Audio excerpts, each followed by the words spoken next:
The following is a presentation of the St. Louis Chess Club.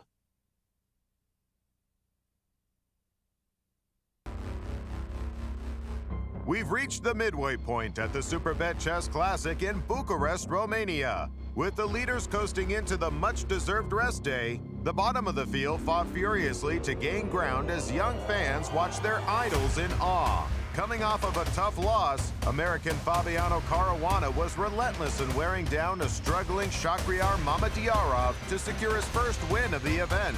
The players are refreshed and invigorated with new ideas. Day 6 of classical clashes coming up next.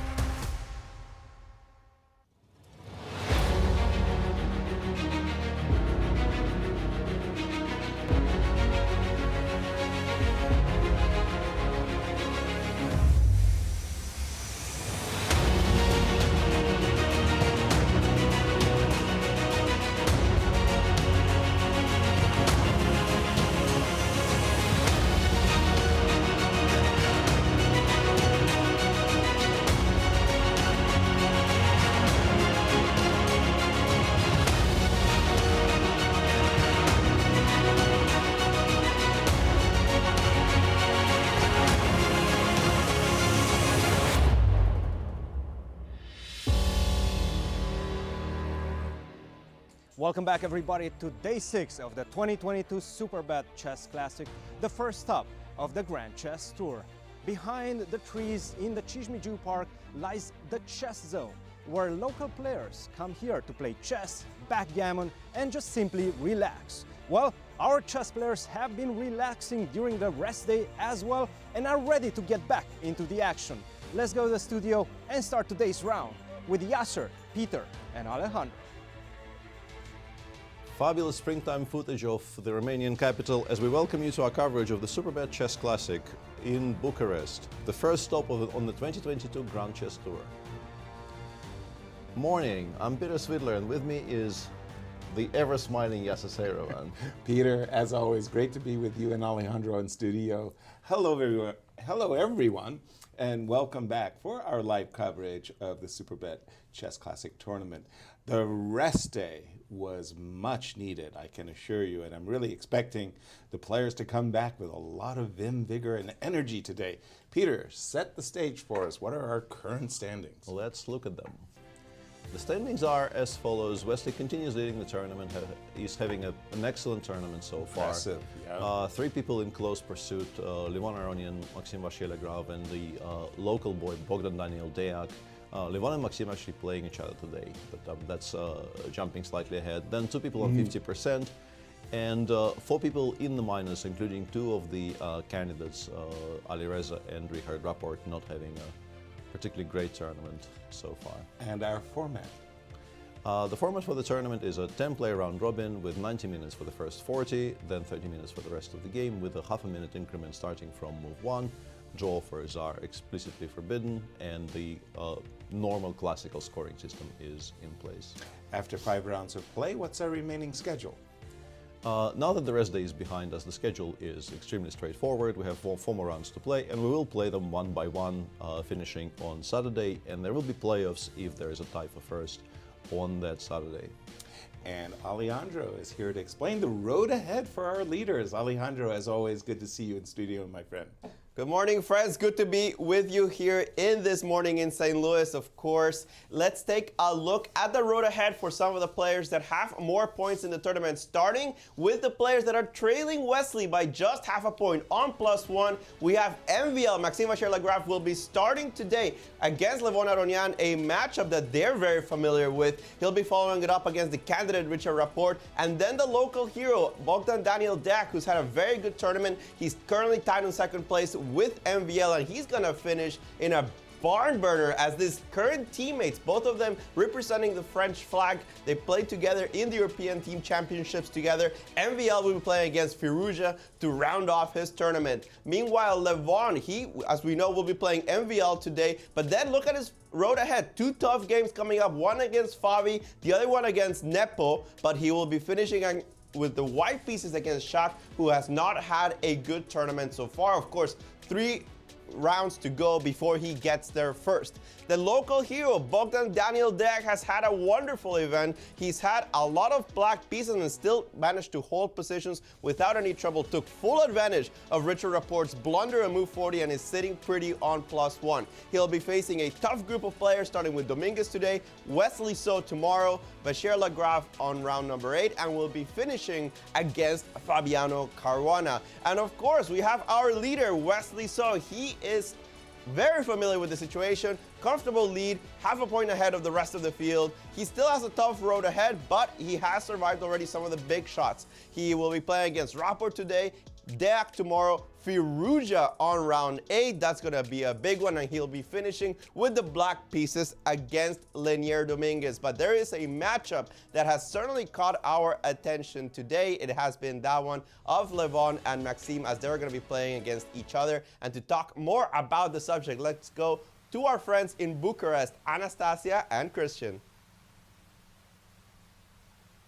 Thank you, Alejandro, and welcome back, everybody, to day 6 of the 2022 Superbet Chess Classic, the first stop of the Grand Chess Tour. Well, yesterday we had an amazing day filled with excitement. It was a rest day. I will be your host to bring you all the updates today, Grandmaster Cristian Chirila, alongside my brilliant co-host, woman Grandmaster Anastasiya Karlovich. Anastasiya, what did you do yesterday during the rest day?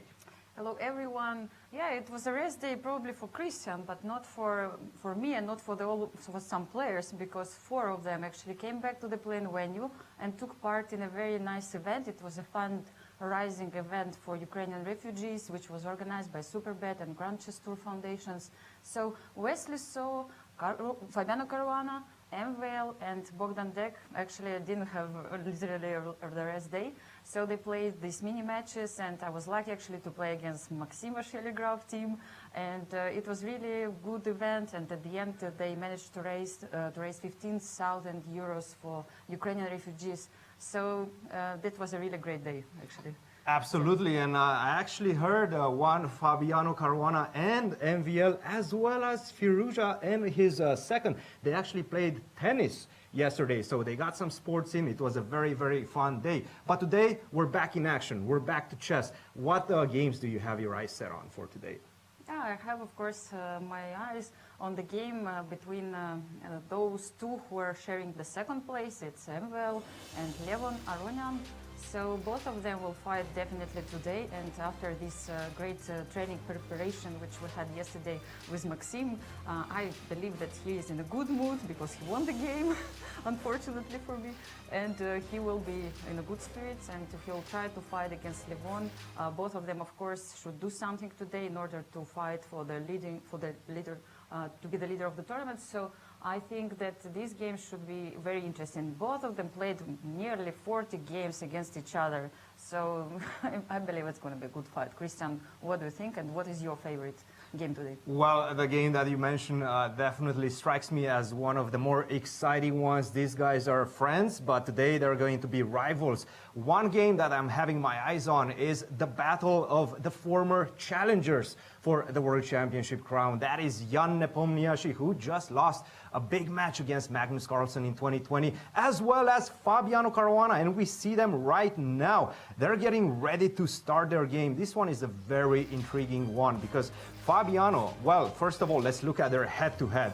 I see 0 wins for Fabiano Caruana. That is just incredible. Almost no other top player in the circuit has this type of record against one of the best chess players alive, Fabiano Caruana. Nepo never lost against him. He beat him once and 8 draws. This one is going to be extremely, extremely exciting. Fabiano has the white pieces. Nepo will have to defend the black pieces. But guys, in St. Louis, what games do you have your eyes set on for today? Well, thank you, Anastasiya. Thank you, Cristian. Indeed, let's take a look at all of the pairings for round 6. Peter, do the honors. Yeah. Here are the pairings for our today's entertainment and education. Of course, Shahriar, who's not had a very bright tournament so far, is playing against Alireza, who you could say similar things about. He clearly is very unused to being on -1 after the first half of the tournament. And as we have seen in the previous round, I think he is liable to start playing riskier and riskier openings to try to correct that situation. Both players need a victory for sure. Linier is white against Bogdan Deac, and Bogdan is having a very solid tournament. We'll see what happens next. Wesley is white against Richard, and then Where, by the way, creativity is not being rewarded, at least in the case of Rapport. yeah, that is true, and yeah, he's provided us with plenty of entertainment. But Yes, he yeah, has. that horrible blunder in his game against Bogdan Deac is so far being. Costly. Yeah, it's costly and is sort of the defining thing to say about his first 5 rounds. And then the two marquee matchups, MVL versus Levon, who played, if you include Rapid and Blitz, they probably are nearing the 100 mark by this point, I would say. I'm sure. And Fabi against Jan, which I was also very surprised to learn that Fabi has not won a single classical game against Jan. But they also haven't played as much against each other as I would have suspected, honestly. Only 10 games so far. It really isn't very much for two very, very established top 10 players. There we see a shot of the playing hall. Yeah, and we saw Fabi sport a very, very nicely torn jeans. Where it's Always staying on top of the modern fashions, and by modern I mean 1990s. the rip look, yeah. And we're going to be having a special guest making the ceremonial first move. This is the Romanian soccer player Florin Raduceu.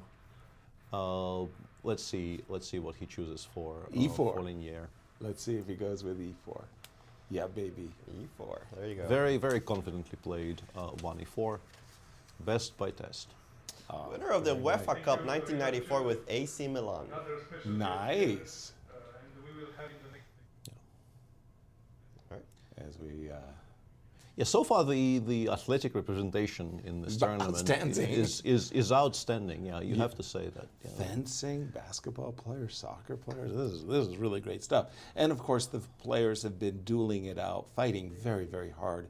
What are they fighting for, Peter? Yeah, let's take a brief look at the prize fund. The Yeah. prize fund is as follows. As you can see, there is a very, very nice sum up top. There's a 6-figure prize for first. Beautiful. And 65 for second, 48 for third, going all the way down to 10.5 for the last place. And the GCT points on the right there, they will provide an additional purse at the end of the tour. Exactly, And the as you bonus. can see up top there, there's an additional 1 GCT point if you win the tournament outright, compared to on tie breaks. Speaking of winning the tournament outright, we see Wesley So there against Richard Rapport. Wesley So leading by half a point. We have 1 E2, E4. And you were mentioning E5, boo. Where's my Najdorf? Yeah, with Sveshnikov, you were mentioning, Alejandro, this that is a you had, Petrov. you had seen a game that Fabi lost on the white side of the Sveshnikov. Today we're seeing a Petrov. Yeah, the only decisive game that I remember between Fabiano Caruana and Jan Nepomniachtchi actually happened with Fabi being white. In a complex Sveshnikov, to be fair, Fabi was winning that game, but in complications just let the game go completely. And Jan, as usual, played fast, got Fabi into complications, and when it came down to calculate, Fabi lost his way. Exactly. Was that Zagreb? I think it was Zagreb. Yeah, He started incredibly well. Yeah, he started with 3 out of Nepo. 3, and then Yeah. the wheels somehow conspired to fall off. Yeah, Exactly. I'm unsure exactly how, but obviously, you know, the Petrov has been his prep for the match, and Yes. while it's still fresh in his mind, it makes perfect sense to continue employing it. It's a very solid opening. He doesn't probably feel the urge to, you know. How long do you feel the expiration date of these openings are after a match? I mean, your opening ideas, everything that you analyzed, how long until it kind of expires, like sour milk? Yeah, expire by date. I'm going to guess 2 years, but certainly no longer than that. I mean, I would think they're untrustworthy. But I after 2 years. also think it very much depends on the opening, and with the Petrov, it might be longer. Because the sort of the underlying correctness of the opening has to come into the equation there, and Petrov is extremely solid, and I don't think it's very easily refutable. I think it's more about the fact that you probably repeat and fine tune it so much for the match that for the next half a year you don't maybe even need to click on anything before the game. It's also fresh in your mind, which is why he's still playing it here, for instance. But eventually, if the point gets reached where he actually needs to go back to, I don't know, an hour and a half of clicking through files again because they have become hazy. This is where maybe you return to the Najdorf because, you know, having fun also needs to factor into the equation at some point. But for now, yeah, very, very understandable that he's still playing the Petrov. Jump in with your own due-by date. I don't really know. It does depend on a lot of factors. It also depends on the variation itself. We found a couple of lines in the World Championship match. From 2018? From 2018 that a couple of months after Dodgy? not good anymore. I don't want to go specifics on that one, on what that was, but yeah, some things survived for a long time. I know that Fabi actually used an idea. It wasn't like published or anything which idea it was or where it came from, but I know that Fabi used an idea from the World Championship match more than a year later. Like just nobody had gone into that line. It was something we had long ago. We just didn't expect Magnus to really go into. He didn't, and it just served useful in a later game. So all this preparation that we're talking about that you go into with the World Championship, you just cover so many things. You cover things that you haven't probably thought about in years. Going into the World Championship, just making sure that you have all of your bases covered, and that it just gives rise to many ideas, right?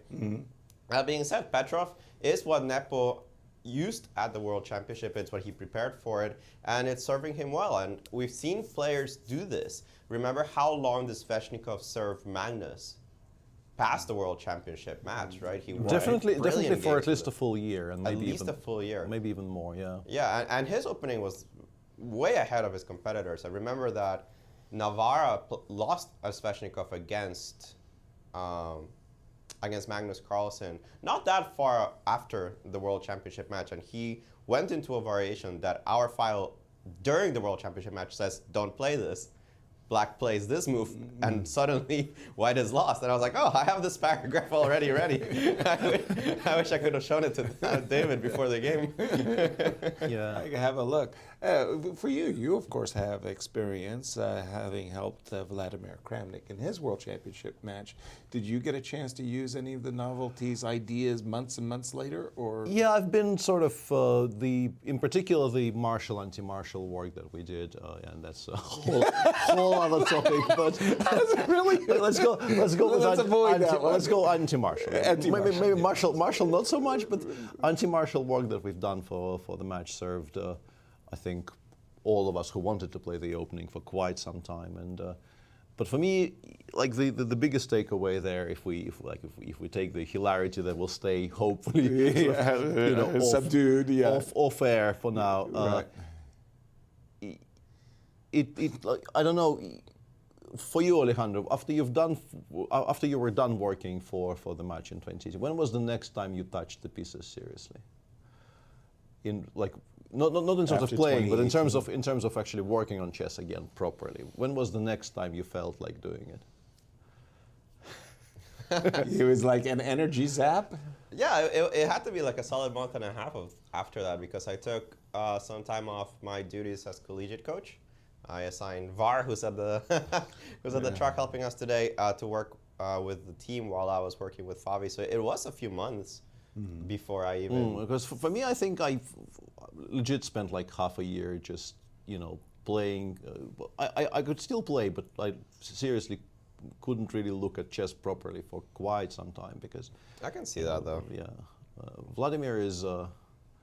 He's very, his work ethic and the work ethic he expects from His team, people helping him is quite remarkable, and yeah, I've had my fill there. Yeah, hard work. I'd like to turn our attention to the actual games going on between Fabi and Ian for a moment, because we have this very topical, well-known system of the Petrov, and I have to say that in the 80s, 90s, this was like C2, C4 exclusive. That was like the only move that they Rook really E1 played. still existed though. But there was Those strange lines after Rook E1, Bishop G4, C3, F5, they were. But there was also the pawn sacrifice too. Yeah, but anyway, C2, C4 near exclusively was played. Knight C3 is a kind of a little bit of a modern twist. And if you could talk knowledgeably about knight bd2, that seems like... I have some idea about this, actually, yeah, because my sort of most recent foray into actually working on chess seriously was when I was helping Kirill Alexeyenko for the the 400-day candidates. Yes, exactly. And since everybody these days everybody is perfectly capable of playing the Petrov against you, you get to look at it quite seriously. So I've looked at this. Knight bd2 is these days a very, very serious option, one of the main options, because c4. It surprises me just sort of how rare it has become, but it does seem like Black is holding those positions after knight b4, bishop b2 castles reasonably comfortably. It seems to me that the state of the opening, as of right now, knight c3 and whatever you want to play here, bishop f5, or bishop b6 is also probably not that bad, but bishop f5 being by far the main move there. And this prompted White to try all these other things. Knight bd2 being very, very serious among them. Knight c3 has been very topical, I think, about 15 years back, but now is actually a very rare guest at the top level.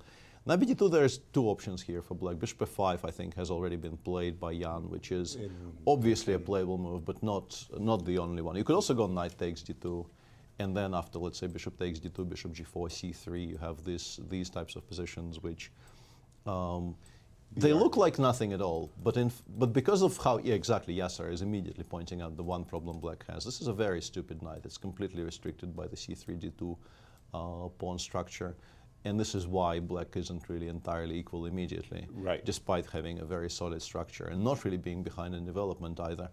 And this is a kind of a weird line where some very, very slow, like creeping advances are being made by White.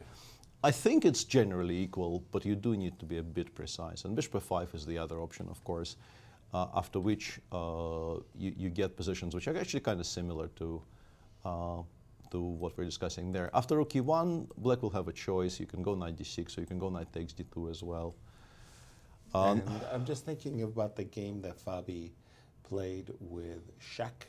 Yeah, but those are different structures. that was with a knight on b8. Yeah, the structure is exactly the same, but that was with a knight on b8, and it didn't even go to c6. It went to a6 and c7, and then back to a6 weirdly. Yeah.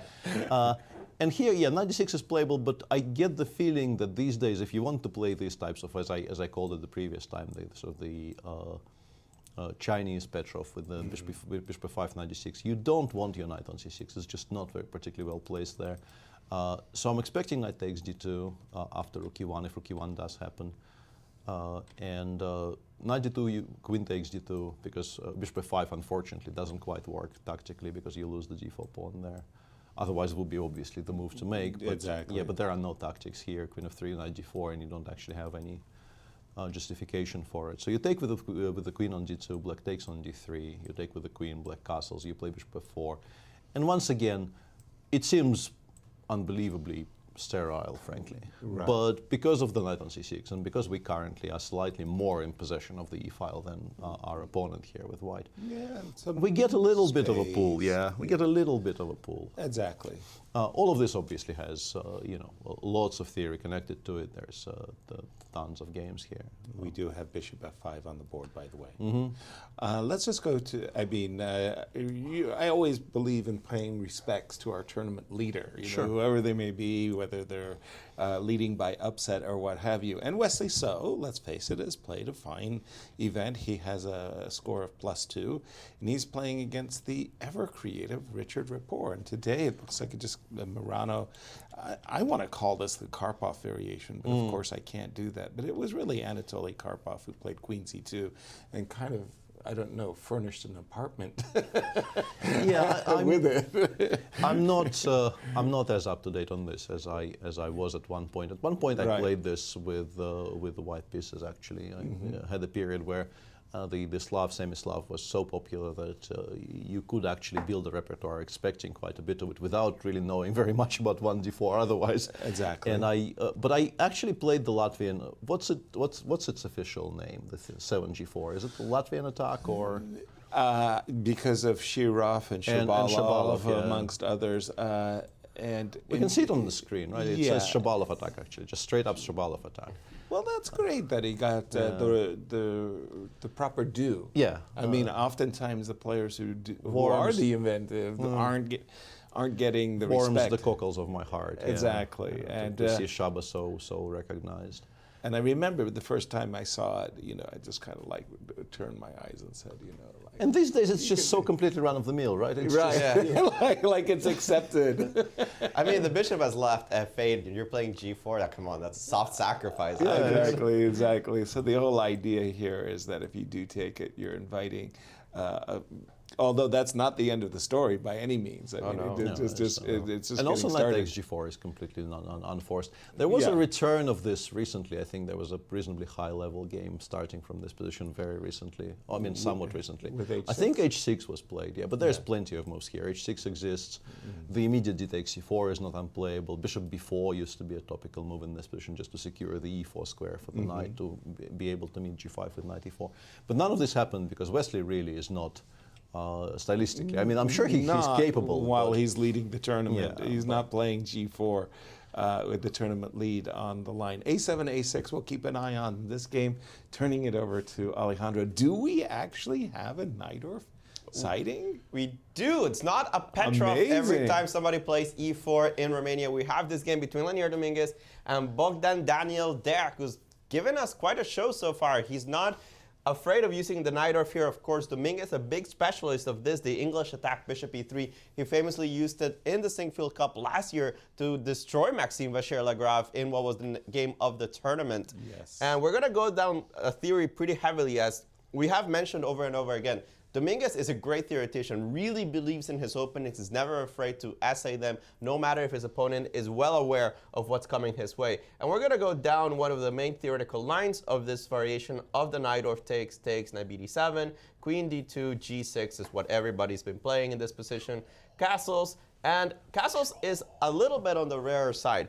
Bishop e2 is slightly more common, but castles has been seen. The problem with castles is that in some ways, it's a pawn sacrifice. How so? Because after the move knight b6, it's not actually so easy to defend this guy. Had you put your bishop on e2, you can just follow it up with the move c4, and no problems, you hold on to your structure. But if you play c4 in this position, you can imagine you're going to have serious trouble down the c-file. So because of the placement of the king on c1, you cannot comfortably defend this pawn on d5. Of course, you could take on b6. Why, Alejandro, did you not just take the knight? Well, you don't want to take that knight. This bishop is very valuable. It is a bishop, after all, that solves all of black's opening problems. You don't want to take on b6. Instead, king b1 was played. Just go ahead, take my pawn. Knight bd takes d5, bishop g5, bishop e7, and a3 was not exactly the novelty of the game. There are some correspondence games. We've talked about correspondence games quite often in this show. It's a source of creativity for the players staring to see what engines and centaurs do in the game of chess. And a3 has been played in 5 different correspondence games, all of course ended in draws, but probably very exciting ones anyway. It's a kind of a passing move. It's not so clear immediately what the idea of the move a3 might be. But it does challenge black to equalize this position. After some thought, not that long of a thought, Bogdan Daniel did play queen c7. Because it was only a 6 or 7 minute think, I'm wondering if he's still in preparation, because we're used to Bogdan Daniel going into the tank 20-30 minutes if he's not entirely familiar with the situation on the board. So queen c7 was played after not such a long think here. I believe Dominguez has not answered yet, even though every single game that happened in the database continue with queen c7. Where's white's compensation? Where it's going to be this light square's bishop potential. If this light square bishop somehow finds a good diagonal and blocks black from ever advancing d5, white could get a very nice bind in the center. It's also worth noting that this king, it's not entirely clear where it goes. If you castle kingside, there are so many variations in which I can just sack mate, Fischer style, on the king side that you're not comfortable doing so there. The king on e8 is slightly uncomfortable as it is, as your rooks are not connected and it's not particularly stable. But with the move queen c7, you might be hinting about long castling, which is something very rare in this particular variation of the Najdorf. It's not something that you see very often, but at the moment, it might be one of the ideas and perhaps the reason that queen c7 is preferred over immediately defining the king. keeping the option of castling long. Thank you, Alejandro. I actually played this line with white, but a3 kind of surprised me, and Alejandro pointing out that this is the correspondence chess favorite is explaining many things to me, because it does seem like, you know, it's an extremely tactical position. We have already sacrificed a pawn there. And to add to Alejandro's explanation there for a second, if you go back to move 12 for black after knight b6, one thing that Alejandro didn't mention here, queen a5 looks very natural, but white is basically one tempo short, because with the king on b1, this would be a very, very strong move. With the king on c1, black immediately replies with bishop h6, protecting the knight on b6 tactically. And here we come back to what Alejandro said. The bishop on e3 is a hugely influential piece in these types of positions, and the bishop pair in general is something that white kind of values very, very highly. And getting those bishops off the board is such an achievement for black in these types of structures that white prefers just to give up the pawn on d5 rather than trade the bishops. I believe I played g3 in this position, maybe against Vasily Ivanchuk. I think I played g3. I've looked at this position over the years quite a bit. White is pretty much never worse unless you commit some grievous mistakes against the nature of the position. But finding an advantage is quite difficult. And interestingly, Linier plays g3 after a3, queen c7, which is now really confusing me. Because a3 is generally a very useful move, but so is, you know, having a tempo. Queen c7. No, but like just generally. And having the move. Yeah, having the move. You know, if g3 can very easily be met by queen c7 anyway. And then you can, you know, if you want, you can play a3. You can, if you want, you can make other useful moves. Bishop d3, rook h1, followed by f4 is a very typical plan. c4, c5 actually is something that white often plays for in these types of positions, weirdly. In particular, if black castles queenside. Exactly. But I will trust Linier over this much more than I will trust my own impressions of this position. He is a much better theoretician of the two of us for sure. It's strange because I am, in my mind, visualizing either king f8, king g7, or castles short. Yeah, it goes to c8 a lot in this, a lot in this line. The reason I mentioned king f8 or king g7, I was thinking h4 because in case the king does go kingside, I want to play g4. You play g3 though. And another topic that we have to bring up here is that white is actually sort of time and time again in this line is saying no to winning the pawn back immediately. Instead of g3, for instance, you can play c4. This is something that needs to be mentioned. We can play c4, chase the knight away, probably to b6. Knight f4 doesn't look very attractive. I mean, it exists, but I don't see why that would be that great. And after knight b6, we can take on f6 and on d6.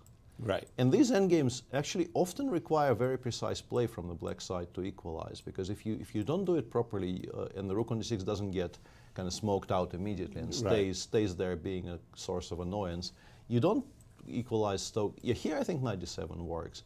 Which is why maybe g3 is a useful move, because having access to the bishop h3 that would put the kibosh on knight d7. But that position also, after rook takes d6, I think the problem with knight d7 is that it's a bit passive. Knight c8 also exists. Knight a4 exists. Well, knight a4, Knight a4. With the idea of capturing the rook on f6 by king e7, which is quite pretty. That is a visual. You got your hand caught in the cookie jar there. I mean, oops. But the reason I bring this up is that in the opposition after, I'll say, h4, king f8, once the king leaves the e8 square in particular, I think the temptation to actually pick that pawn up and create problems for black after all the trades happen.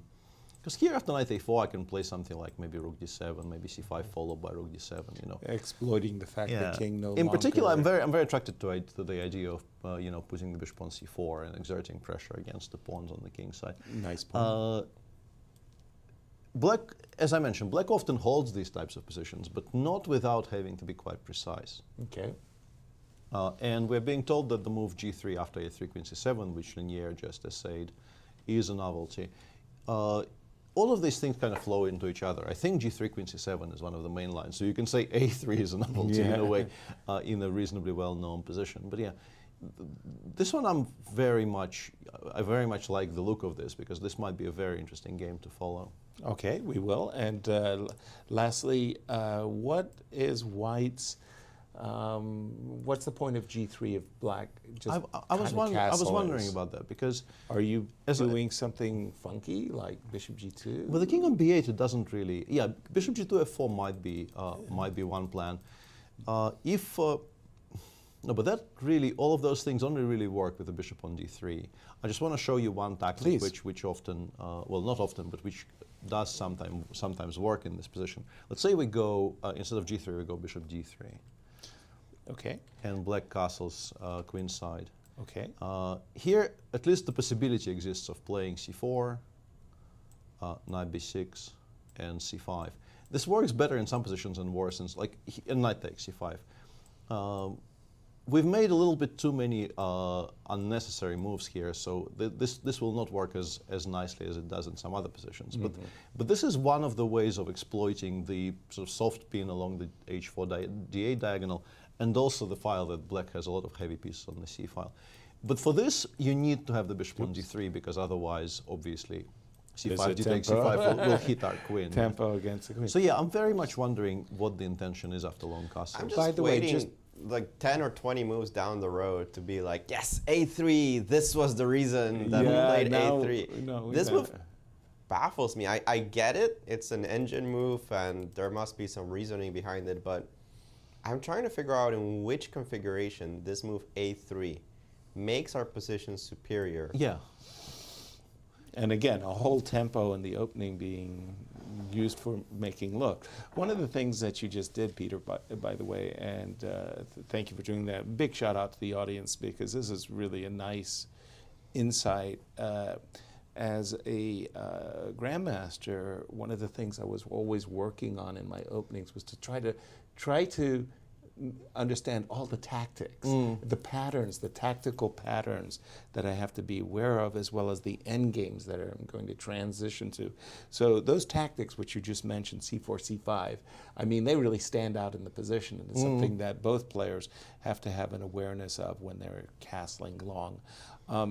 Interesting game, and for me, Lanier, this is really a game he's got to win, Alejandro. I mean, Lanier's white, he's against the lower rated player, but Deac has been feasting on the fact that people are coming after him. There's only so many times we can use the underdog, a lower rated underdog when somebody is on +1 after 5 rounds. Exactly. Having had more blacks than whites as well.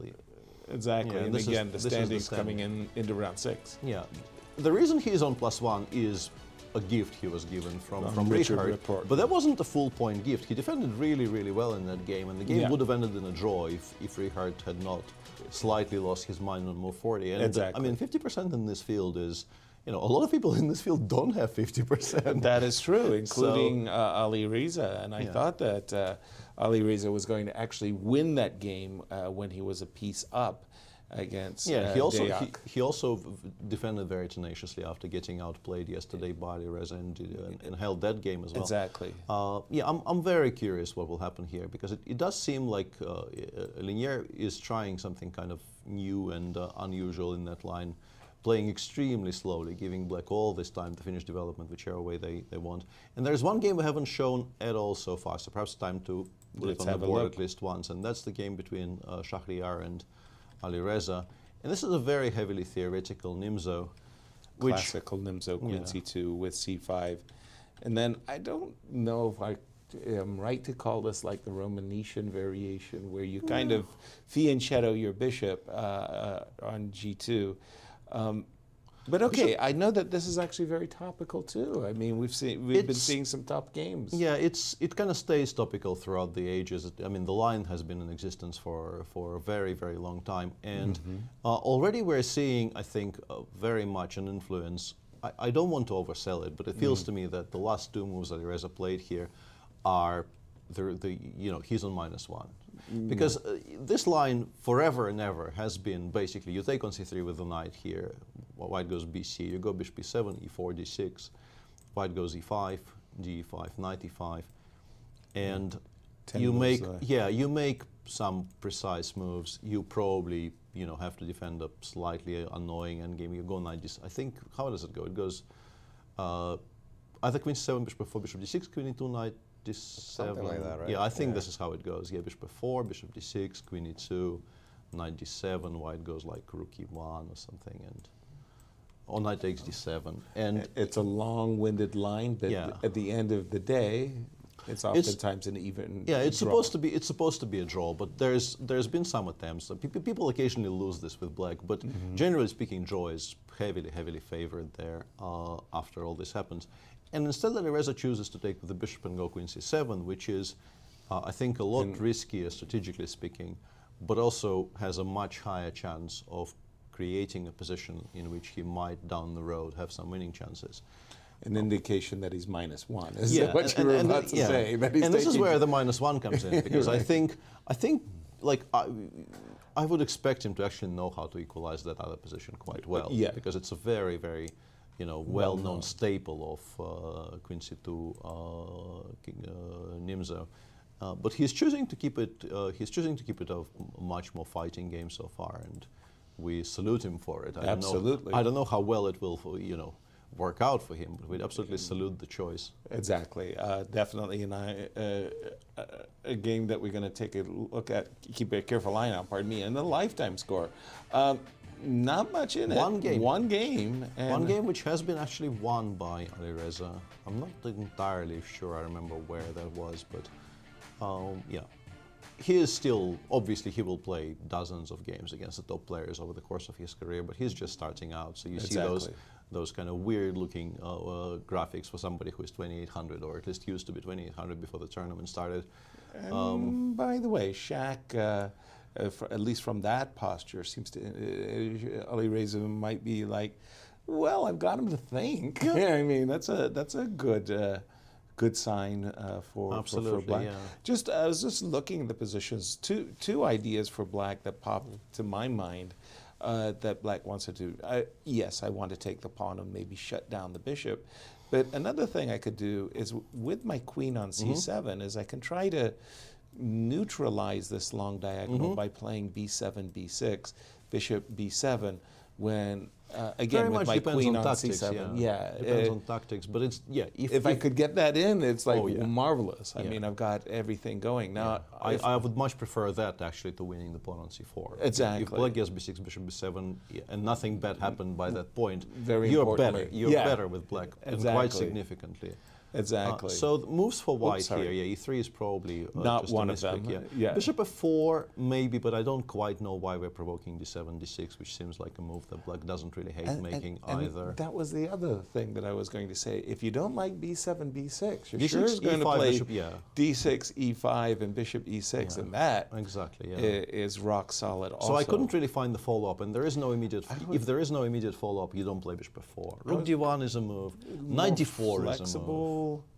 Knight d4. Knight d4 is a move. I was also wondering The if maybe immediate knight tickle? g5 is a move, but knight g5, I think black just goes. Like if the trade happens, I'm reasonably happy, but I don't think you trade. I think you go knight c5 You just hang.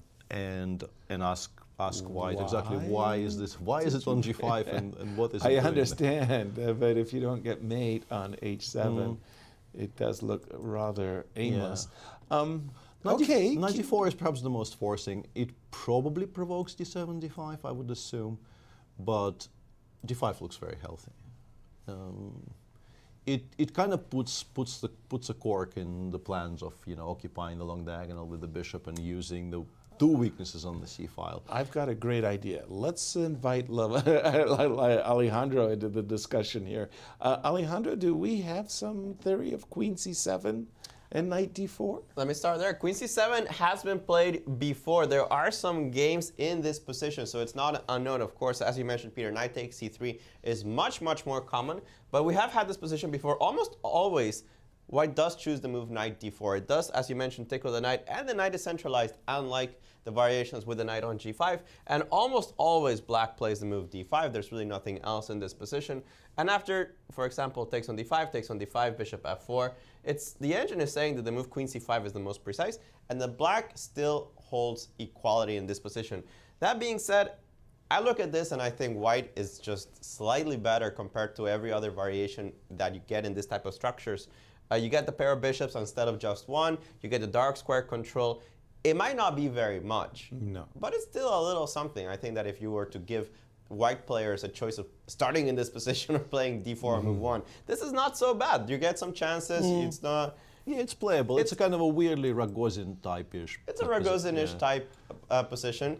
Another game that I want to take a look at is this one between MVL and Levon, as we've already had a lot going on this one. And I think we kind of either glossed over or didn't really talk about it, because MVL started with d4, which he's really been switching things up. Yeah, he does it these days. And he has been doing it these days. Levon playing a Vienna variation here with the move bishop b4 and c5 in this position. And we're going to go down what is a pretty topical line, but not so much nowadays.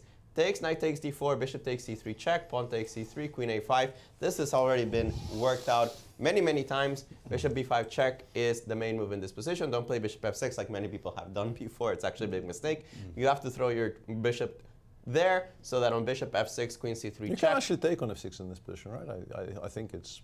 Yeah, actually, taking here on f6, it has been played recently. Queen c3, I think, is still the main line, but gf6 has gained in popularity, I would say. It's surging. But I never thought there was anything actually wrong with the move queen c3, except that perhaps some of the positions that you got were only theoretically okay and annoying to play with the black pieces. And I actually analyzed this position quite a bit after king f1, gf, h4, tons of games like this. But here MVL pulled a Levon.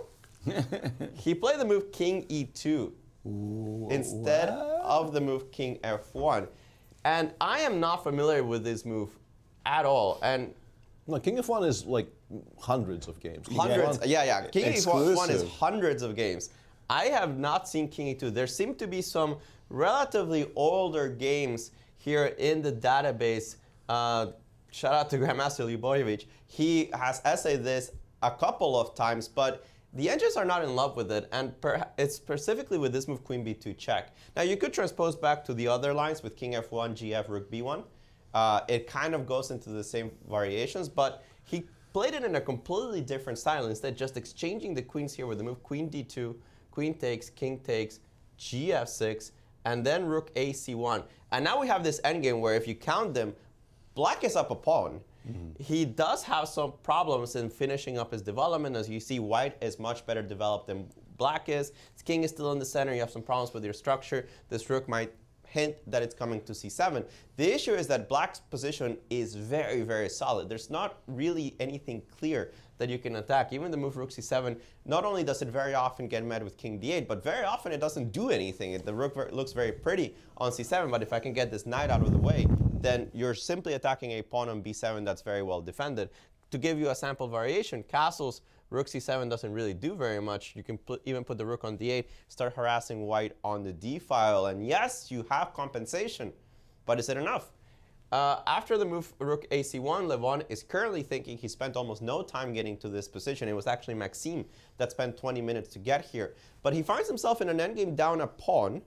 Certainly compensation, but everything I know about this variation of the Vienna before I looked at it with the engine says black needs to be okay in this position or the Vienna would just not exist. Absolutely. Yeah, I'm very, very surprised. And also, I saw this position on my screen and I was about to remark on it, but on my screen I didn't see the times. And getting here with 111, as we can see on our screen right now, means that, yeah, it's slightly mystifying what MVL is doing here, because it's a position you expect him to have 135 yeah. and Levon 110. Because it doesn't, like, as you said, if this is worse for black, the entire opening is completely unplayable, which we assume isn't really the case. Right. And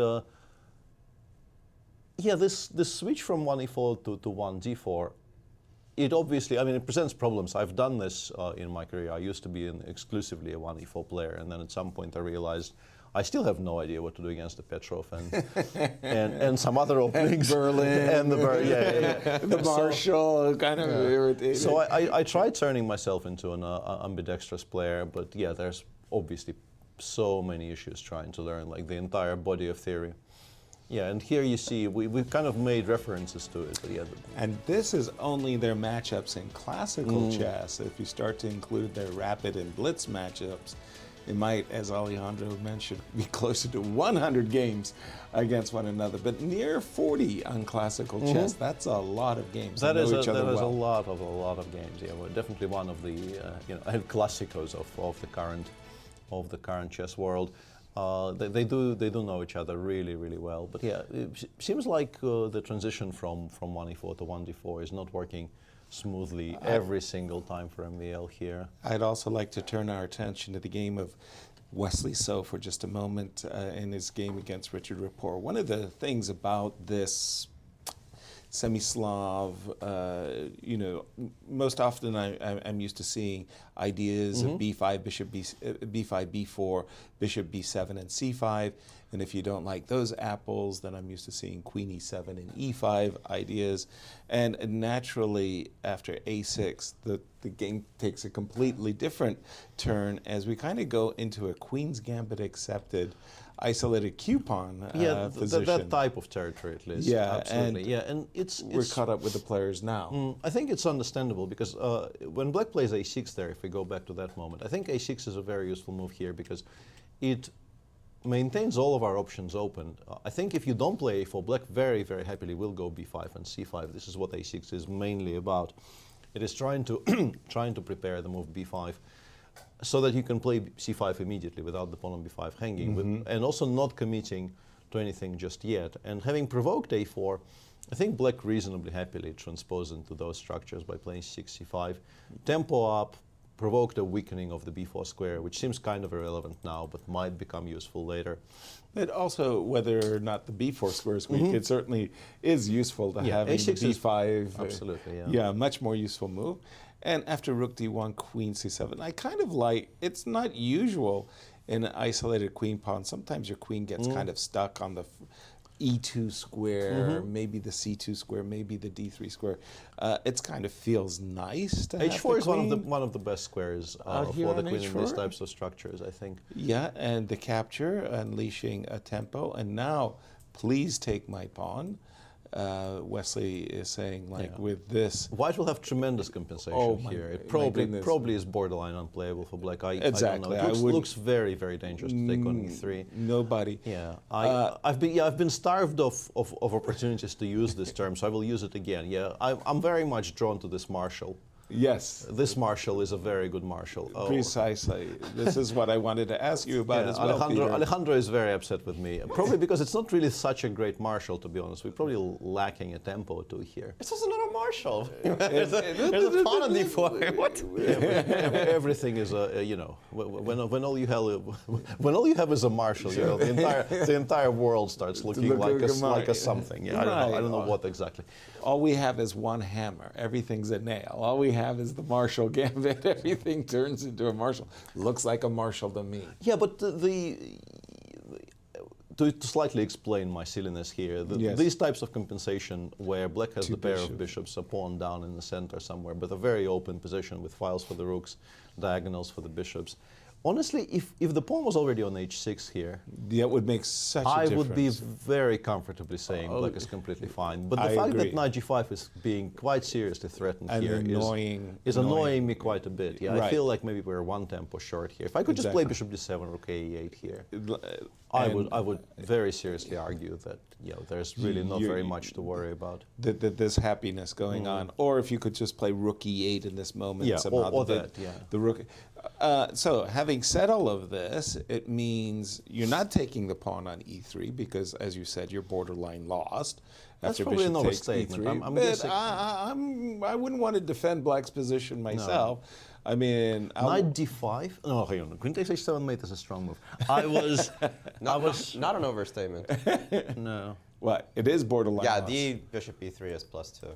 +2, very nice. Yeah, So, I mean, again, the first instinct is like, let's shut down white's attack completely. I want to get rid of all of this. Yeah, I don't want to get mated. But I have bad memories of IQP positions with the queen on h4. But if you did genuinely fear the knight g5 and you we can actually spend a tempo on h6 here. It's not going to be horrible, but I get a feeling we don't really equalize with tempo-wise, like bishop e3, rook ac1. It's going to get annoying. It's going to get, white will be the first ones to start harassing our pieces here a little Exactly. bit. And it's much less attractive if you're also behind on development. Right. But I'm kind of struggling to figure out what you're supposed to play there, because I'm it takes dreaming. d4, it takes d4 and bishop g5 is coming extremely quickly in the current position. Yeah, I'm dreaming of a rover knight e5 rook to g3 instant attack or something like that, and it's not so instant actually.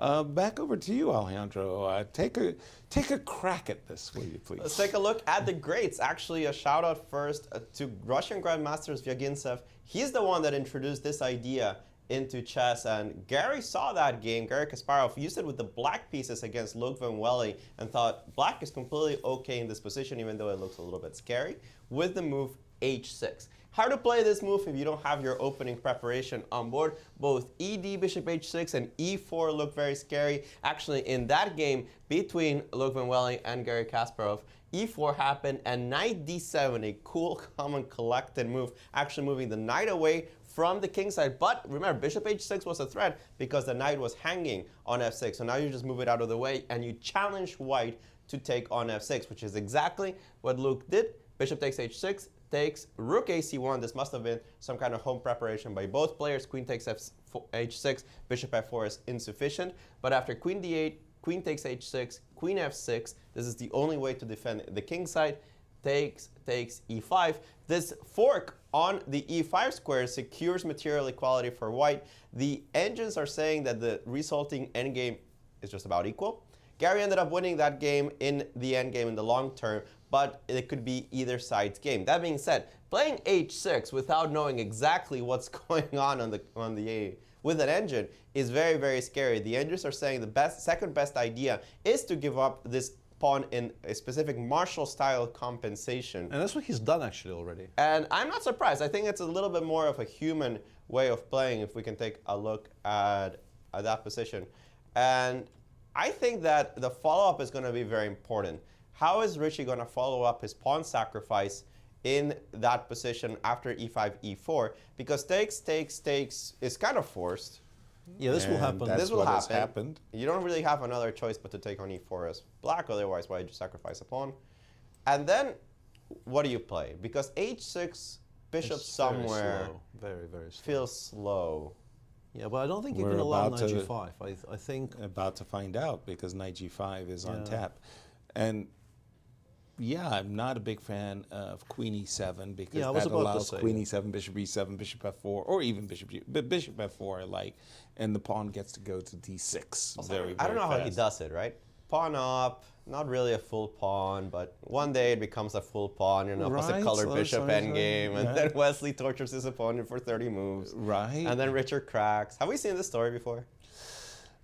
We may have. have, we may have, We yeah. have indeed. And again, this, unfortunately, the very desirable... I think knight g5 is just very strong. And he's here. found a very good move. This is by far the top move by the engine.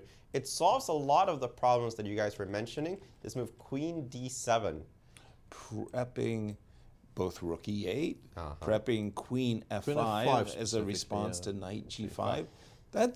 That's quite a visual But what do move. we? Well, what do we play against bishop f4? I guess we go queen g4 and then take on e5, right? Do And we just, play rook e8? Bishop f4 forces you to occupy the e5 Yeah, but square. I'm okay with playing knight e5 in this position, aren't I? And then queen f5. And now queen And then f5 queen was... f5. Yeah, that is a very good solo. Yeah. Yeah. But let's go to Bucharest and check in with Cristian. Cristian, what do you have for us, my friend? Thank you, Yasser. Well, actually, I was listening to you guys, and you are talking greatly about all the games. And I went to the playing hall, tried to gauge the emotions of the players. This is what I was looking for. I was trying to understand where they stand in that regard. Also, it feels like right now is kind of the first critical moment of the round after the opening preparation has finished. And right now, finally, they're starting to assess which one came on top, which player came on top after the opening phase. And I just want to start with this game that you guys were focusing on, the one between Wesley and Richie Rapport. And actually, Rapport, I was looking at him, and after this move, bishop to d3, which was played quite quickly, instantaneously, I might add, by Wesley. So he started thinking, and he seemed a little bit confused. He wasn't sure whether Wesley knows exactly what he's doing. We see that Wesley had 1 hour and 21 minutes, so he wasn't blitzing out every single move up to this point. But after this queen to h4, take on d4, and bishop to d3, he started playing extremely, extremely quickly. So he's definitely aware of some of the stem games in this variation. But I have to say, Richie definitely played the most principled moves. e5 followed by e4, and I was wondering, because I didn't have any engine, I was looking at the games from the playing hall, spectators all over myself, and I could see Richie calculating e5, e4, you're going to take the 2 bishops, you're going to have yourself the 2 bishops, and where is white's attack? And this is exactly what he's wondering. But right now, after queen to d7, okay, sure, maybe white is no longer going to have an attack on the king side, but this d pawn is extremely, extremely powerful. And if I manage to exchange the dark square bishop for white with bishop to f4, of course I have to make some space for my queen right now. Bishop to f4 doesn't work immediately because of rook to e8. But once I play d5, queen to d4, centralize everything, it seems like white has an easier play in this position. Another game that I was looking at was the one between MVL and Levon. Levon blitzed out every single move, and we know that MVL, well, usually he's an e4 player, not a 1d4 player, so he wasn't really aware, perhaps, of what he was doing specifically in this opening. Nevertheless, I have to say, right now, he is a pawn down, MVL, that is with the white pieces, but he does have a lot of compensation. With that being said, I don't think it's enough compensation for more than equality. Nevertheless, after Levon Aronian put some pressure on MVL's time at the beginning, now the tide has turned a little bit. MVL played a couple of fast moves, and I could see Levon trying to understand where he has to put his pieces, what his defensive mechanism in this position is, because, okay, he's underdeveloped for the moment. So this one is going to be very, very interesting to look at. And another one which seemed a little bit imbalanced, at least from a psychological point of view, was this clash, the big clash between Fabiano and Nepo. And I have to say, it seems like a lot of players are testing, for whatever reason, Fabiano in the Petrov. We saw Nepo right now, we saw Mamedyarov a couple of days ago. I'm not really sure why they're testing, because to be honest, Fabiano is one of the top experts with white and with the black pieces in the Petrov. This one is going to be very interesting to see. Nevertheless, I do see that Nepo, and by the way, he seemed very confident from what I was seeing him walking around the playing hall, staring a little bit at Fabiano, trying to understand where he stands in terms of his opening preparation, Fabiano, that is. This one, very interesting, but I have to say, I will give the opening battle a victory for Jan in this one. What do you guys have your eyes on in this first critical moment of round number 1? Well, thank you, Cristian, for that breakdown. For me, actually, I'm looking across all the tables. I'm kind of enjoying everything that's going on. After the move G2, G3 by Lanier, Deac, you know, we were talking about, well, how do you meet this? You can castle long, and Peter, you were pointing out C4, C5 types of possibilities. And Deac, well, look, I'm a pawn up. I know your C4, bishop takes F6 variations can win you the pawn back. Yeah. I'm going to defend the pawn. Yeah, show me what you got. Protects the pawn on d6, and in terms of potential plans for black to kind of disentangle themselves, knight b6 followed by d6, d5 is one way of starting to at least do something in the center. Dream come true. Yeah, you can't really, in some positions you can play knight h7, but I don't know if that's one of them. If white does nothing at all, like if you don't play h4 here, you make some kind of an additional slow move. I think I would be somewhat attracted to the move knight h7 actually, because it allows black to at least try to trade some pieces, and I think you welcome the chance to kind of dream come true. Having said all that, I think bishop h6 might be a good response, not allowing any trades. Kind of still keeping black's king stuck in the center. And I wanted to mention that if I really wanted to trade the bishop on g5, I could play knight g8, but knight g8 is just such an ugly move. I'm not going to mention it. I'm not going to mention it seriously instead of knight h7. So rook d8, balls back in Lanier's court. And Alejandro, what's your take? And you can't help but notice, but for the first time probably ever, in his chess playing career, Lanier's ahead of the clock, which is... Nobody believes you. It's a good sign. You know, he's a very theoretically well-prepared player. The problem is this.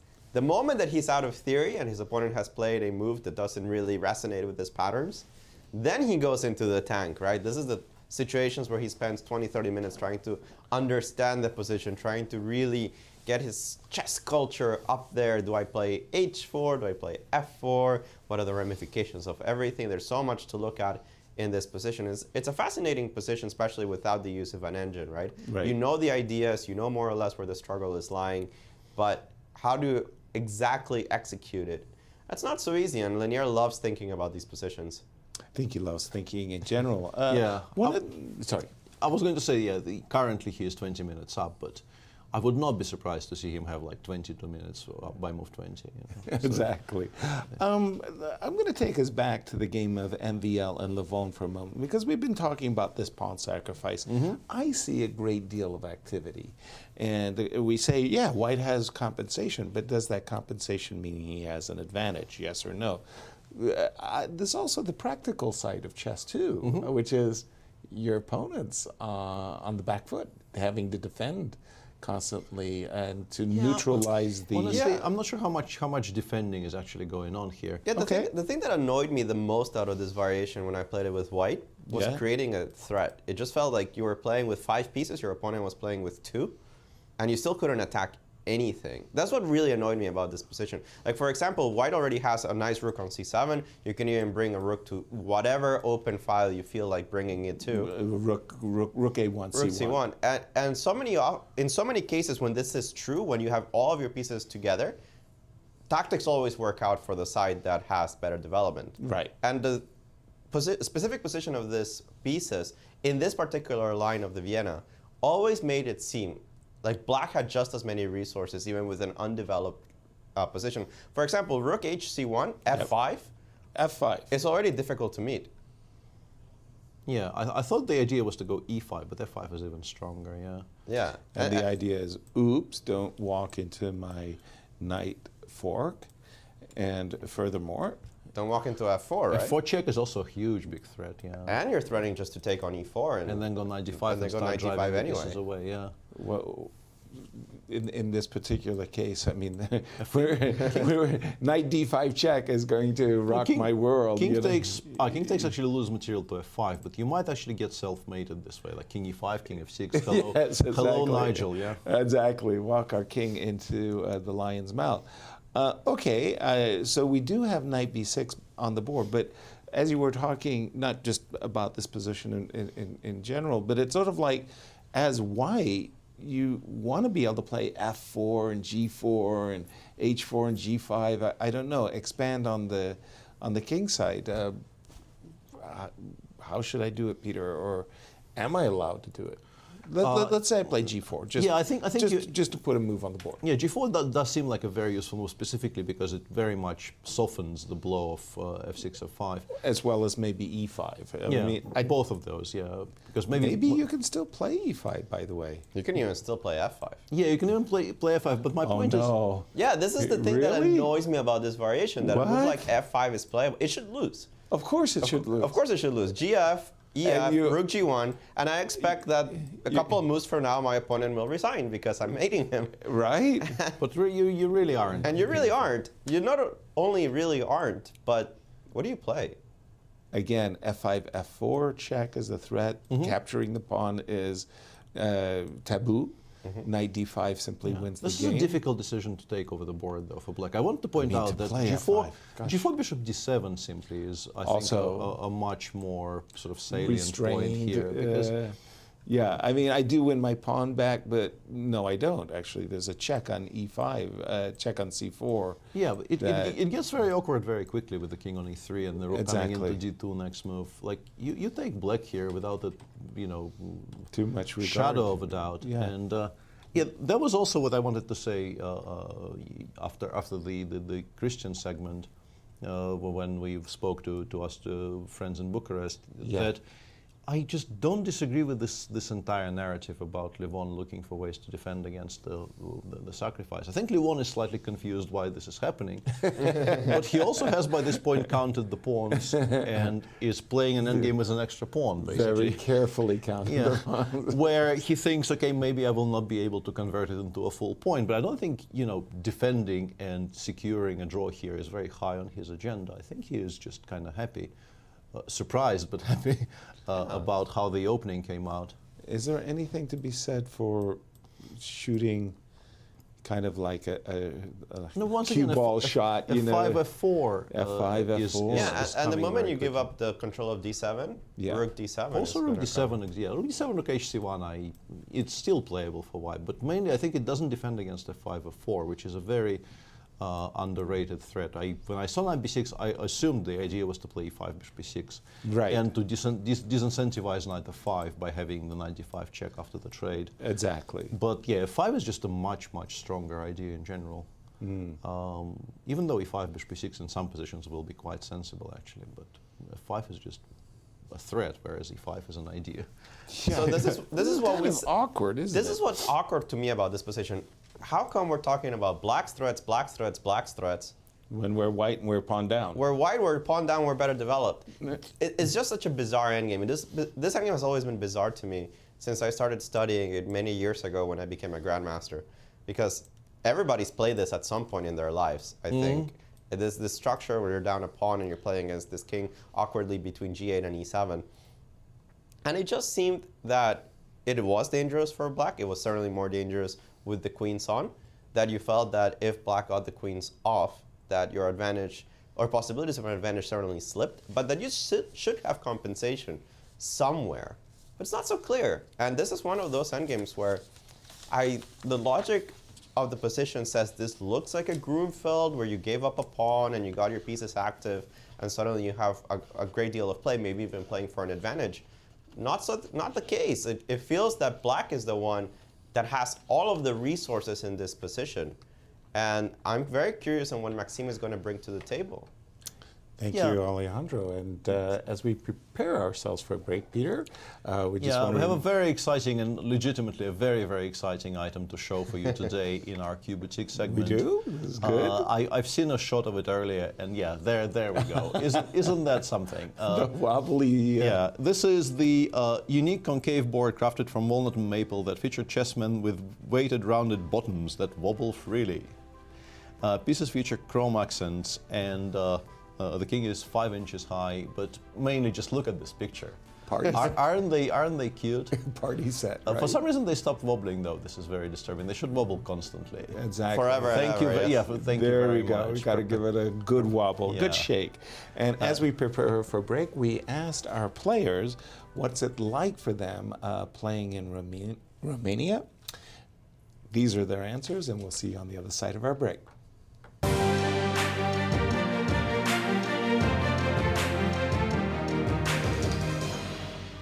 We are back in Bucharest, Romania with the first leg of the Grand Chess Tour, the Superbet Chess Classic. What are your thoughts on this event and how does it feel to be playing here in Bucharest? Yeah, it's going to be exciting. I mean, I'm very glad to be here, to be back here in Romania. I am very grateful to the sponsors for having this. And it's a new start, it's a new season. It's a very strong tournament with all the top players. We'll see how it goes. So yeah, this is for me a new experience. I like visiting new places actually. It's, I always feel like going from tournament to tournament, pretty much playing the same players and everything, it kind of gets boring. You fall into the same pattern, same routine. So I like at least that there's, for me at least, a new environment, and even though the players are pretty much the same, right? This can make it interesting, and yeah, I'm looking forward to it.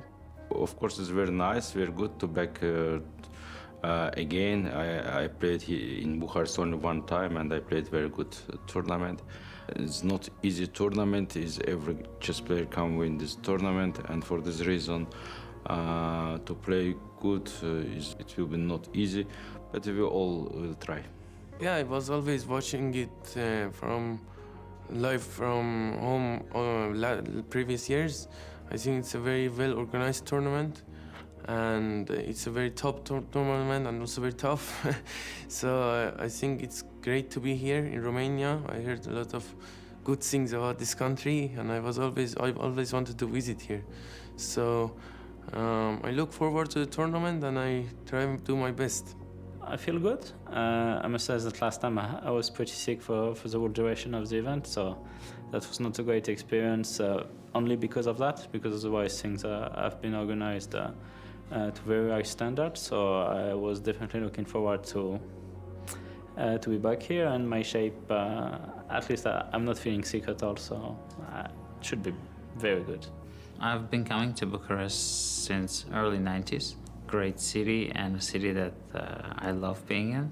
Yeah, and now I have many friends here, so I really enjoy the old town and generally the whole city and its love towards chess.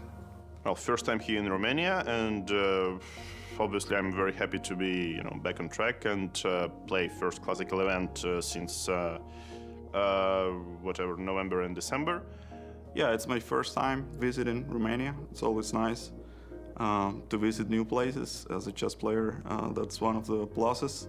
The best players in the world come back in Romania. It's very good for Romania and chess in Romania.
Hello and welcome back to round 6 of the Superbet Chess Classic, the first tournament of the GCC 2022. And here are your standings before the round started, with Wesley in clear first and Shahriar in clear last.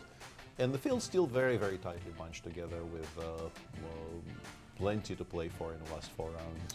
Yeah, with four of the candidates players there, as you see, being in the bottom half of the tournament, only Ian and Fabi. Ian and Fabi, 50%. Yeah, who are playing each other today, and plenty of very, very interesting positions on the boards. Yes. So let's maybe start with that game that we just brought up, the game between Jan and Fabi, because Fabi just made a very curious choice there. I've been trying to calculate some things there. We left it after knight b3. Jan made the most obvious, perhaps, move in the position. Castles, knight c5, queen c8. You may perhaps ask yourself, why not knight takes b7 in this position after queen c8? But I think there's a couple of reasons. The simplest being that, obviously, not queen takes b7, queen takes f5, but knight b4 is very strong there.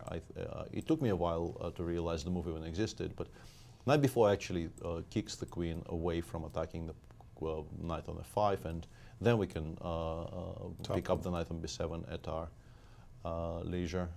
So that doesn't quite work. Queen b3 probably doesn't lose the game, but we are not fighting for advantage here. Exactly. So Fabi played bishop f4, and bishop f4 looks like a very, very logical move.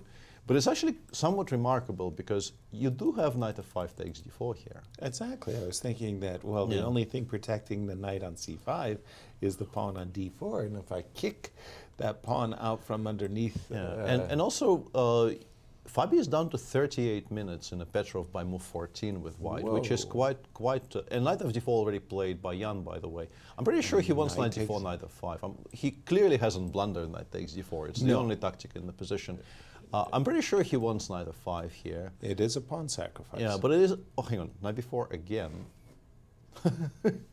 That is a curiosity. Yeah. Knight h6 check, though, but I don't trust this. I feel like it shouldn't work out. Are you playing for a win? After gh, maybe I am, but the gh is not forced. I think we can go king h8 here. Gh, queen g3 check,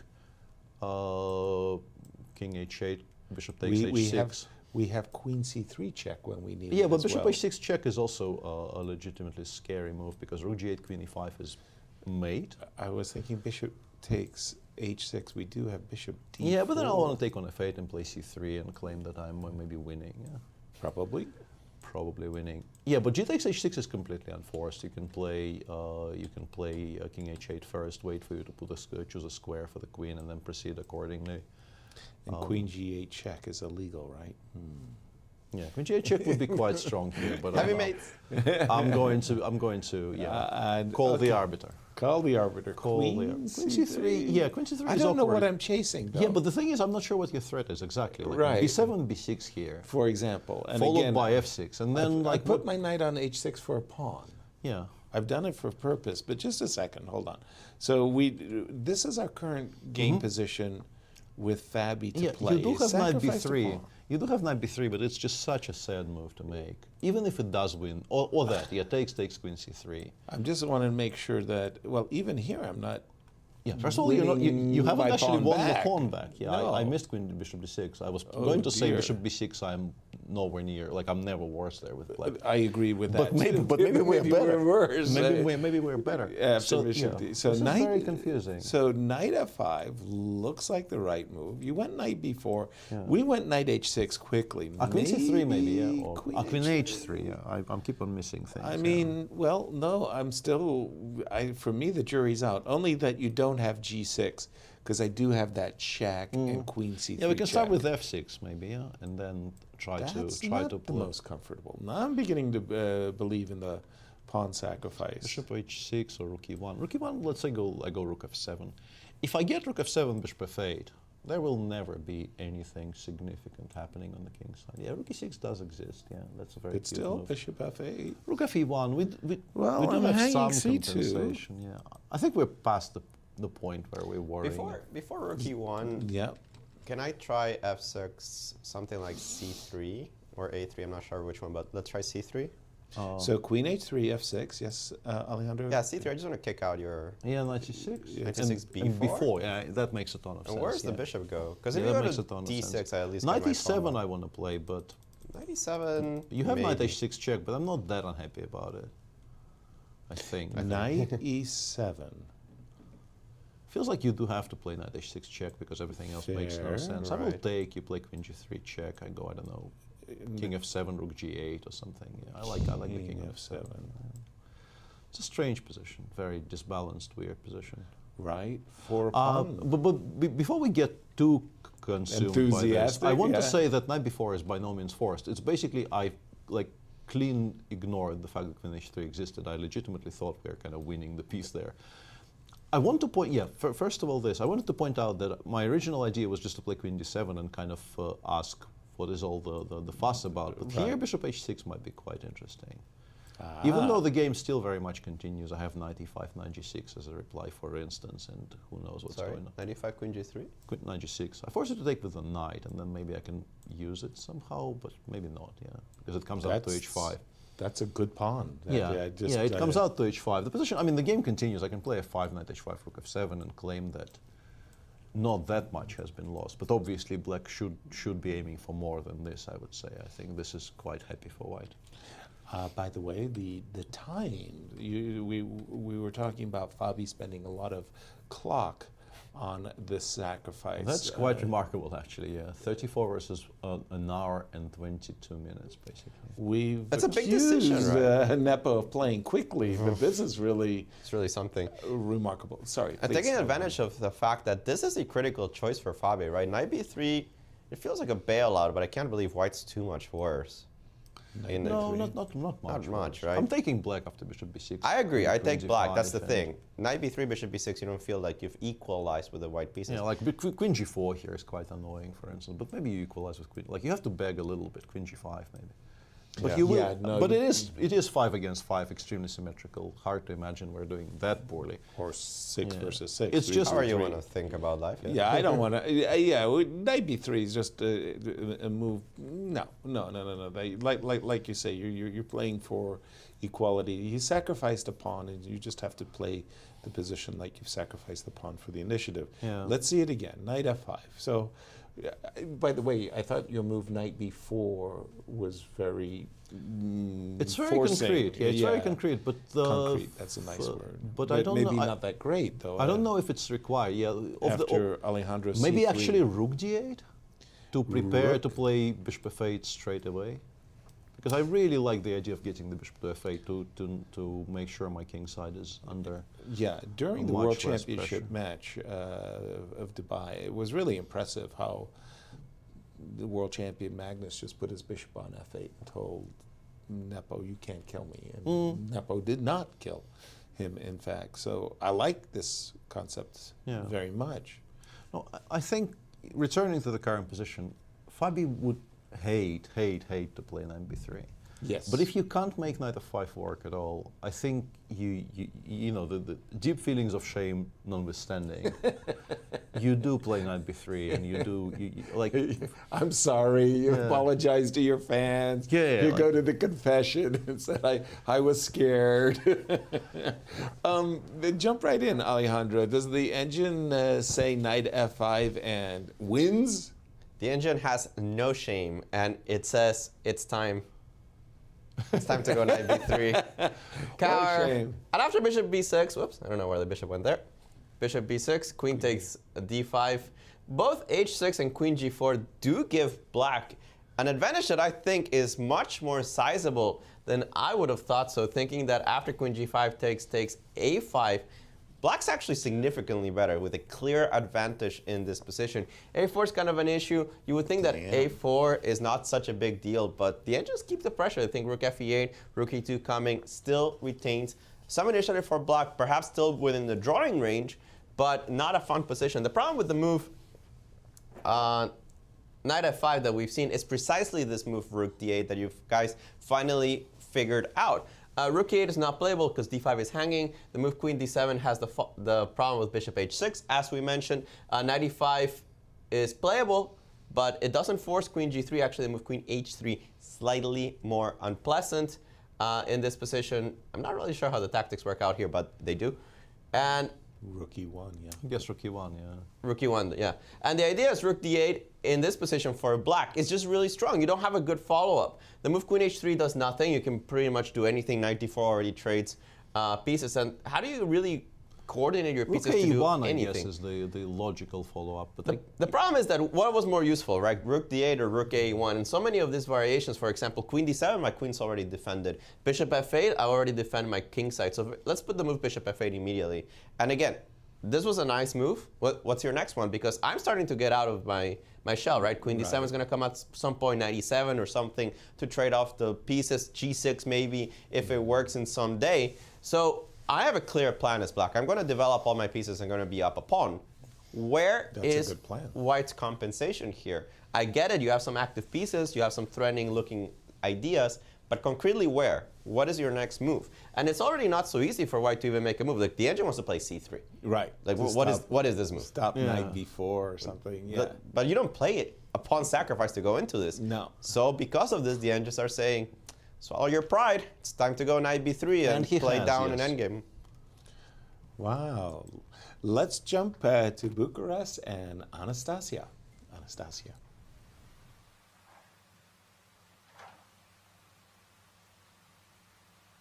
Hello everyone. Once again, here we are in Romania and Bucharest, and I just came back from the playing venue. I mean, it seems that actually Jan Nepomniachtchi spends more time walking around and sitting on the board because he actually spent only kind of 10 minutes of his time, and Fabiano has only half an hour left on his clock. So actually, and the position doesn't look so great at the moment. So I think Jan actually got the initiative in this game. Nevertheless, he plays with black pieces right now. I also noticed that pieces are leaving the board in the game between Wesley So and Richard Rapport. We don't have queens anymore, and we know that it's not the best situation for Richard, who really likes to complicate the position no matter what. So two bishops are on the board for black, and it seems to me that despite the fact white has extra pawn, I mean, the game probably goes towards drawish direction. So far so good. It's kind of quiet still at the playing venue, but the tension will grow closer to the time travel, I guess. And so all our eyes are on the games. What do you think about those games, guys?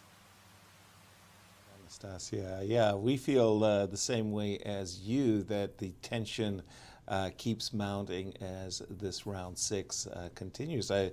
I'm just a little bit stunned that you're an hour down on the clock. Yeah, that's quite remarkable. Worse with white, slightly worse. And another thing I wanted to bring up is that Wesley is about to play his third opposite colored bishop ending with an extra pawn. Yeah, like how does he do it? I mean, Richard actually hasn't taken on d3 yet because his pieces are so active that you can definitely, let's say, make an argument for even maybe going bishop f8 and continuing. But this is, I think, a very comfortable draw after bishop d3, bishop d6, bishop e4. Comfortable draw. As long as you don't allow the pawn to reach d6, which I think with the move bishop e4 you achieve very easily. d5, rook a, d8 just loses the pawn on the spot. So I put a blockading piece on d5. The ideal scenario for me here would be to actually play bishop c6 and get the rook to d5, but bishop c7 is a clever move that Yasser made there. Stops that plan. Right, but I was trying to get out of the way of d4, d5, yeah. As well as maybe... But yeah, but we go bishop d5, rook c1, we go, I don't know, rook e7, rook c5, rook d7. And that is a blockade, but that the crazy part nearly is unbreakable, I would say. Yeah, nearly. I like that, you know, like hedging, because it is absolutely crazy that somehow in these these games where Wesley has the opposite color bishop, and it looks like things are more or less cruising towards a draw, let's say, and he's converted them.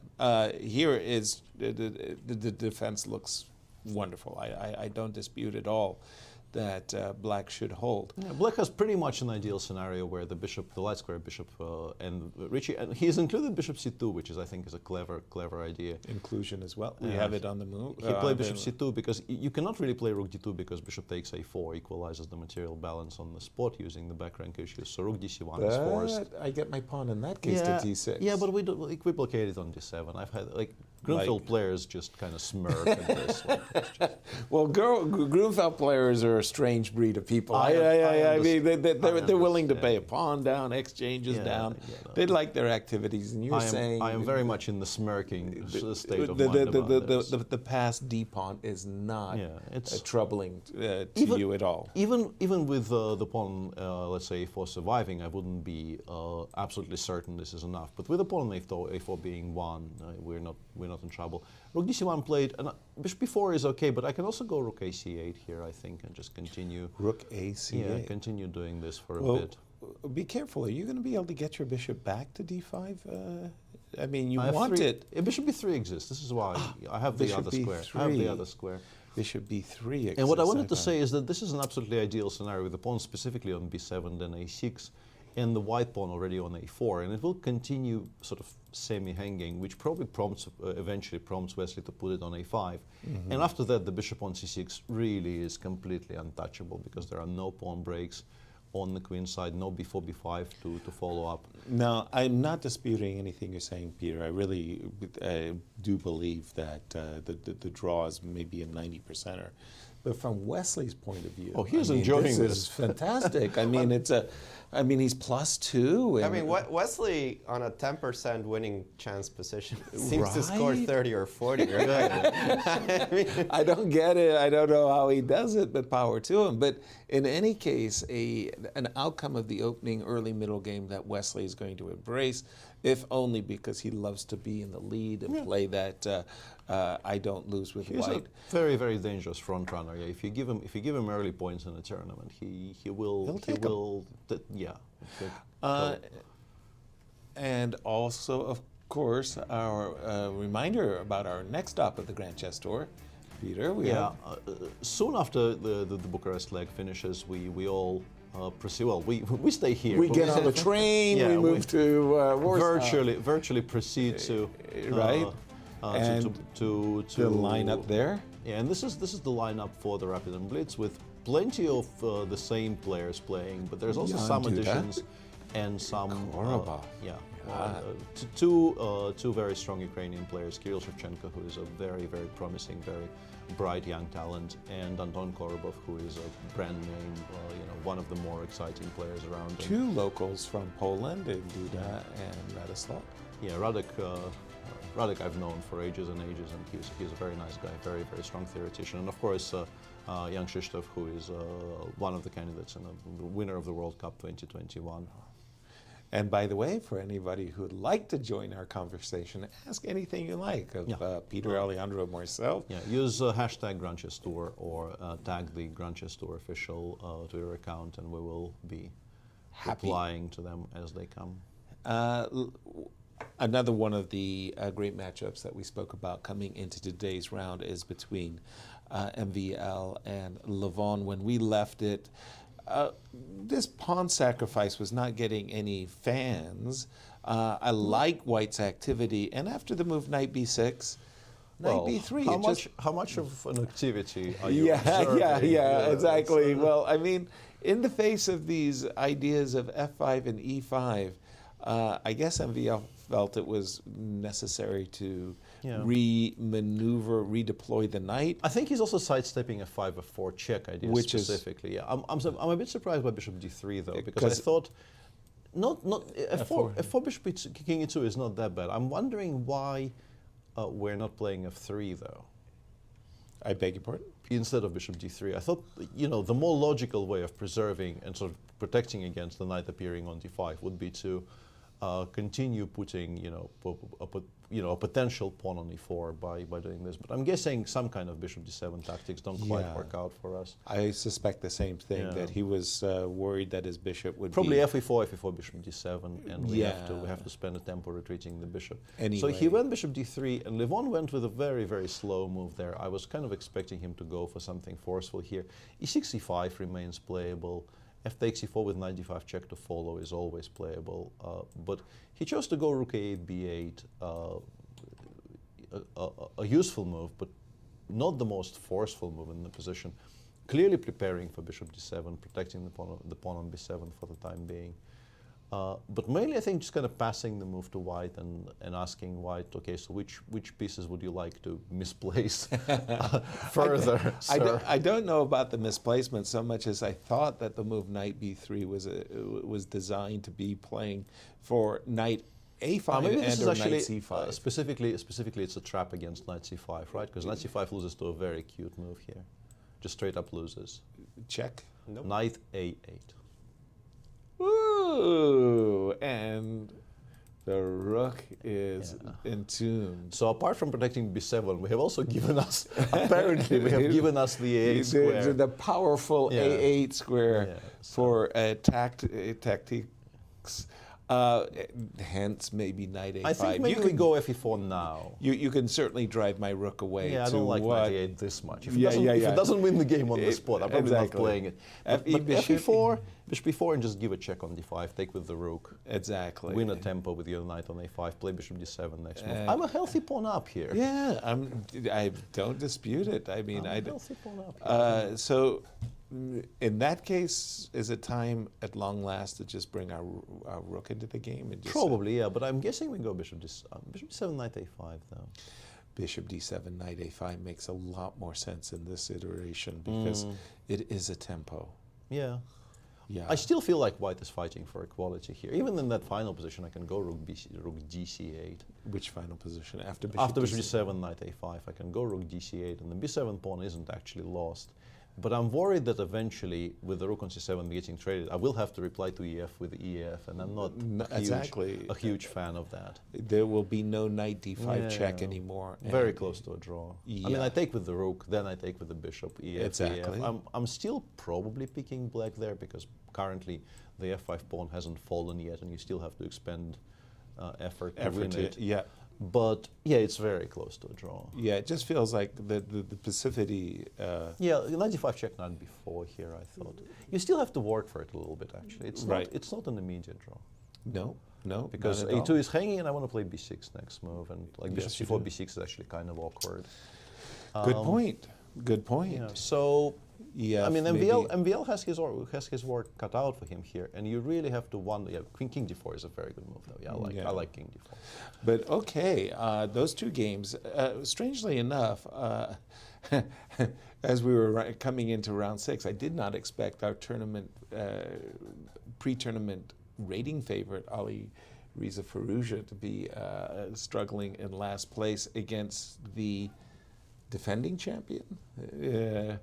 Shaq, and let's just c4 is an interesting move here because at a surface glance it looks like a pawn sacrifice, question mark. What's the reply to rook a8? Rook a8. Apparently we're still following some games, even in reasonably high profile games as well. This position has been reached by the Moldavian grandmaster Svetushkin, who I think sadly passed away last year. I'm hoping. Like that would be a rumors of my death are exaggerated. Yes. Hoping is not the word there, but I'm pretty sure I'm not wrong. What are the clock times? I'm just trying to decipher who is out prepared who as we get out of the opening into the early middle game. What are the clock times, Peter, between the two players? White is down to 43 minutes now, and Alireza is 55 and counting. So first hand, I would say that some rook to c8, I better, don't know which one, but a little bit better prepared, and we do have this move c4 on the board, and it's caused you to question why not rook c8? Yeah, attack and win it. Probably, like attacking it is possible. Winning it might be slightly more difficult, and maybe knight d2 is a reply. I'm not quite sure. And maybe D2? this is why we choose the other rook. Knight d2. It's an awkward move to make, but I'm really struggling to preserve the pawn. Otherwise, I was thinking queen d3, but you walk into b5. Rook takes c4 though. Yes. Okay. That was. I apologize, and I take everything back. Yeah. No. I mean, it was a. As you say, I'm struggling to also maintain my pawn. I'm not saying that this is necessarily playing for a win either. It doesn't look. But the trick was, as you so quickly pointed out, there is rook takes e4 against bishop e5. Yeah, this is what I missed originally. So no, in general, queen d3 trading might be a move. Trading c3 for d5 in general improves white's position quite Agreed. a bit. Because, Agreed. Yeah, I think the pawn on c3 is much more of a weakness than the pawn on d5. Yeah, the pawn on d5, isolated or otherwise, it does actually defend a very good knight. The pawn on c3 does look like a sore thumb on the open file. And that trade... Yeah, knight d2 I don't like. Yeah, if queen d3 exists, queen d3 has to be played. Okay, yeah. you like this better. Yes. Yeah, but your point is also well taken. Something like take on c4, rook c4, and either immediately or perhaps after a trade of rooks, we can go bishop c6. And right. In general, I'm very much in favor of having the pair of bishops here, but the bishop on g2 continues being somewhat restricted. On the other hand, if white somehow manages to play f3 and e4 here, I can easily it will stop being joyfully fun. take the white pieces. It will stop being fun. We'll keep an eye on that one, and I'll turn it over to Alejandro and ask him. Alejandro, I actually like today's round. 5 very different looking games to my eyes. Maybe not everybody's taste, but it's an intriguing round. Well, rook ac8 could be played, actually was played in the game between Alireza and Shak. The edges are saying, well, you could sack a pawn, just go queen d3. It works out tactically. You defend the pawn. So it's not really a huge issue. They think queen d3 is the move. You could take on c4. Take on c4. It doesn't really matter what you take with. There's no bishop b5 ever because rook takes c4 will always be working. You could take rook c8, but the edges think this is just about equal. Yeah, you have the pair of bishops and perhaps this structure on the queen side you could try to attack, but you can see how active black is. The knight's coming to c3 as well, hitting a lot of things. So black is doing okay in this position, not more than that. In the game between MVL and Levon, we have a pretty crucial moment, in my opinion, for the game. Here, MVL has played the move f4, and if Levon finds the move e5 here, he's much better. If he doesn't, I don't find a great move for him. For example, you were preparing the move bishop d7 in previous iterations, but at this point, the move knight a5 without the move knight d5 check later is kind of annoying. You don't have a good way of defending the b7 pawn, particularly in this position. So f4 is also kind of a waiting move, waiting for you to put your bishop on d7 so that I can go knight a5. A move like rook d7, rook hc1 doesn't really help me all that much. Trading these rooks will only favor white. So not a great move. The move the edges want to play, e5. It does not win tactically, but it does pose a lot of problems for the white side. Now, you cannot take on d5 because knight d5 is still hanging. That has not changed. If I play any one of the rooks to c1 or something like that, ef4 is a very serious problem because remember that the king is tethered to the bishop on d3. This rook is attacking it. So the only real move in this position is f takes e5. You could play bishop c4, but it's such an ugly move to make you're not really considering it. fe5 must be the move that you want to play. Now the point tactically is of course check. This king is under attack, cannot take the pawn, again because of the bishop. Can't really go to e2 because you give me a free tempo with bishop g4 check. You might as well go to d2 immediately. And here, the move bishop e6. Knight d7 is also strong with bishop e6 first. The idea tactically, knight c4 takes on e5 will pick up a very good pawn and, of course, coordinate black's pieces most importantly. And what do you do against it? If you go rook hc1, rook hc1 to take control over the c4 square and develop your rook, the knight reroutes. And this might be the difficult move to find from the situation that we have currently on the board. But if Levon finds it and spots it, you definitely go down the line. Because knight d7 is very strong in this position. You don't have a good way to defend the pawn. The rook cannot go to c5 because the knight is currently controlling that square. And with knight e5 coming on the board, that means that you're going to get your pawn that you sacrificed for a second. So you're going to regain that extra advantage of the pawn. And your knight's going to be on e5, where it's like just so much better than on b6. This bishop got out of the last rank, and it feels that black got everything that he wanted. He's going to have the pawn. He's going to have a little bit of a weakness on f4, but who cares? I got my compensation gotten rid of. White has no more activity than black really does. This rook on c7 is just about the only thing keeping white alive, because otherwise black's pieces are all coming into the board with tempo, with vigor, with strength, and white still unable to create threats. e5, a huge move in this position. He plays that. I think that is going to be very difficult for MVL to hold this position with the white pieces. If he doesn't find it, because perhaps he doesn't find the move knight d7, I don't see a great way for him to coordinate his pieces. So a make it or break it type of decision here for Levon. But e5 is visually such a beautiful move. I think Levon finds it. I think he does find the knight d7 because the move f5 is already an indication he sees those tricks that were available with f5, f4, and e6, e5 is a beautiful continuation of his previous play. I'm impressed by Jan's position against Fabi. Fabi, again, you know, is just such a great player. What can I say? To be worse with white? Yeah, he probably holds on, and I think the fact that Alejandro was indicating that you need to start with a5, it might sort of come in handy later. Exactly. The inclusion of a5 and a4 is probably favors black in all of these types of positions. Because as we see in the game, the knight did come to b4 with a5, a4 included. That knight's not getting chased away by c3 either. Yeah. But rook e8, that's a hard move to... Yeah, rook fe1 needs to be played. And of course, you don't blunder knight before here. It's the most natural idea. And Fabi did find, it's not very difficult, but he did find, I think, the best way to proceed, which is takes, and bishop d2. Yeah, very precise. Yeah, you need to attack the knight on b4, sort of force it to take on c2, and then you go rook c1. Exactly. And having taken the b4 square away from it, you force it to return to d4, not b4, which allows you to win the pawn back on c7.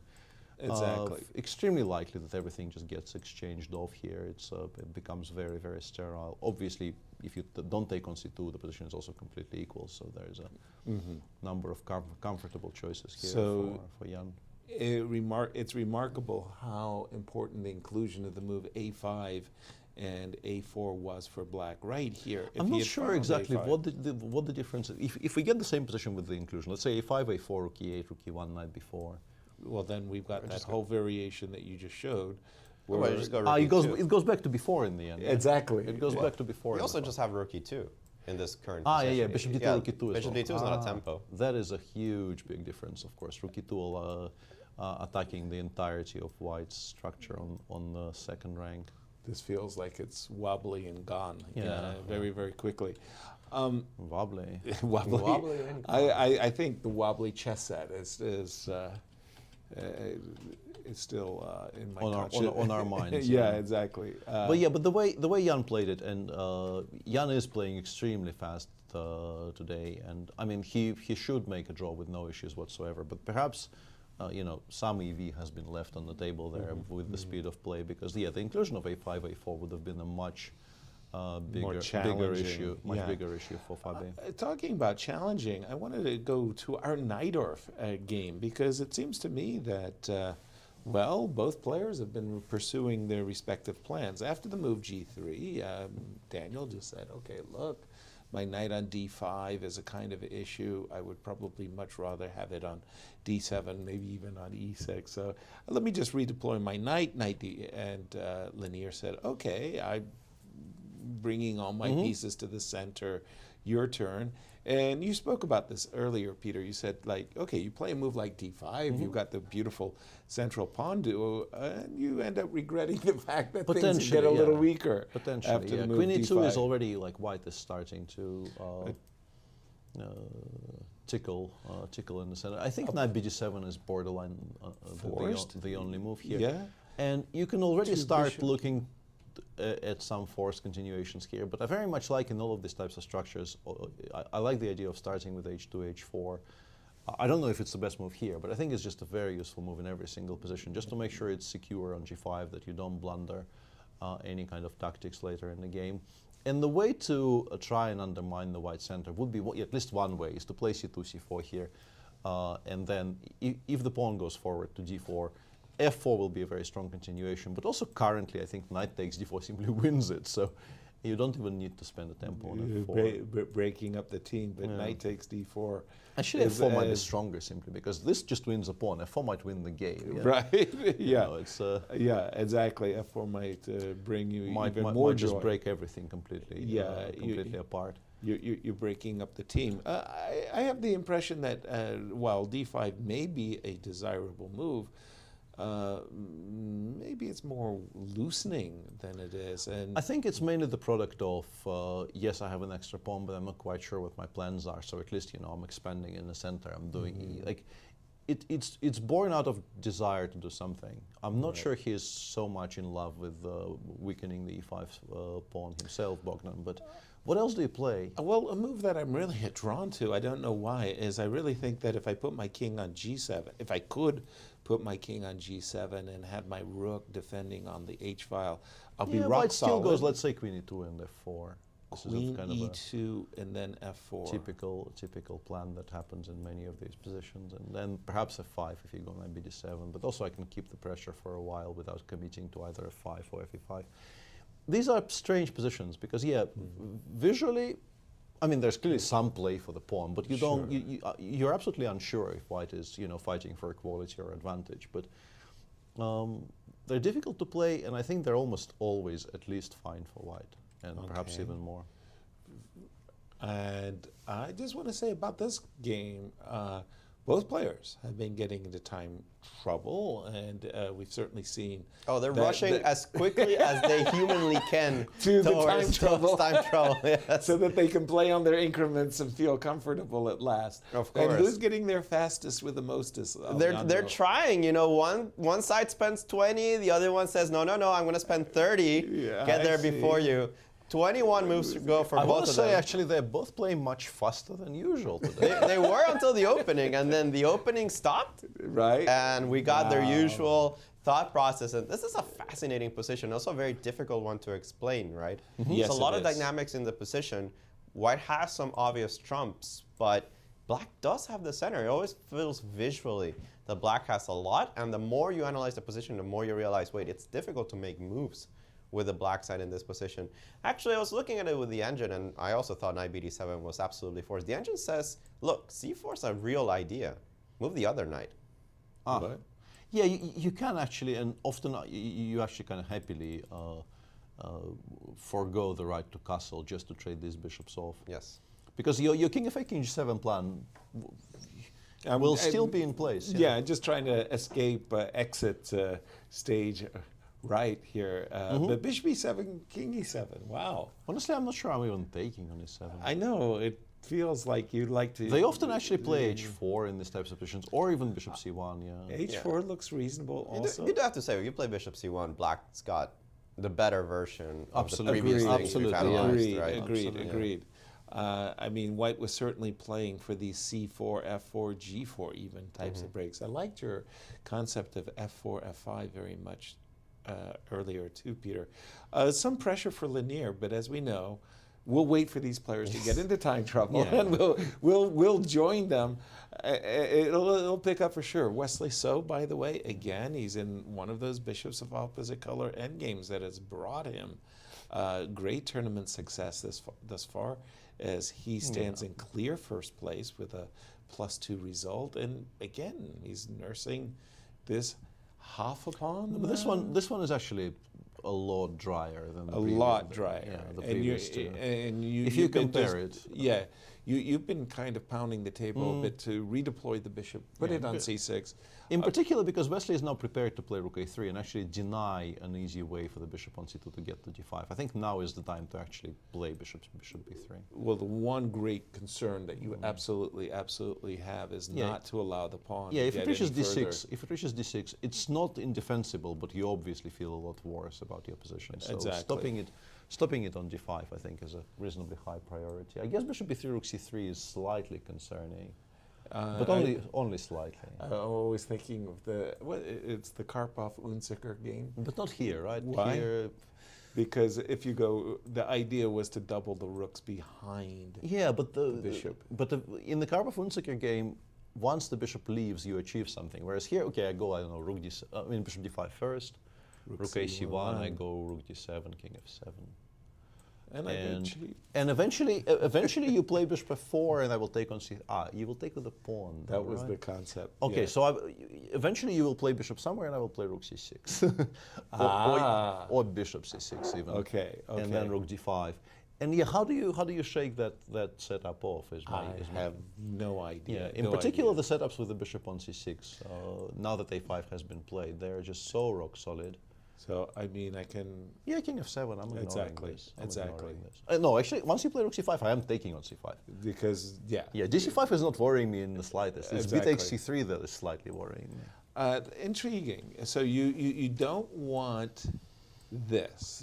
Even this is not that bad, but Yeah, but why allow it? Yeah, but you do want this. Yeah, let's say rook c6, rook c5. Yeah, I snap on c5 here very happily.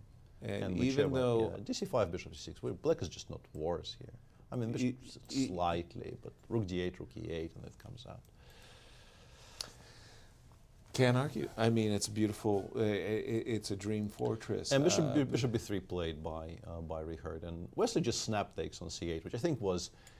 I was kind of semi-expecting this because I think Wesley knows this is very difficult / impossible to win. So he will not try too hard.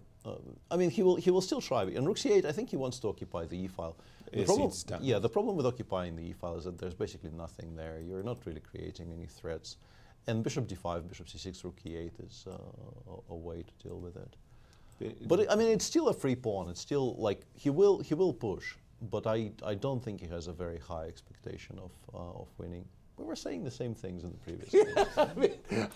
I feel like deja vu here. I've seen this movie played twice before. I'm not betting against Wesley. I've done that before. Burn once, never again. Burn twice. Let's go for thrice. Okay, Alejandro, back over to you, please. What do you reckon? Is it still 10% or is it 15% now? For Wesley? Yeah, 10%. Man, if this was not Wesley, so it was somebody else, I'd say 5. Right. But it's Wesley. He manages to win these games. I don't even know how. It's like he hypnotizes his opponent sometimes. It's pretty from the opposite color bishops that he's gotten. This one is the most comfortable draw. Right. Definitely in a different league of comfort compared to his shot game. Definitely more comfortable than the one that Nepo got. I think I have a very clever solution to our problems here. You do? Somewhat tactically, you have to... Bishop A, I really like bishop a4 here. And this is for a change. Bishop I haven't actually read A4. your screen. Normally I just read your screen, but... Bishop a4? Bishop a4. And my point is I want to play rook e8, but I also want to preserve the idea of rook c1 check, rook c2 check, and rook takes b2. So against rook e7, for example? Against rook e7, I actually go in and take on b2, yeah. I don't think the d pawn reaches d6. And so I can actually do this. Yeah, check, take on b2. I have also protected b7 by removing my bishop from the b file. I want to play bishop c6 next move. And d5 rook d2, you just lose that pawn, actually, as far as I can tell. Yeah, the trade will just precipitate a very quick and then it's just a handshake. draw. I very much like the idea of not allowing rook e7. I don't think we lose if we play bishop c6, rook e7 in the current, like if we play bishop d5 in the current position, like something like bishop d5, bishop c5, bishop c6, rook e7. I don't think this position is necessarily lost. I can go rook d8, rook d7. It's also kind of fine. But if I can even stop rook e7 from happening, I think I'm the one thing happier. I do say is I've activated my rook. I mean, you know, like on a good day, something crazy might happen. And, exactly. I could even start thinking, I don't know about crazy exchange sacrifices. But what you just said was the bishop a5, bishop a4 variation. What you bishop just a4, mentioned? and if you play bishop that c5, looks really good. If you play bishop c5, I go rook e8 immediately. Now you're cooking with gas. I just don't want to allow the rook into my position at all. Exactly. So yeah, this feels like it probably holds. Maybe the best. Quite comfortably. Yeah. And Alejandro, what about the Levon MVL game? VAR must be very happy in the truck. His prediction to win the tournament was Levon Aronian, and he's playing a great game today. He has found all of these moves we were harping about, the move e5, takes f4, straight down the line. Now, MVL didn't play the move rook h1 to c1, which is what we were expecting, taking control of the file and especially of the c4 square, but we still didn't like his position after knight d7. Instead, MVL has played the move king c3. Perhaps holding on to ideas of the king being active, something like that. But very logical move here, rook bc8, trade off that active rook. That active rook has been the bane of your existence for the last 10 moves. No choice, we can't defend the rook, really, right? You have to play takes on c8, takes on c8. And sadly, you have to go back to the second rank. I was thinking maybe he wants to go forward to defend the pawn, so the knight d7 doesn't take the pawn. The problem is that if you play king d4 and you see them move knight a4, you realize it's a mate. It's kind of a sad thing, but you can't avoid rook d8 mate. Who put a pawn on f4? It's kind of a funny position, right? Which means that after king c3, rook bc8 takes. You have to go back. You have to go king d2. But this is just a worse version than what we just saw, because you can still go knight d7. You can still take that pawn. You still can't reach it as the white pieces. But now black doesn't only have the extra pawn. He has the better pieces, and this looks like a crushing position, in my view, for black. Totally, and if you put that knight to c4 check, and you're forced to take it, and I take with the rook, it's the rook and bishop versus rook and knight combination. Play on one goal, as far as I'm concerned. Levon with the black pieces, and don't forget, he won with the black pieces also earlier in the tournament. He's dangerous. Maybe one of the more, along with Richard, I would put Levon as being the most dangerous player with the black pieces. I think... I think I'd go with that, Levon. I wouldn't argue, but I think specifically today, this is all largely self-inflicted. Oh, without question. Yeah, because I think you play the Vienna to make a comfortable draw in some kind of a long forcing line, and you don't really... It's not a weapon people very often use. And it all came from this very well-known and King F1 played GF, hundreds and hundreds of GF, times. and then either immediate h4 or rook c1, queen b4, h4. I remember game starts here. This against Bogdan Lalic. I played it against Maciej. I think everybody has. I played h4. But you were mentioning that Lubomir Lebojevic had actually championed the move king e2 and gone into this endgame voluntarily. And we were really questioning. Actually, the way that Lubo played it was king e2, queen b2, king f1.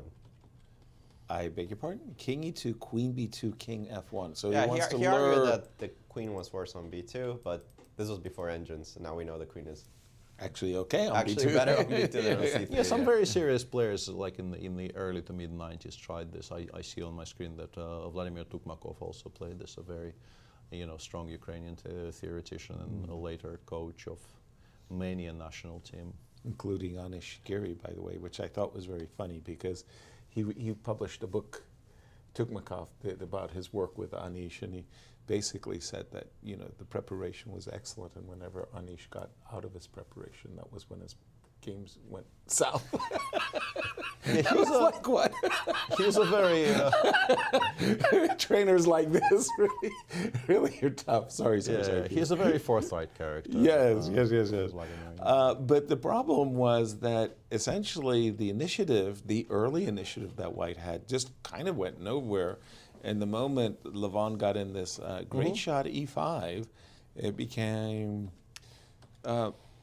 this is a nightmare for White, and if this is your position by move 23 in the Vienna, when first 15 to 20 are normally theory, and you're struggling. Things have gone badly wrong for exactly. For Emil. He, you occasionally save these types of positions, but very occasionally, like 97, 95. 97, 95, winning the pawn is brilliant. But imagining that you had this position, and you're very grateful, by the way, to have this position as black. Would you choose knight d7 or knight c4? Just inviting this. To be honest, structurally, I would go. Okay. Yeah, structurally, I would prefer knight d7 because I genuinely don't particularly like the idea of trading the knight for this bishop on d3. The bishop on d3 is not a very good piece. Okay. But knight c4 check, bishop c4, rook c4 looks so crushing, doesn't it? That maybe it's just an improved version of knight d7 because we also win a tempo by forcing something like king e2.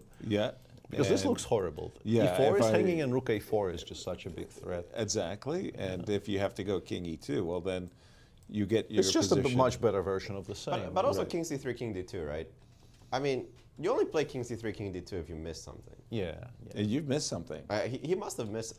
Yeah, I mean, knight a4. I think he missed knight a4. If you go back to this position, you don't play king c3 to immediately play king d2 in the next turn. So something. I mean, rook h1, knight d7 is not very attractive either. If we're entirely honest with ourselves, it's right. None of this is a dream. No, we're past that point. But that is for darn sure. But this does look very attractive indeed for Levon. We'll let Levon enjoy his position, and we'll come back to our soon-to-be time trouble game. Well, Lanier played in a minute. Yeah, he made, but I mean, how dare he play fast? What? Really Well, shocking, the commentary team here.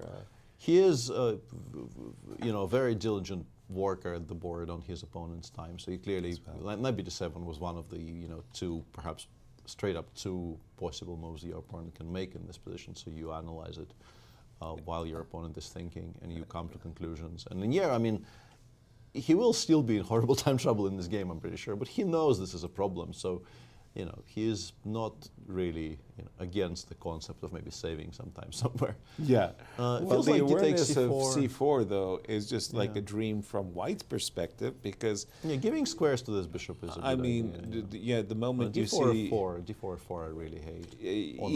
Either of these two moves, d4 question mark, f4 or knight takes d4, but White's for choice. I mean, he's fully mobilized. Yeah, I think we're taking on c4, bishop takes, and now the question is, do I need to spend the tempo on b7, b5 just to drive it away from the c4 square? Alternatively, I am kind of attracted to, you know, returning to your idea of king f8, king g7. I'm pretty much never castling in this position. I think the rook on h8 is a very, very important defensive resource. Exactly. Yeah, and we see the clocks. Yeah, we see the clocks here. And for who can burn their time fastest? Yeah, this is move 20, and Deac is now down to below. And it's not just that it's move 20; they blitzed out the first 16, right? Right, exactly. Actually, only the first 14, so it's not as bad. Let's jump to Bucharest. Hang on a second. No, hang on. King d4, knight a4 is on the board there. What? And he resigns. He forgot about knight a4 completely and immediately resigned. Well, I mean, and he's there shaking his head. Yeah, like this has been. Yeah, not Beckham's day, clearly. Oh my word! We love that checkmating pattern that you showed us. King d4, knight a4. And we have more explosions because deal with mate. Yeah, Jan sacrificed a piece. It's a temporary sacrifice. It will be a draw, but Jan currently is a piece down in his game. But yeah, let's finish with this. Yeah, King d4, knight a4 resigns is kind of abrupt. Okay. I mean... yeah, exactly. Okay. Wow, you don't see grandmasters of this class losing with the white pieces in a mere 25 moves. Yeah, that is quite something. I mean, just stunner. Yeah. Wow. And let's check in with Anastasiya in Bucharest. Yeah, it seems that actually, now that you were mentioning the game between Maxim and Aronian, what result, and it seems like I was kind of rooting for Maxim, thinking that I have prepared him yesterday, but it went the other way around. Maybe he was tired after yesterday's race day. So Levon is winning this game, and still we have a decisive result. So I wanted just to draw your attention now to the game before we have the interview, and Cristian is bringing now Levon here to the studio. There is a game between Shahryar and Alireza Firouzja, and I think it's getting exciting. Actually, with the last move, bishop f3, it seemed like Shahryar invited Alireza to take on a2. But of course, normally you don't take such pawns, but still, I mean, many different complicated variations would have come. But at the end, Alireza decided to play bishop h3, and for example, if you make move rook c1, you should literally count some moves like knight takes c2, for example, and if knight takes, I mean, rook c1, I mean, then you can see these kind of variations can follow with queen e1 and checkmate. So you should be careful not to play the move rook c1 now. What is the alternative? Maybe after knight e2 you can take with the bishop, yes, for example, but still the same scenario. So I think this game is getting a little bit interesting at the moment, but of course I think it's time to come back to you first of all, and then we'll see the interview with Levon. Big news. Thank you, Anastasia. We'll definitely be keeping an eye on this very important game, as our defending champion is just having a horrible time, as is Alireza. But I'm still kind of like tasered by what we've seen in the game between MVL and Levon.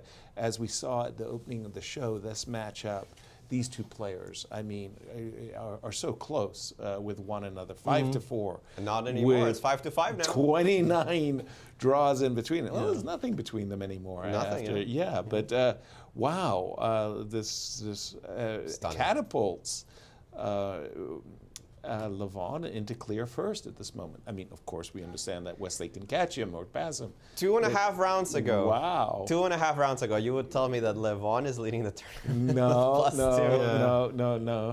That would have been tough to swallow, yeah? Exactly, considering that he saved a completely lost position. But power to him as he seized his opportunity. Wesley So, by the way, Bishop A4. I was kind of wondering if he will do this, honestly. Bishop A4, the move that you mentioned, Richie, and, well, I mean, as a Grunfeld player, you're used to having a pawn on D6. I mean, yeah, it will be on D6, but all the rooks are gone. And I think Richie is doing absolutely the right thing by forcing it to D6, actually, not allowing the king to come to D4.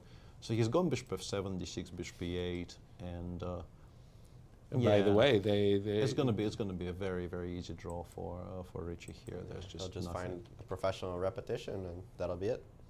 And let's just with this amazing victory, early victory, stunning victory by Levon Aronian, he catapults to clear first, and expecting to be joined by Wesley. Yeah, he will be joined by Wesley, and if Bogdan wins, also potentially by Bogdan, but that's sometime in the future. But yeah, the Wesley game is probably about to wrap up reasonably quickly as well. And let's go back to Bucharest and Cristian with Levon.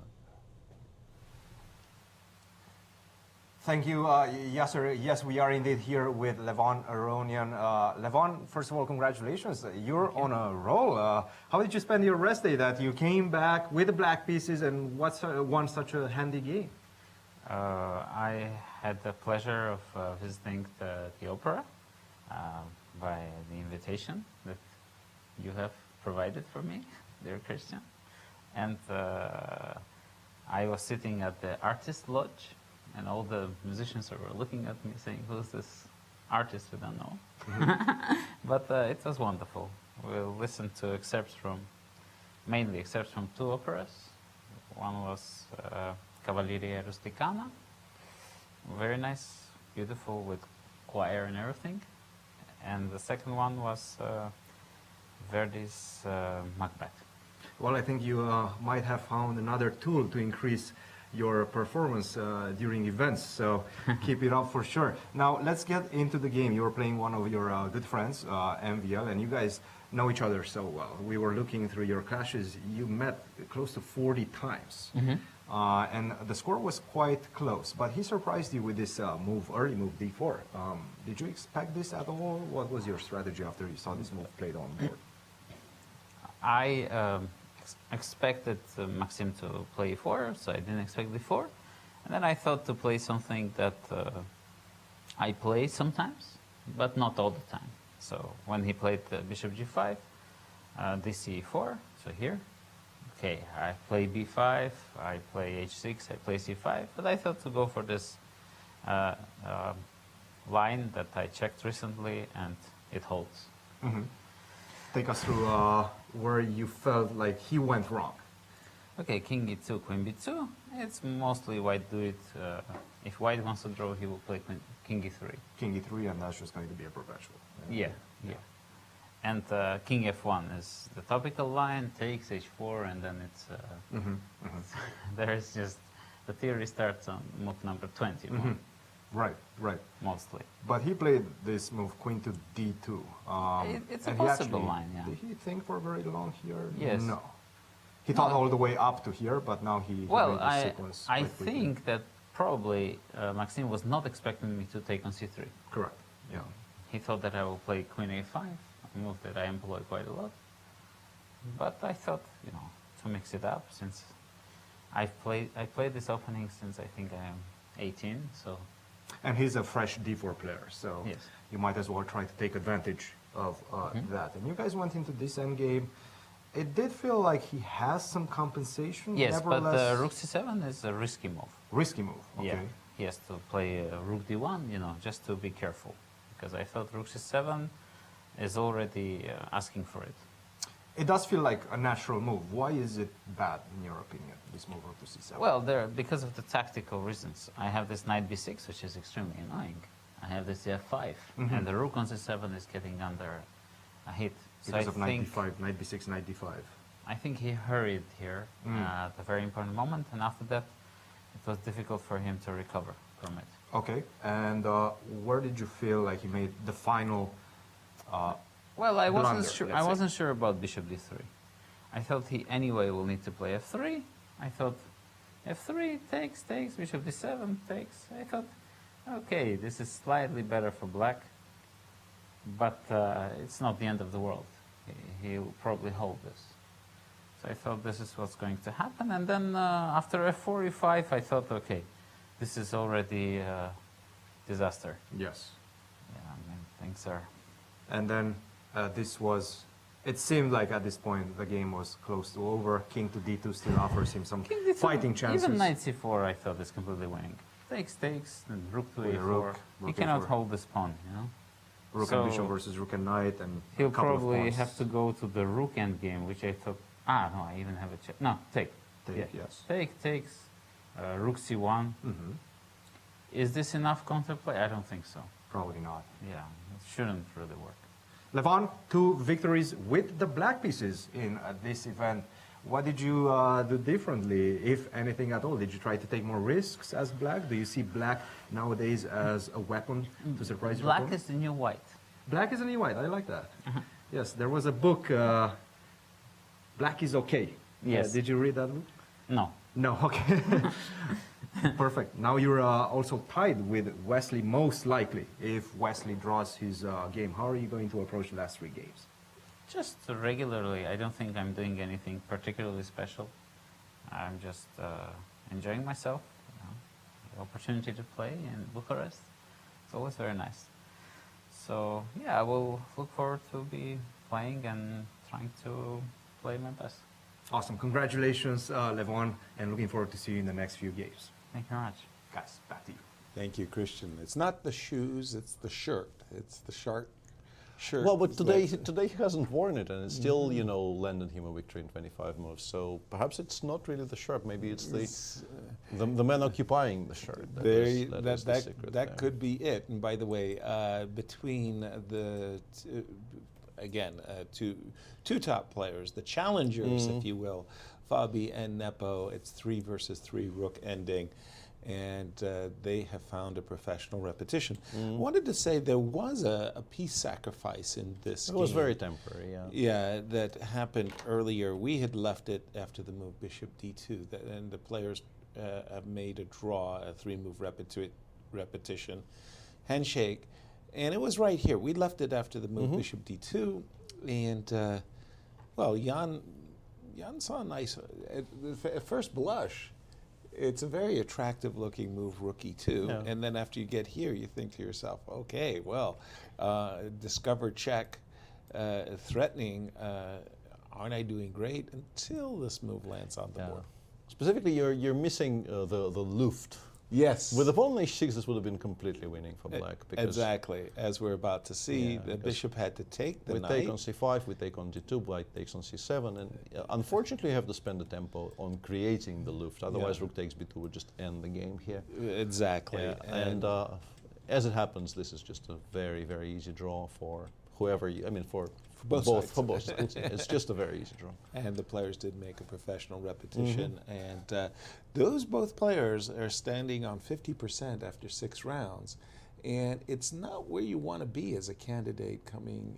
Not particularly, no. But it is what it is. It is what it is, and also, like, there's only so much we can read into what the tournament results of candidates are prior to the candidates tournament.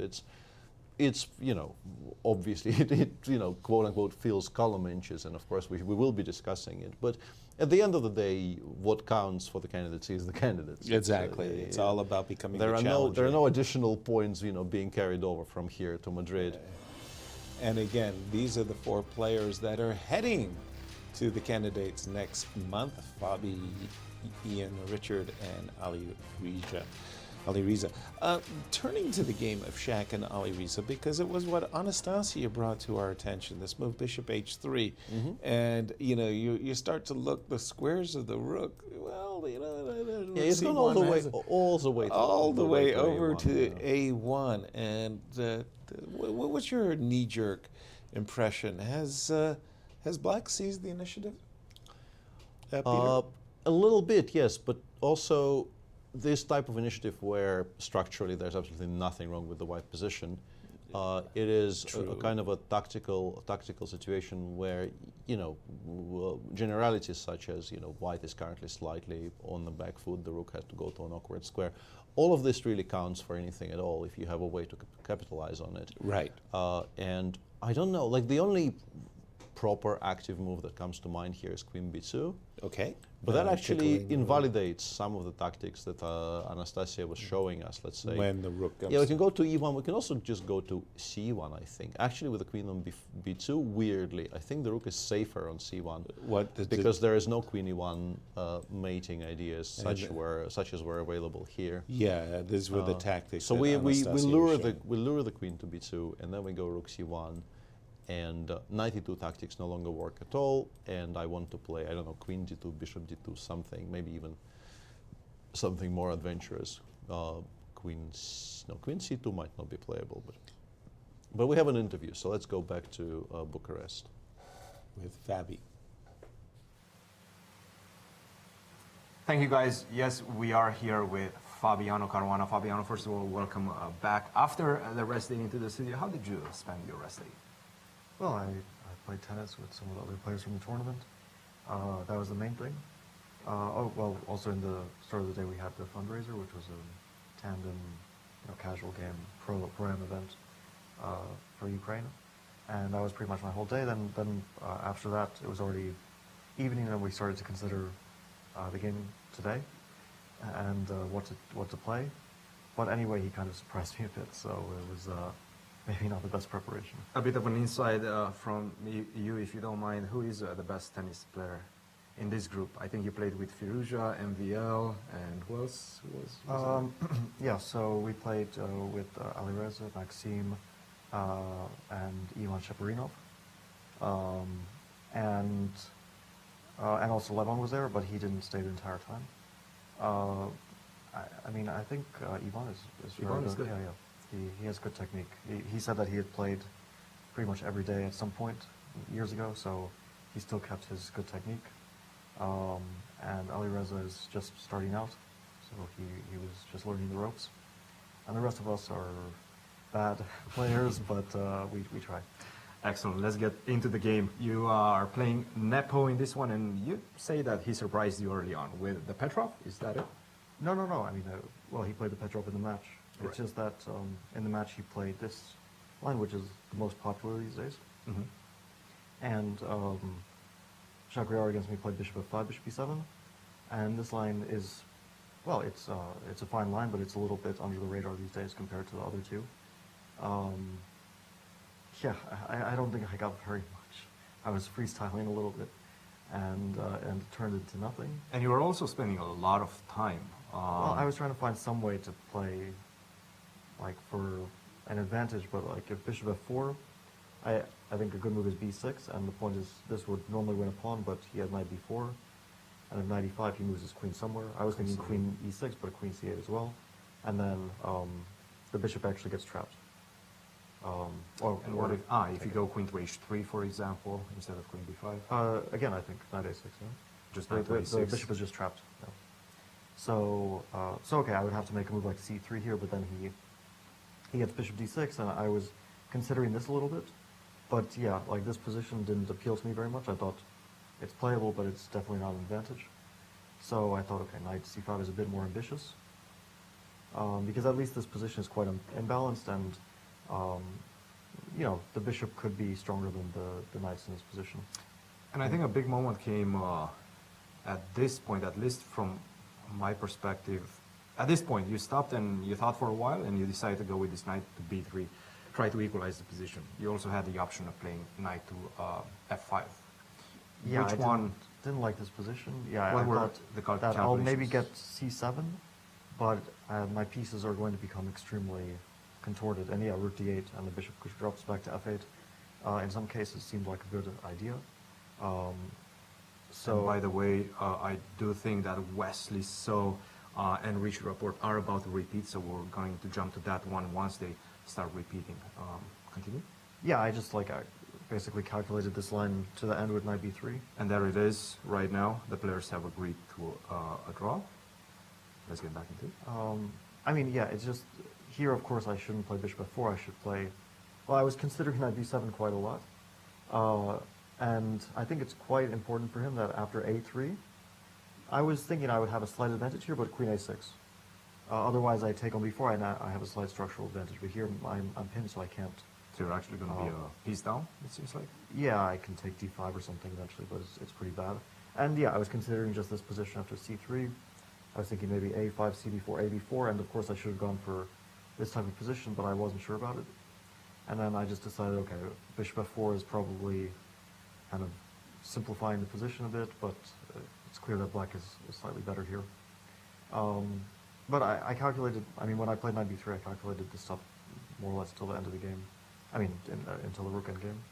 Were you at all concerned at this point, after rook to e8, that he has this knight b4 ideas? No. I mean, I had already seen the line that I was going to play. I was only thinking his only chance is a5, but I was thinking that I could play a4, knight b4, and the same line. Oh, no, wait, so, sorry, bishop, I think it goes bishop d2 first here. Yeah, bishop d2 first. So I don't allow rook e2. And if knight c2, I can take, and now it's a slightly different type of line, but I have this a5, and I thought I was equalizing like this. And if he takes here first, I thought that this was equal, but I don't remember the line. I think it was rook e4 that I was counting on. But yeah, it seemed like I was holding a draw here, and when he played knight b4, I was quite relieved because this I thought was just dead equal. Like, the only way to play on is something like a5, but here white doesn't risk very much because the knight is very stable. You can go to d3 eventually, or white can just play like a3 or a4 and simplify the queen side. And yeah, what we saw in the game was just a straightforward forced line, which leads to a dead draw in rook endgame. Fabiano, tense game, but we'll let you go now. Take some rest and good luck in the rest of your games. Thank you. Guys, back to you. Christian, a little bit of a disappointment there for Fabi as he gets absolutely nothing, even worse than nothing. He has to defend well. Had to figure out some things to make sure he doesn't lose. And with 3 results, 2 games still in progress, these are our current standings. Levon and Wesley sharing first, Peter. Yeah, absolutely, and yeah, plenty of games still in play, but the big one is the local hero, Bogdan, Daniel, with a victory, very unlikely, well, who knows. He could actually catapult himself into a share for first. And Bogdan has, by the way, played a move that we somehow resisted playing ourselves, Peter. He did just grab the bull by the horns and says, why don't I castle? Yeah, with the rook already on e1 and not h1, even though, I don't know why, it's there really isn't that much difference, but somehow it feels safer to castle when the rook is in the center and not on the h file, because you, with the pawn on h5, you're very worried about some kind of g4, h4, and, Indeed. and things opening up on the king side. Exactly. It looks risky, but it's also logical, just evacuating the king away from the center, connecting rooks, and yeah, hoping to then start alleviating the pressure somehow. Can I be the first, therefore, to ask a question? What happens if I grab? I think we take, right? And then I was going to tickle your rook, and if the rook was bishop takes g6, yes, winning a pawn, or winning a pawn back. Winning a pawn back. You do have I do have knight c3 check, but I'm not that me. happy with the entire thing, to be honest. Right.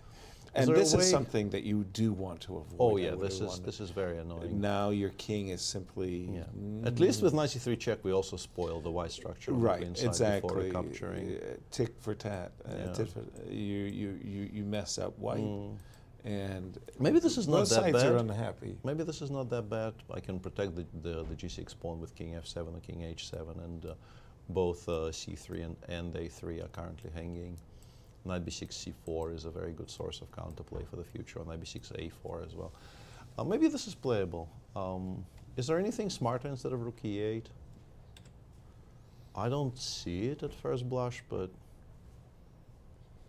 yeah, I don't see it. I don't think on a good day you could play queen b6, queen takes b3. But knight bishop c3 c4 check. is just such a crushing response. Ouch. Just takes away all of our counterplay, and then we pick up on f8, and we are very happy, right? Yes. Well, if the knight, I was immediately. thinking I was going to have to play king a2 or something, and maybe allow some trickies, but I guess not. Bishop to you're ridiculous, probably. I mean, I want to hang on a second. Why are we? No, this actually maybe is semi-playable, but after bishop a3, can I throw in something like bishop c4, bishop e4 somewhere? I don't know. I want to choose a square. I don't know which one is stronger. I mean, if knight b6, I take on d5, take on f8. I wanted to take on e5, but that loses material. Yeah. Sorry. Bishop f8, queen takes e5 was my plan, but that actually Right. loses material to I do to knight c3 check. Exactly. I've got a tricky. Those tricky knights. Discover check. Yeah. Even though I do feel like we probably have traded enough pieces here to be quite happy with our extra exchange.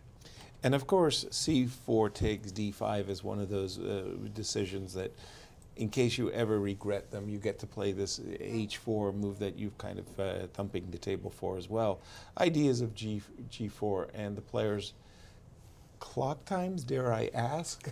Yeah, let's take a look. Let's take a look at what's happening on the Their clocks bird's there. eye view. Yeah, actually, very kind of by their standards, very relaxed. 25, 26 minutes each for the 20 moves. Wow, I'm just going to even call that a comfy time. But we're going to jump to Bucharest as Wesley So is with Cristian. Thank you, Yasser. Yes, we are with one of the co-leaders of the event, Wesley. So, Wesley, first of all, welcome back to the studio. Tell us a bit about your rest day. What did you do during the rest day? Oh yeah, well we had hi Cristian, it's good to be back first of all, then back to play again. But we had the Ukrainian fundraiser, which we invited business people to come play with some of the players, and it worked like before in the biz section where I play one move and then my partner plays a move. We played 2 games actually against Natalia Skova and her partner, and we lost both games. But it was fun, and then later I was just relaxing in the room and looked at the games and players and looked at my next 4 opponents. Did that kept your competitive juice going, those hand and brain situations that you had? Yeah, definitely. It was a lot of fun. Fabiano was there, Maxim Vacherlagrab was there. I think everyone was just very relaxed and having a good time, and I think my partner, like I've never seen him before, but we seemed to be a good match. Definitely, it felt like you came to the game quite relaxed, confident in your play. Take us through the critical moments of this game. Yeah, first of all, I must say I think Richard played the opening really well. I think he prepared really well. And I mean, this tournament he has on -1, so it's very unfortunate, but he made a very big blunder against Deac Bogdan. Richard's also very unpredictable player, so he can play extremely well like he did in Serbia, or sometimes he can have really weird tournaments. But I think I only played him a few games in my career in classical chess, so he's just recently reached the very top level of chess, so I didn't really know what to expect, and I don't really know him that much. So today he played the Slav. Did you expect him to play something so topical rather than something a bit more creative, artistic, if you might? Yeah, that's true. Like, that's one of the reasons which I don't really know what he's going to go for. I mean, in Blitz and Rapid, I guess he plays the Dutch and the King's Indian, but I guess for classical chess, he's trying to play really solid openings, although as we can see the other day. 92. Yeah, he can still play 92. Days ago, yeah. Which is not very good, well, but it's very creative and very imaginative, and it's very nice to see a top player playing moves like that from time to time. Absolutely. So yeah. it felt like. Yeah, I thought. I think in the database he only played the semi-slab once recently, so didn't really know. But I think after Bishop C4, I mean, Black has many lines here, obviously. Like E5 is very solid. B5 is what I expected as main line, but A6 is very good. I think A4 is just not ambitious enough. I prepared this maybe 6 months ago, so I wanted to try it. But obviously I should play Rook D1. I mean, the semi-sub is a very solid opening, but Rook D1 is the critical move here, so that's clearly what I should have gone for. Because here, unfortunately, Richard's also very well prepared, and this line is probably just not dynamic enough to play for a win. So you played this move, bishop to d3, quite quickly and confidently, and now we see that h6 might be the main line, but now he thought for a little bit, and then he decided to go for this e5 line, taking, giving you the pawn, but taking the bishop there. Did you feel like he has enough compensation at this point? Yeah, definitely. I mean, h6 is the main line here, but it's also very complex with the piece sack on h6. But I mean, black is totally fine. In fact, Gary played this line 22 years ago. He did, yeah. Yeah, that's incredible. He's so far ahead of his time. But I think Richard obviously prepared this move. You still think he was within his preparation, even though he was spending some time thinking? I'm 95% sure this was in his database. Queen d7 is a very important move because I'm threatening knight g5. Very good move indeed. Yeah, I mean, otherwise knight g5 is coming, and black doesn't really want to waste a tempo playing h6. So after the very accurate move, queen d7, I think black has good compensation for the pawn. Obviously, queen d7 is an important move, but also a slightly computer move. So 95% sure it's still it's preparation. Yeah, and I mean here, I think I prepared something like this, but my database also, but obviously it's just equal. I think if I want to push for anything, should go d5, rook e8, queen d4. So I was thinking for a long time going for this. Not sure if black should play queen g4, queen f5, but let's say queen f5. If I could activate my dark squared bishop, I'd just be much better. Bishop e2, bishop c3, but you don't have time because of rook e4. Rook to e4. Yeah, I was calculating something like this, like I'm threatening queen d8 check. Queen to f6 probably. Yeah, queen f6, and it's just black has no problems. So. Because you don't have time to attack the queen. Bishop h2 would win the game. Yeah, so I'm pretty sure. I mean, I would have gone for this, but I wasn't sure how prepared Richard was. And yeah, in any case, I'm +2, he has a -1, so I didn't want to risk that much. But at the end of the day, a4 move then is just too quiet to pose any real problems against a well-prepared opponent. Wesley, you came in to this round as the leader of the event. Now, Lev managed to catch you. What are you going to do in the last 3 games to separate yourself from the pack? Yeah, I mean, Lev won 2 games with the black pieces, which I think is almost impossible to win with black in this. So, I mean, if he wins 2 games with the black pieces, obviously it's going to be a tough fight. But at the same time, I cannot control how my other opponents do in their game, so I can only really focus on my game. So, I mean, I have to try to push in my next few games. Hopefully, we'll see what happens. Thank you very much, Wesley, for joining us in the studio. Keep the energy up for the last 3 rounds, and we'll see you tomorrow. Yeah, thank you, Cristian. Thank you so much. And we're actually going to go on a break right now. Stay with us. We're going to come back shortly.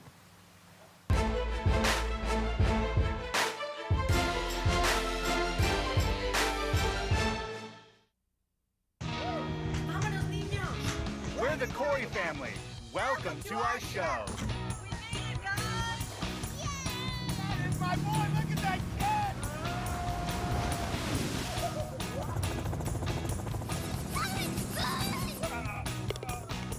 You guys gotta see this. That's our show. Now go start yours at visitmo.com.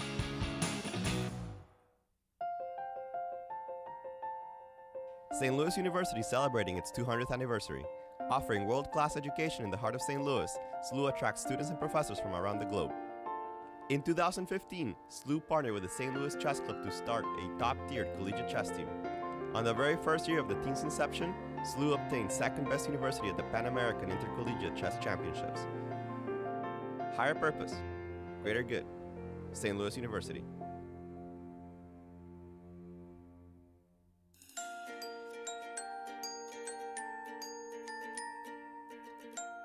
Welcome to the chess capital of the United States. The St. Louis Chess Campus in the heart of the vibrant Central West End has established itself as a premier global destination for chess and is comprised of two unique nonprofit institutions. The Chess Club and Scholastic Center of St. Louis is recognized as the top chess facility in the world and plays host to all major tournaments, including the U.S. Chess Championships and the Sinkfield Cup, one of the strongest chess tournaments globally. Tournaments are broadcast online to more than 150 countries, led by an expert commentary team of grandmasters. The Chess Club is an educational organization committed to promoting the game of chess, with a specific focus on bringing the benefits of chess to children throughout the St. Louis area. Research shows children who play chess exhibit improved analytical skills and increased confidence. The Chess Club is highly engaged with the local community, bringing scholastic chess programs to more than 100 schools, providing hundreds of classes each week. Directly across the street from the Chess Club is the World Chess Hall of Fame. This one-of-a-kind cultural institution invites visitors to experience chess in imaginative ways and is home to the U.S. and World Chess Halls of Fame.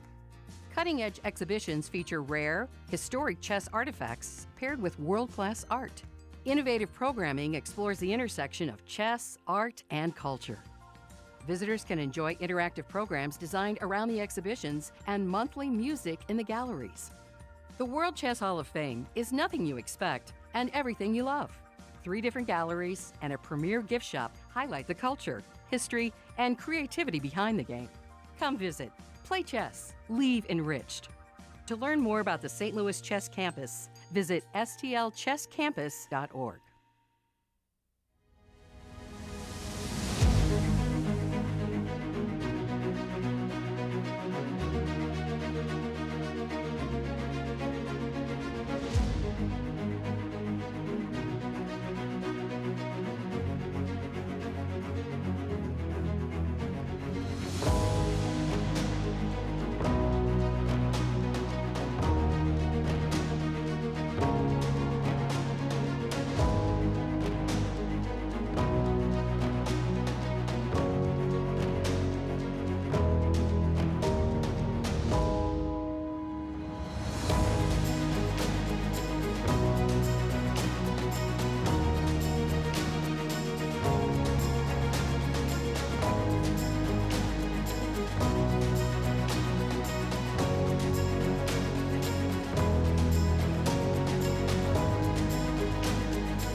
Welcome back to round 6 of the Bucharest Superbet Chess Classic, and these are the standings with 3 of today's games finished and 2 still in progress.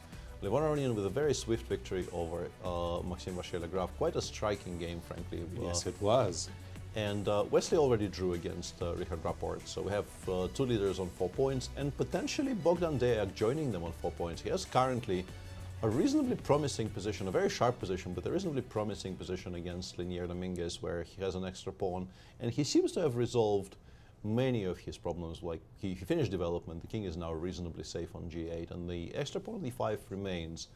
But we do want to bring you news of a move which we had a conversation during the break with our group of commentators, and I very confidently, after bishop h6, rook f8, gave Yasser 10 guesses, because Alejandro informed me what the computer liked there for white. And I thought I was absolutely safe giving Yasser not 5 but 10 guesses as what the best move here is. And whenever you set a challenge exactly like this gives a little bit of a hint. Right. Because that implies that a non-standard tricky move is the best. But I still felt completely safe. I thought, you know, in my experience, there is plenty here to exhaust before you come to the conclusion that you need to come to. And Yasser said, we wanted to play bishop takes g6. We even said it on air, but it probably doesn't work. How about trading queens? What do you think about queen c2?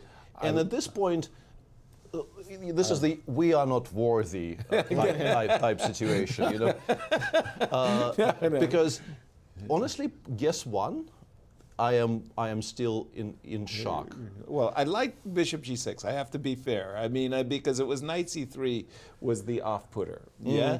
But the idea behind queen c2 was pretty straightforward. Queen takes c2, bishop takes c2. This knight is hanging. If it's supported, then e5 this is pawn awkward. goes. Yeah. Yeah, exactly. This type of thing. And I think, Peter, the knight line a5 here also might be even stronger than rook takes e5. To be honest. Knight a5. Yeah, knight a5 is an incredibly annoying move to face here. b7 is hanging. Bishop b4 might be the follow-up. Because we were doing a blindfold that basically went rook e5, bishop a3. We take on e8. You were thinking, well, I can even take on a3. I have bishop e4 as well.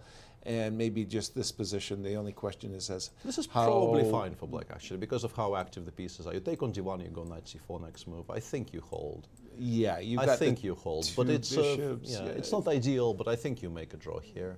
Okay. Because eventually, I think it ends up being 3 against 3, and 3 against 3 with 2 pieces against rook has been known to be holdable. You know, it's interesting you should say that, because there was actually, I believe, a couple of practical games where the rook lost against the 2 bishops on a 3 versus 3.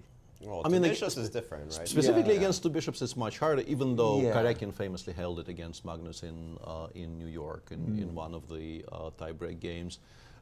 He was losing at a very specific moment for like 1 ply. He held, and then blundered something and was losing for, I think, strictly 1 ply, and then it was back to being a draw. Cool. But what we did get, instead of the move queen c2, which was actually a decent alternative, if I can use that word, rook c1. Rook c1 is tickling the queen. That's what I expected you to start guessing. And then you're saying this is going the wrong direction, though. But it's removing the rook from a very, very useful open file. I think it's very well placed on d1. d1 and e1 are obviously the ideal 2 squares for our rooks here. Yes, it gains a tempo by hitting the queen, but it's somewhat misplacing the rook. And you can play something like queen d6 here. I wonder what the response to, let's say, rook e1, d1 is, but white isn't really creating that much of a threat. Perhaps we can even dare to play queen e6. Because bishop c4, knight 7, b6 seems to solve the pin nicely, quite nicely. And I only interrupt when there's like huge swings in the evaluation. G5 is just G5 just wins the bishop. You would think that there's some kind of counter in this position, but apparently there isn't. Maybe because there's queen g6 and knight f6 if I need to against bishop c4. But this apparently the edges think just wins a piece. Dope. Check and knight 7 b6 is painful. Dope. Very painful. Yeah, and if queen e4 instead of bishop c4, I'm guessing if all else fails, we can take on h6. queen takes d5, knight c5, and we are massively better with black because we get to trade the bishop on d3, which is the underpinning all of our hopes for compensation with white here. No question about it. Yeah. Nice. No, g7. So queen d6 actually generates a threat of g6, g5. Very serious threat, in fact. Meaning that white perhaps has to spend the tempo With evacuating the bishop from h6 or playing h4 or something, giving black a very important additional tempo to do something useful. I'm really souring fast on the move rook on a1 to c1. Rook on d1 to c1. Alejandro was linear, made a big step in the wrong direction. Linear will be signing up for the Yasser Seirawan School of Chess after this game because you're absolutely correct. Queen c2 was the good move. Rook d1 to c1 has led black, I wouldn't say out of all his difficulties, because remember, he is up a pawn, so he is suffering for it. He has certain positional things he's suffering from. The pair of bishops, some discomfort in the center, the pawn on e5 being slightly weak, some tactics on g6. Black is the one that still has a lot of threats to parry. But after the move rook c1, queen d6, it's kind of a breather for black because you finally get a threat of yourself. Right. g5 trapping the bishop is a serious threat, despite the fact that it looks very weakening and that you have to calculate very many tactics precisely, make sure that rook d1, bishop c4 doesn't work, queen e4, queen h7 doesn't work. But once you get it down, you'll realize g5 is a threat in this position, and that's a breather. It's a breather that black can use to keep increasing his position.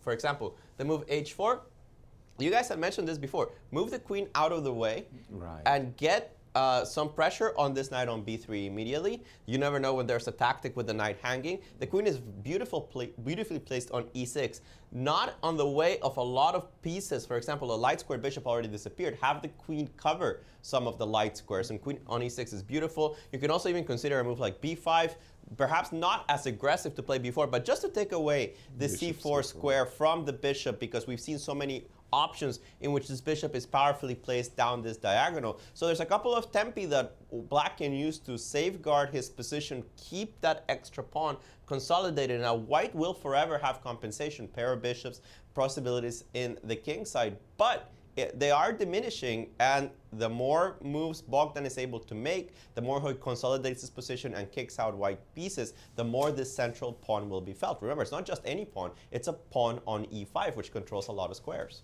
Yeah, thank you for that, Alejandro. That's a...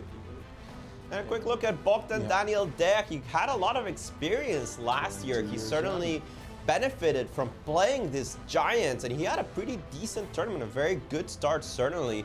And I want to just briefly point out that this graphic looked different at the start of the tournament. He has overtaken Constantin Lupulescu by his results in this tournament, progressed him from number 2 Romanian player to number 1 Romanian player. Yeah, number 1 in Romania now overtaking Lupulescu, who will also be showing his abilities in Warsaw. In Warsaw, not in Bucharest, which I think is funny. But in Warsaw, he'll be joining with the Rapid and Blitz. Yeah.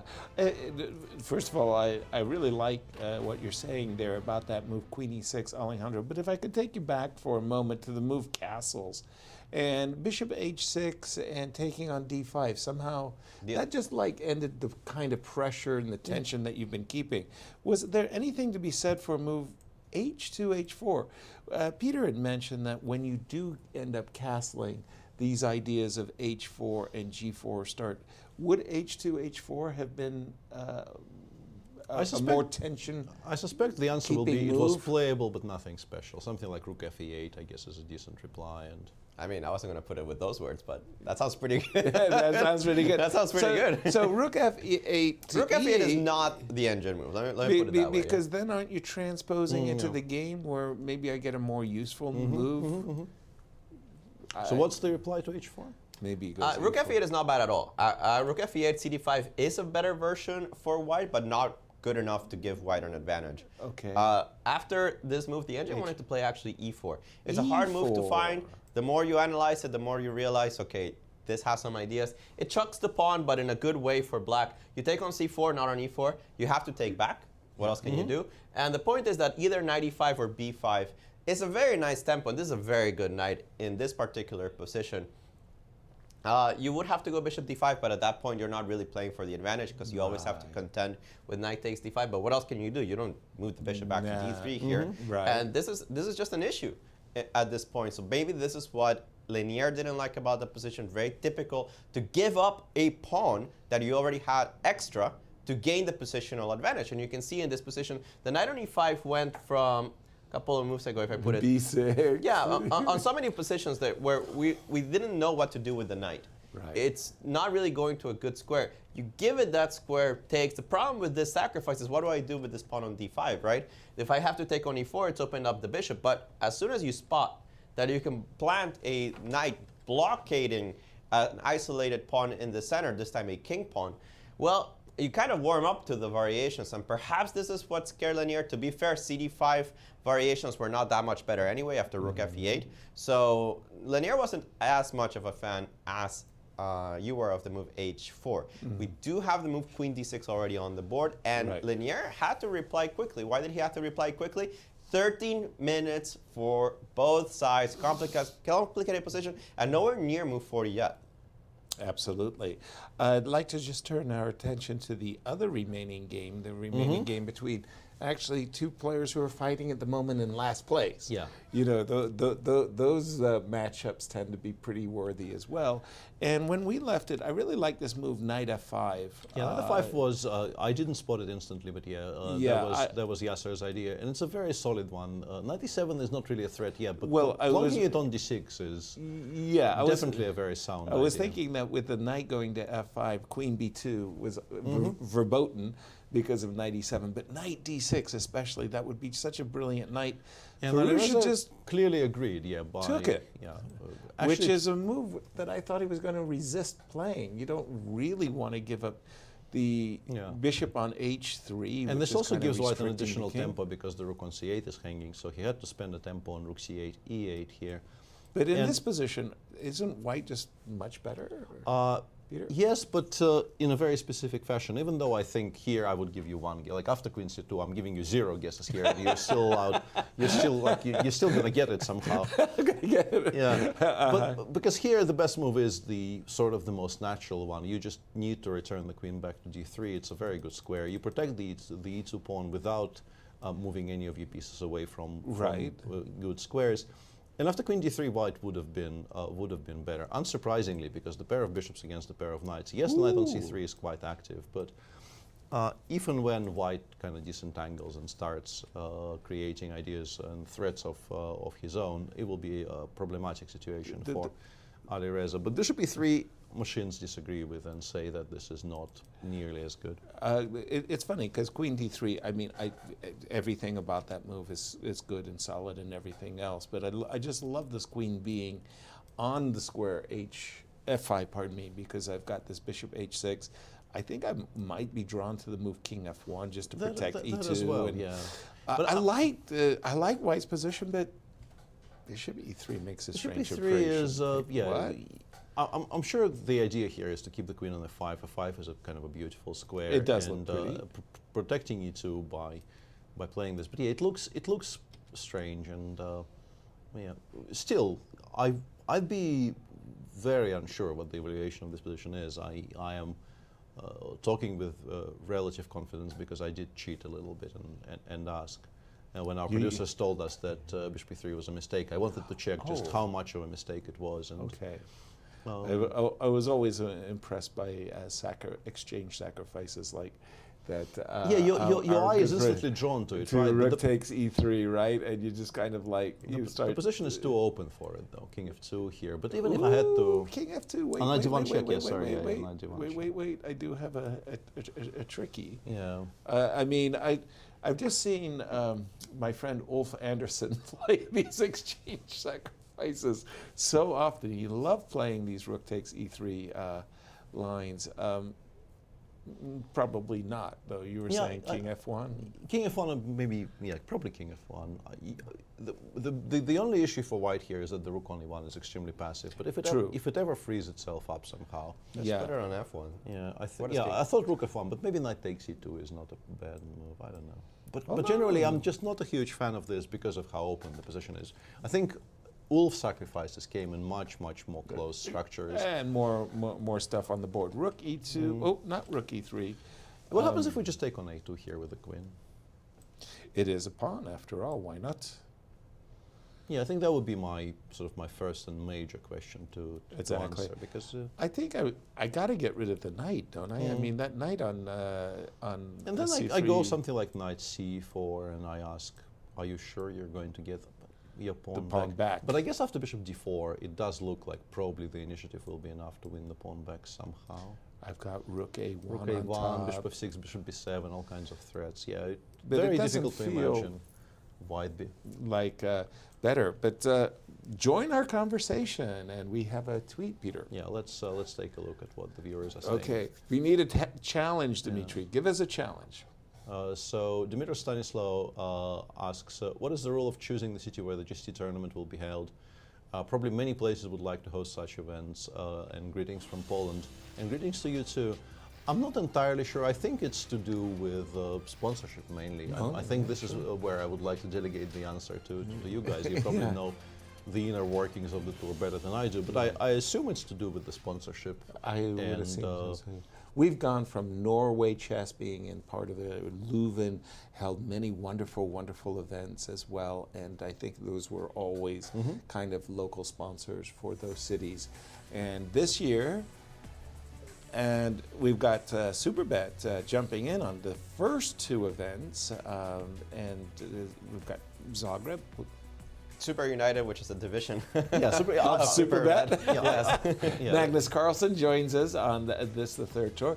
And by the way, just keep in mind there was this wonderful announcement pre-tournament that next year the Grand Chess Tour winners, the two top finishers, will produce two candidates. Yeah. Will produce two candidates for the FIDE World Championship for the cycle. For the cycle, yeah, which is really a great break. Yeah, it's good to see sort of FIDE recognizing just how big of a part of a calendar the tour is by this point.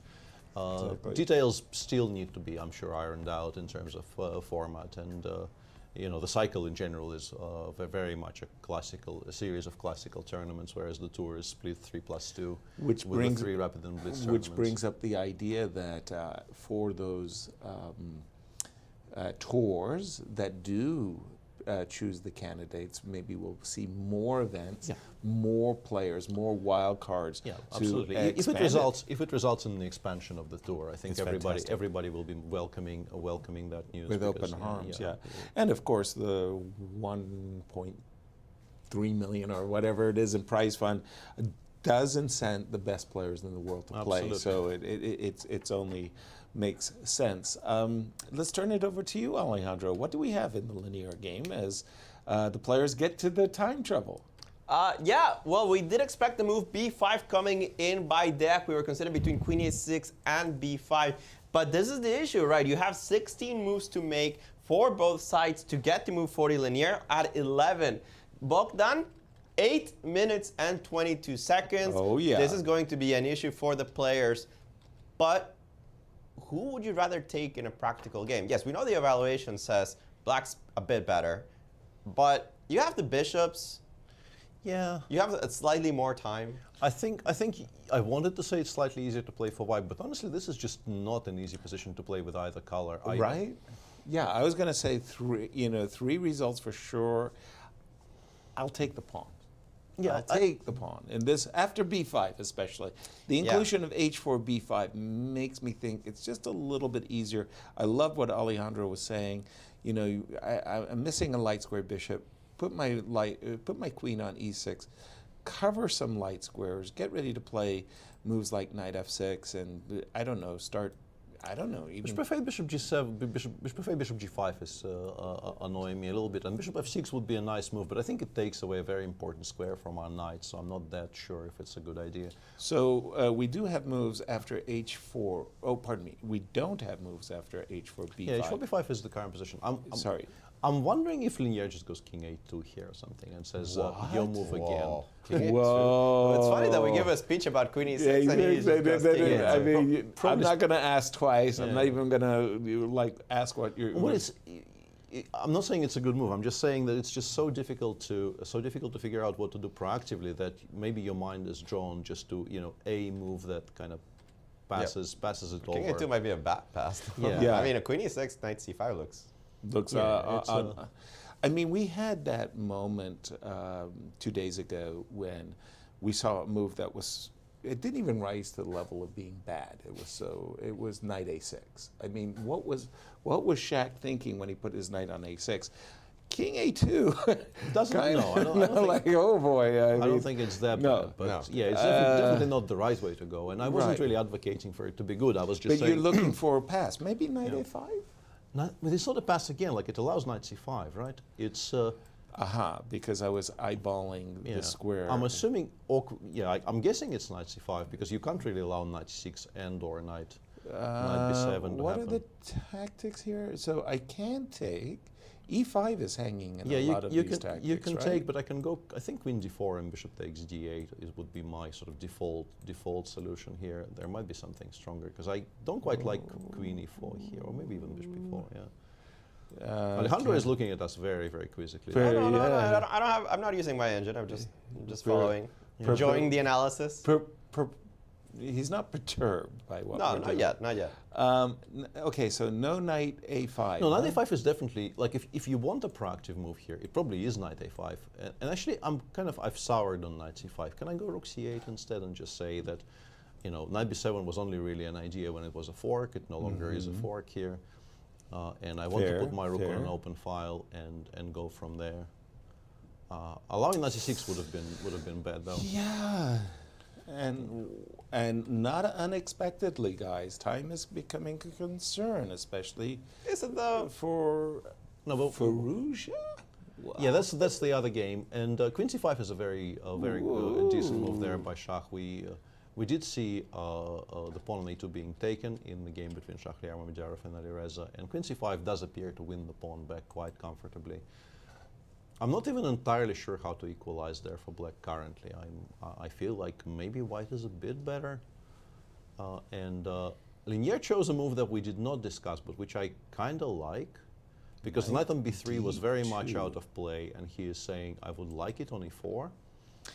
That's one of those moves that when your attention is drawn to it, maybe you're not looking at it initially, but the more you look at it, the more you kind of go, ooh, I really like that move. That makes perfect move sense. a lot. Yeah, that makes perfect sense. Because you do see the impactfulness that it will have once it settles on E4. Ideas of even, I don't know, utilizing the C file on a good day. Yeah, and we're being told this is not a great move, but I don't think white's position was generally all that good, and I understand it very much from a human perspective. I'm guessing knight c5 is like level 1. White wants knight e4, so let's go knight c5 and not allow it. But then we go knight e4 anyway. We take with the bishop, and there's definitely some compensation. But queen e6 is just such a nice move in every single position here, right? Yes. You just sidestep all of these ideas. Now, before b3 might become something that you might want to be doing, or just stabilizing with, I don't know, knight f6 somewhere. Yeah, the other thing is you know, one of the things that I absolutely appreciated by Vasily Smyslov, his 200 Best Games book, is he had this way of making a fantastic harmony with all of his. I feel like bishop h6. It's a bit out there, yeah. Not working with the rook on e1, the rook on c1. So I'm not a big fan of this bishop on h6 at the moment. So I understand, but what would be a good square for it now?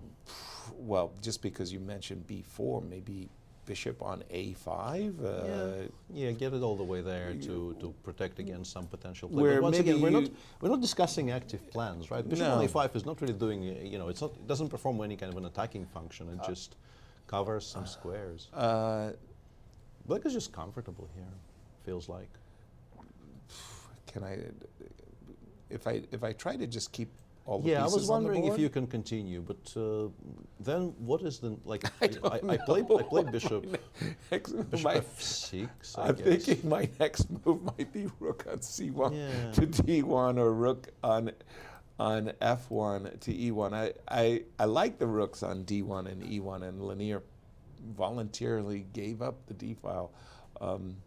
I feel like he's stepping in the wrong direction, Alejandro. Is that fair? Yeah, the engines think that he is down the pawn and the compensation. As well. Yeah, so knight c5 is a very strong move, and the point is that after knight e4, you can go on your board, the move, not knight takes e4, which is fine, but queen b6 is even stronger. Wow. Simply asking the question, hey, d3 is a pretty valuable bishop, I'm going to keep my eye on it. If you take on c5, thank you for helping my development, I'll take with the bishop, and now I'm threatening things like even bishop f2.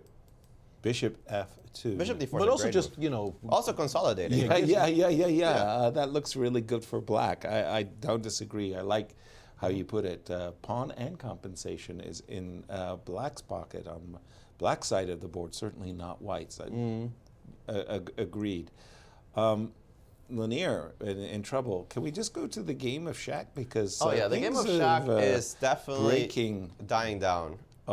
Dying down. Yeah, it feels like the b pawn is running quickly enough that white at some point will start shedding bishops just to stop it from reaching, Shedding bishops? sounds tough.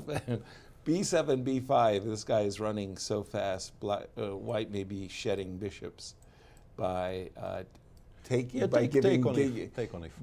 them away and taking on c3. Yeah. And then you take on e2, make a draw. Yeah, it does look like it probably will be some kind of a mass simplification and some kind of a 3 against 3 at the end of it. I just haven't heard that expression, shedding bishops. You don't want to shed your bishops. As the saying goes, one of the advantages of having the bishop pair is that you can trade one of them. That I've heard. Or both, Yeah, that I've heard. As the case may be here. Bishops dominate knights because of their ability to capture the knights easier than the knights can capture the bishops. Nice. Shedding bishops. You heard it here first, folks. Should be rushing towards a draw in this one. Does feel like it, yeah. Exactly. Does feel like it. So it's about the fight for first, guys. If Daniel were to win this game, I mean, this would be just like one of the greatest results of a Romanian grandmaster in years. Yeah. I mean, maybe ever. I'm thinking Florin Gheorghiu of the past had done very well, but this in modern days, this would be a fantastic result. Yeah, We'd be playing there, about like 2,800, 2,900. Yeah, I'm not wondering, joking. He's the lowest rated player in the field. I think Dieter probably had some very good tournaments at some Yes. point. Must have, yeah. Thank you. Yes, exactly. And not surprising, Dominguez and Deac I've never met. They would have had to play in some kind of random World Cup pairing for these two to have. Or Grand Swiss or something. Grand Swiss, something. Exactly. Not that many tournaments they played together, of course, completely different parts of the world. First matchup. Yeah. That's kind of special, I think. Yeah. And knight c5 on the board. Linier. I mean, bishop c2 looks awkward. I think you probably play knight e4 unhappily. I don't think Linier by this point is enjoying what's happening on the board very much. I really like that move. Queen b6 is actually a bit of a difficult move, I think, because... I'll just let you guys know that bishop c2, king h7 is resigns. Oops. That would be a problem. That's another thing about this bishop. I mean, whether it's getting trapped by the move g6, g5, that's offensive, and whether it's getting trapped by the king. Bishop g5. It's kind of sad, yeah. It's really, really a sad. And after bishop g5, I guess maybe even f6 is possible, but you can also just go bishop takes g5, knight c3 check, and queen takes d2, and that endgame I think looks completely resignable as well. Totally. Completely resignable. No, I will be grabbing this ending with both hands. Yeah, so there's not to have to calculate. Exactly. After f6, you might be forced to calculate. Whereas some here, sacrifices. No. Here it feels like you just win with your hand. King h7 is a fabulous move. It's not a good sign for Linier because I looked at it with the engine and it's saying if you don't play knight e4, well, every other move basically loses to some tactic. Yeah, knight takes d3 most especially. That was the compensation. But that's why he played knight d2. The surprising bit for me is that he hasn't played knight e4 yet, because you don't blunder knight c5. I'm pretty sure that was the intention, and it's also it's the most natural move and also the best move in the position. So. Yeah, exactly. The thing on knight b3 was it was keeping this knight that's been rather passive Well, at bay, yeah. At bay. Yeah. I only went knight a5 because I was eyeballing the c6 and 94 played. It was a necessity. That was not and b7 squares. At all. But now's the moment of truth, right here. I wouldn't call it that far. Knight takes c4 is still better for black. It's just that queen b6 is a little bit more accurate. But queen b6 is getting a very nice plus. Yeah, well, they both do. Oh, even 90. Even 94 is also a very nice plus. It's also a very nice plus. Just queen b6 is a, let's say, bigger plus. Yeah. But why is knight e4, bishop e4 a very nice plus? You just move your queen. Yeah, just queen e6 or something. Queen e6 and you are up a pawn. Yeah, I mean, it's a reasonably healthy extra pawn in the center. And yeah, the good news, at least, is I've got this bishop on e4. Maybe I don't know. It's just that if you compare this position to queen b6, it's kind of obvious which one you take. Yeah, right? Yeah, for sure. Yeah, I'm just thinking that with the bishop on e4, and if you ever move the knight and allow me rook c6, well, the game flares anew, right? He does take on e4. He took. Yeah, that destroys a bit of his advantage. I'm not going to go with a ton. Bishop takes e4, not by as the easy way. anymore, yeah. And again, the clocks of the two players. 5:20 for Linier and 3 minutes and 50 and counting for Bogdan Daniel. And still 15 moves to Murik. By the way, I mean, not for nothing, but these guys, when they get into time trouble, they play awesomely good. Yeah. I mean, I've seen Linier just play almost flawlessly in time trouble. Daniel against Firouzja, he just outplayed Firouzja, actually. Firouzja was a piece up. Yeah. And by the time it was actually once he started playing an increment that this game improved. Yeah, the turnaround started, basically. Yeah, it's like, what? These guys play really, really good under the pressure of the ticking clock. Me, I melted. I hated being in time trouble, and I normally ended up giving up lots of advantages in time trouble by the way. Queen e6 on the board. And I'm sitting here thinking this bishop is misplaced, and that's why I'm playing bishop. Yeah, bishop g5 is a very clever little move, because you hate taking because it improves the structure for white so much, but you also hate leaving that kind of pressure unanswered entirely. So yeah, I'm not even sure how I would react to it. Exactly.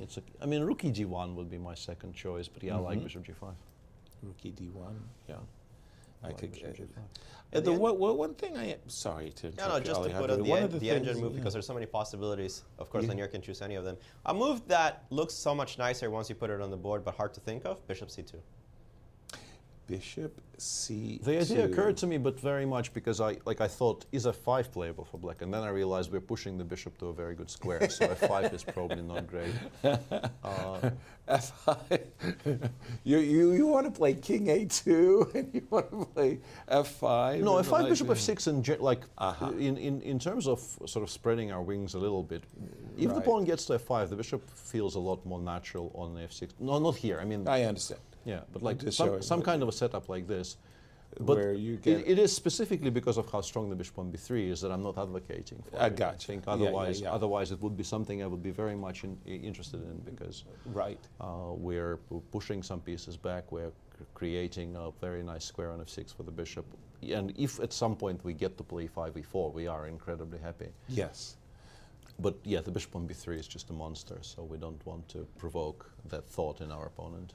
By the way, what's our predictive power say about the outcome of this game? If you were a betting man, and I'm not saying you are not. I think right now I would take draw, probably ever so slightly over Bogdan winning, and I don't. He's been playing way too good in this tournament. It's in great form. Yeah, to suspect him of misplaying this position to a degree that leads to him losing. But I think the compensation, now that he hasn't played queen b6, it feels to me that the compensation might be enough. But yeah, Linier is, still has to solve some problems. Alejandro, weigh in, if you will. Hard to say, yeah. I think that draw is favorite, but Bogdan has been playing very well. Linier has had his issues this tournament. He's -1. He's -1. He's not showing the exact form that he had, for example, in the American Cup, where I thought he was doing very well. Where he knocked Yeah, he knocked Levon. Levon, Yeah, me. from in the classical. Yeah. So that was pretty impressive. And Linares is down to 220. Ooh. So I don't know. I think So I'll give Deac the He nod. went from 520 to 220, missing some important stops along the way. Yeah. That's a 3 minute. And it's not over yet, guys. The deep think is ongoing, as we see Bishop Bishop C2. C2. Again, one of the things I just mentioned it. These guys play so well in time trouble. Bishop C2 is not the move that you're instantly drawn to. You're withdrawing your bishop. You're blocking the C file. You just enjoy the fact that the bishop is much better placed offensively and defensively. It's just a very good move. It's just such a nice diagonal to aim for, the one on b3. Yeah. I think the reason why I might have discovered it is because without it, you know, b5, b4 is. I'm getting really scared, Peter, when I'm you seeing don't want this to be move. you don't want to be allowing that. Yeah. I don't. And the move. Oh, excuse me. The move bishop c2 definitely sidesteps it, as b5, b3 is not coming instantly. Before probably just quite comfortably met by a4 there, and we want to put the bishop on b3 next move. Yep. Yeah. Without the idea annoys me so much that I actually tried to calculate knight c3 check, b takes c3, b3, but it never works. Nice. It just never ever works. We don't have enough attackers on the queen side to justify doing this. And bishop a3 has been played. Whoa! Look at this. Yeah, bishop takes a3. I have completely missed that the move even existed. You can't touch the bishop. Yeah, but I guess just bishop b3 and then rook e d1, and the pins are annoying. Yeah, this is actually now a mess. Black is up not Two one pawns. but 2 pawns. Just took on a3, but after the forced move bishop b3, I mean, what else can you do here with white? Exactly. But those pins are Those nasty. pins they're very real. Yeah. Right? Okay. We took a pawn. Congratulations. Right? Let's say I dropped the bishop all the way back. But even here, I mean, bishop g5 is interesting, but let's say if I just take and go rook e d1, how do you preserve the material? Get out rook e d1. Yeah, rook c5 is a threat, queen e4 is a threat. Yeah, you always have check. b3. You have a check, right? Not immediately, but... Why don't I have a check on f5? F5, sorry, I thought, yeah, I'm missing checks. So Yeah, instead of F5 rook is d7, you go queen f5. Yeah, if queen f5 and you unpin everything. And then you just unpin everything. If bishop c2, queen f6, right? But no, if in this moment we could have maybe a repetition. But you can do it on the previous move instead of rook d7. I apologize. Yeah. After rook d1, we can start. Yeah, we can start with this, and that's it just two seems pawns. to solve everything. So, bishop f8. Yeah, your bishop f8, you probably have to go bishop g5. Bishop g5 does look. But it does come at a very opportune time because bishop e7 allows queen e5. Yeah, those endgames would be okay for white. That's fine for white. That would be a very nice rescue. Yeah. Yeah, and perfectly timed, by the way. I clip a pawn with threats on the board. And what else do you do? I mean, f6 looks visually unplayable. Yeah, it's just...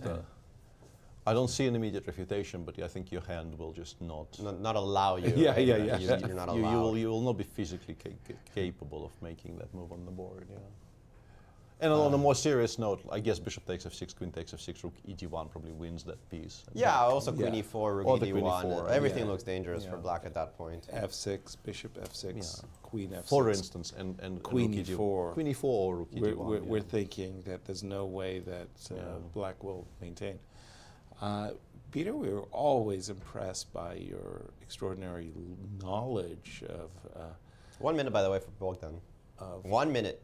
No, 1 minute for Bogdan, and still 2:15 on Linier's clock. But yeah, we should probably stick with this Bishop view. f8. Yeah, we should probably stick with this view. I wanted to ask, are you familiar with Dr. Strangelove? I've watched the movie, but it's been a while. Yeah, no, it's just this hand. Your hand physically won't let you play f5 without causing discomfort. I did watch the movie. Yeah. Bishop f8, as bishop expected. f8 on the board, yeah. I like the move bishop g5 a lot. Seems very logical to play bishop yeah, g5. because of this very nice trick that Alejandro mentioned. Bishop e7, queen takes e5. Now that the e-pawn is not being defended by the rook on e8, that comes perfectly timed. And bishop g5, and the clocks, Alejandro? 1 minute almost for Bogdan and 2 minutes 12 for Lanier. And yeah, I was looking at bishop e7, which the engines do say is the best move. Bishop e7? Yeah, bishop e7, queen e5. Yeah. Queen e5, rook e5. And I was thinking, why is this so good for white? Because I could take on g5. You actually take with the rook, and the funny thing is your knight's still pinned. Yeah, g6. Because of g6 is hanging, and if you go knight e7, you're not better. No. Yeah, I mean, rook c7 amongst other goodies. Yeah. Oh my. Oh, if you don't do this, what do you do in the current position? Your rook's attacked. You have a bunch of pins on you. If you don't play bishop e7, what's your backup? I was trying to figure out if rook d7 actually loses material, and that was my question as well. I couldn't really come to any definitive conclusions. But the issue is, let's say rook e1, you play queen f5 check. Even queen e4 is surprisingly annoying. He's done to 10 seconds. 10 seconds. Rook d6 played. He goes for it. The engines also thought rook d6 was good. They just thought bishop e7 was a cleaner draw, because now you do have to find some moves. Okay. Including this like queen e4, rook e1 that Peter was advocating for. These endgames are not always very good for black, despite being up 2 pawns. Yeah, despite being 2 pawns up, the one we were discussing, I mean, it's considering he is on 38 seconds, we shouldn't really go back and make moves he hasn't made. But yeah, there are some positions in which, you trade queens, the knight escapes the pin, and then the rook lands on c7. And the pressure against the f7 pawn is just so massive that your 2 extra pawns become, moves. Don't say it. Trifles? What did you call it? Trifles. Those were some different extra pawns, not these ones. Sacrilege. I mean, this is amazing. So we're starting with queen e4, are we? Queen e4 is a move. Yeah, queen e4 is one way to go about things. Rook e1 would be a very natural second attempt. I don't know which one is stronger.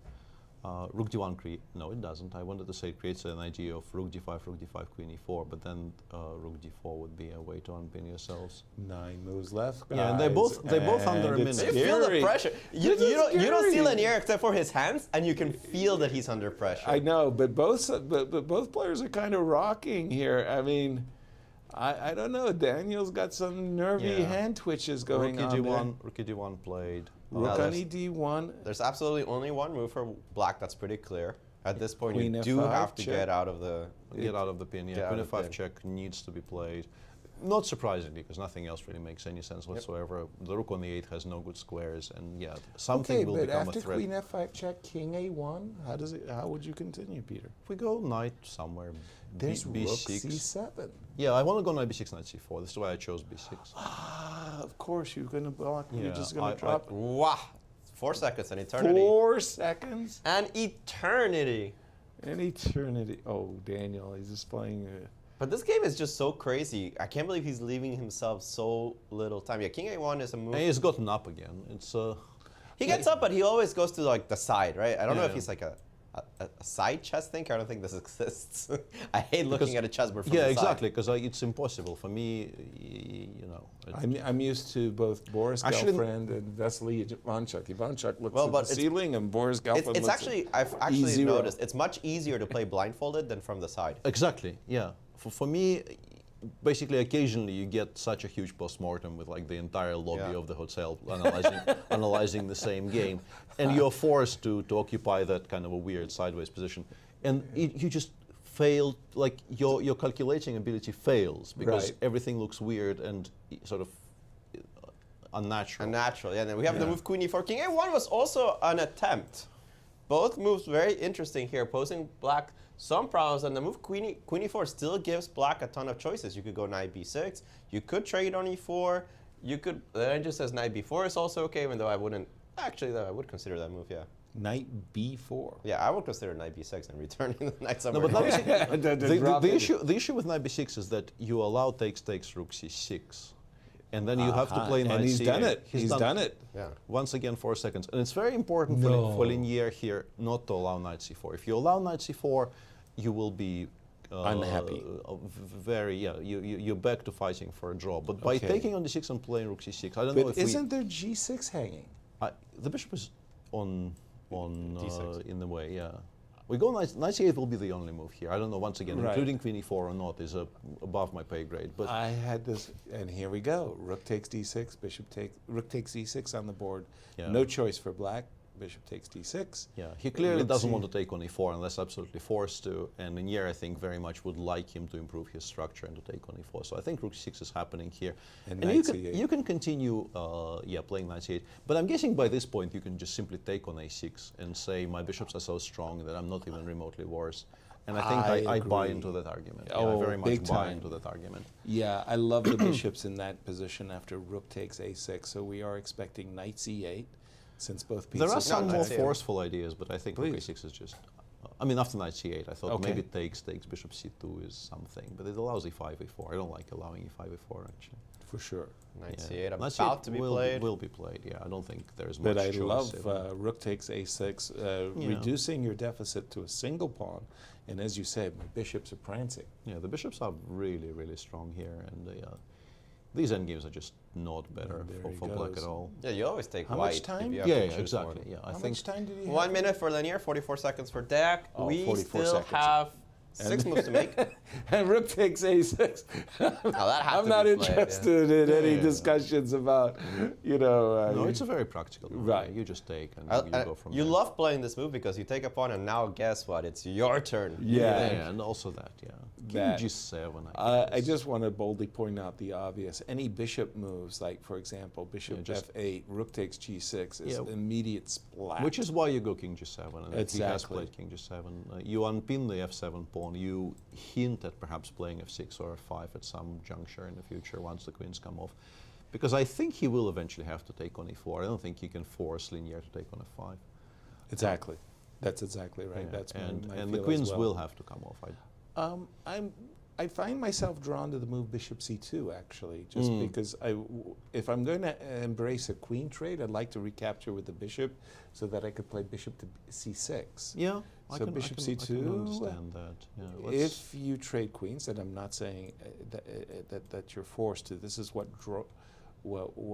my eye was drawn to the c6 square. In the meantime, we don't need to show it on the screen, but I think the other game will finish in a repetition in quick time.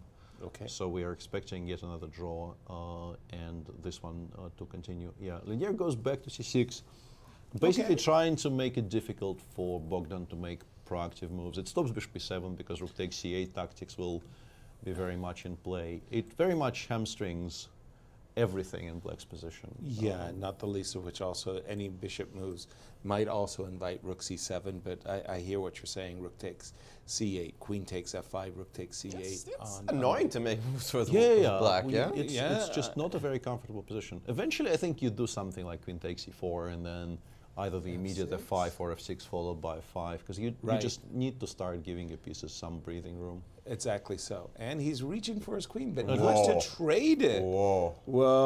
With the pieces this tied up? Really? Daniel's playing with fire after this move. This move does invite queen d5. Queen d5 looks very, very strong. I don't like this. Oh boy. All of us said he probably will not lose this, but yeah, after queen d7, I'm no longer certain of this at all. Yeah, the engine says g4 is the move. Ooh. Yeah. Whoa. Also very understandable, actually. Which, by the way, starting to open up the. I mean, these were the ideas you were predicting, Peter, 3 hours ago, and he's gone. Queen d5. I don't know how. Queen d5 is a very natural response. I don't think you can. But g4 with the bishop on g5, with also it looks really, really good. But if you gave me this position, I would have played queen d5 myself. Yeah, but I think specifically because e5, e4 exists here, is the move maybe is not the best, because if e4, f4, rook e5 is a very good source of counterplay, which I think is very missable. Oh, you think that he's done e4. Great find there by Deac, keeping equality in the position. What? Really? Yes. Oh, hold on. I've got bishop f4.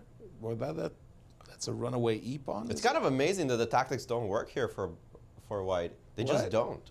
Seriously? Well, okay, so what happens after before, bishop I guess f4? he simply e3. And I take a piece. Yeah, I take back with a knight. I wanted to go rook d6, queen d6, but queen takes f7 is a bit strong, which is regrettable. Yeah, it's kind of funny here, but after queen e7, white doesn't even equalize. No. This is very cute. What? The e-pawn is just, it costs you the bishop. It's a runaway e-pawn. It costs you the bishop, yeah. Oh, and then the word. black king is just better. Yeah? He's gone bishop e3, a move I did not consider. There was okay, by the way, how much time did he have when he played that move? 2 seconds. Bishop e3. 2 seconds, yeah. 2 seconds? Oh my God. Bishop e3. Oh. What a cool move, though. It stops rook e5. Because of bishop because d4? Because of bishop d4. It repairs. I love this move. Practically speaking, I love this move. Yeah. And the tension is doubled up again. Yeah. And this is move 38, right? So yeah, 38. So they have gotten to very close to time control, but he is back to. And he's taking the pawn. He's taking the pawn. Best figures, move. Yeah. Now bishop d4 will play quickly. Check. You play king. I assume g8. That's actually not g8. I don't know. Yeah. Well, king g8. I would play. Clip the pawn on h7 f3, probably. can I? King h7 and king f8. I don't like pinning myself even further. I think it's king h7. King h7. By the yeah, way, and I lied to our viewers about the Mamedyarov Alireza game because Shah chose to continue playing. He has some, I guess, slight winning chances. It should still be holdable, but I thought white couldn't be better, but he found a way to keep the game afloat. Oof. F6 played. Wow. F6 is a move that is very difficult to make, and I'm not sure if it's a good one. Oh. I think Shaq has a he slight pull. Does it on 2 F7, seconds and gets F6. up from the board again. Wow. Okay, there is queen takes f3. Yeah, that's the default setting here is queen takes f3, but there might be something. Rid of that pawn. I mean, no way. I'm trying to calculate all kinds of bishop takes f6 silliness, but it doesn't seem to work in any kind of a setting. So yeah, I guess you just default to winning the pawn back. It does allow rook e1 check, but the king is reasonably safe on a2 because we control the a7 square with our bishop on d4. Sort of. Sort of. Queen f3 check, king a2, bishop e5 might be clever because bishop takes a5, queen e7. Exactly. Queen a7 is actually a bit of an issue. 10 no seconds, question. 9, 8, and 7. And ticking, and he's done it. And he has played it. Yeah, I think rook e1 check happens, but if all else fails, we can actually play king c2. We're not even... Yeah, that's what I wanted to say, Peter. Is there something to be suggested for king c2? And frankly, we're probably not much worse after rook c1, but we don't want to be playing rook c1 because we want to preserve the... I mean, the rook on 6 is very, very beautiful. We don't want to trade it away. This is still a very sharp position. This is move 40. Okay, so Linier actually made the time control, but he's still at the board to wait for his opponent to make a move. Rook f8 chosen, I think because of king c2 after the check. Rook and f8. They have gotten to move 40. And now he's inviting once again queen d. Oh, queen d5. You still have queen f5 check. Queen d5. Yeah. Yeah, bishop c. No, not anymore. Oh no, then not anymore. there's bishop e6. Bishop e6. Yeah, he could have played queen f5 instead of rook f8. We've made time control, so this will take a while. Right. But queen f5 was fine for black in this position because after takes. Yeah, the endgame, the structure is bad, but. I mean, g3 is also hanging. Yeah, and you have currently more pawns, yeah, so you have leeway to perhaps give something up along the way. And the move rook e1 was also good. But rook f8... Rook e1, king c2, and then maybe something clever, but what that something clever is... I think even queen f5. No, but c8 is hanging, right? Sorry. You can't really do that anymore. This is why he didn't play rook e1, is because he probably couldn't think of a move in this position. With f6 hanging. With f6 hanging with check, Rook takes f6 possibilities in case the bishop moves. Okay, we understand the time control has been reached and the player's taking a little breather, but before we do the same and take a break, guys, just tell me the move after queen d5 because I'm a little Queen bit... e7 maybe. Queen e7 We don't need to unpin ourselves. It's a kind of a... Yeah. Queen e6? Oh. That I am not liking any of this. That is not Yeah, the engine is not liking any of this either. I'm not liking any of this. Wow. That's going south. It's the 40th move. Bogdan was the good recipient of Richard's blunder and move forward. This is not a blunder. Right. This is not a blunder. It's not a blunder at all, but it makes this task very hard because after queen d5, you are so tied up. It feels Yeah, it's just so difficult to even unpleasant. name a move. Yeah, like everything is completely tied up. Yeah, I mean the best move by the engine is rook e8. Yeah, I was wondering. You Rook e8. Return it to either e8 or d8 or something. Yeah. Wow. Okay. That's going to be hard. That is going to be a difficult move to play. Great compensation now for Linier as he's a pawn down, but his bishops are absolutely working. This is, remember when I was saying the bishop on h6 doesn't tie in with and I asked you which square do you like, and I like d4. D4 was not entirely available at the time. No, it wasn't, but I like it now. We're going to take a break, and we will return shortly for more coverage of round 6, as we have 2 games still in progress. Stay tuned.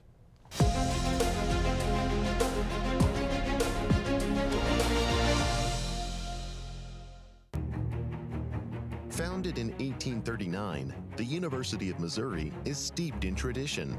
The recently founded Mizzou Chess program is a partnership between the University of Missouri and the St. Louis Chess Club. Collegiate chess has been experiencing a meteoric rise at the national level.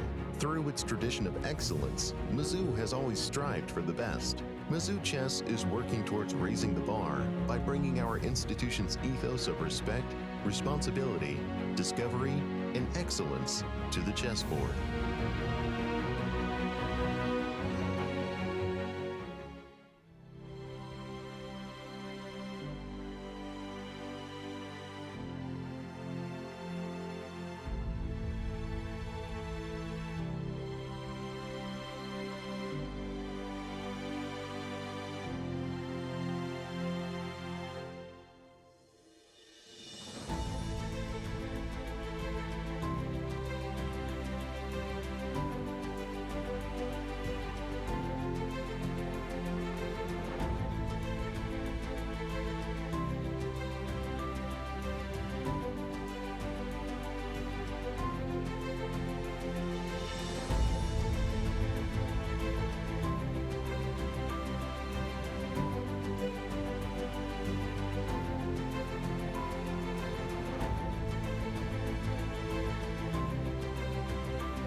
Welcome back to what probably will be the final segment of today's round, with only 2 games still running after the first time control. Alireza Firouzja defending a slightly tricky endgame against Shahriar Mamedyarov, and a very, very unusual position potentially on the board very soon in the other game between Dominguez and Deac. And this is the standings with 2 games still running. Bogdan Deac at some point was threatening to join the leaders at 4 points apiece, with Wesley and Levon already there, but current position actually indicates that he is much likelier to lose than to win, with draw potentially still favored over everything, but Linier made significant strides in that game. Yeah, it was the time trouble that we expected between the 2 players, and Linier came out on top. Although I must say, during our break, as we're looking at the position Queen E7, we had stopped right here after Queen E6. Yeah, that was even before the break. You showed me the move Queen E6, and I started moaning about not liking my position very much. Yeah. And then we did spot Bishop takes G3, and you tried to play this ending a piece down. I have a feeling maybe you have to start with Queen takes E6. I'm not sure if there's a difference. I'm kind of drawn to ideas of giving mate with Bishop takes F6, but they probably don't work. I don't have enough squares. Anyway, you can take on C8, and this is the endgame I was referring to, because you don't see that particular material balance or imbalance on the board very often. White takes on E6, the rooks get traded, and black takes on H4. And without the queen side, it's probably a reasonably easy draw. I don't think the side with the 3 pawns has much in the way of winning chances, but also, of course, no risk whatsoever. With the pawns still left on the queen side, it becomes a very non-standard race where you assume the b5 pawn will eventually get picked up, perhaps even immediately with b4 and bishop d7. That would also be my at least first grab while the grabbing is good. Yeah, but on the other hand, perhaps the more relevant factor in the position is to bring the king closer to where the play is. So maybe you start with king c2, king d3, and then you reevaluate. And the big question here is just how quickly those 3 run on the king side. Or maybe not.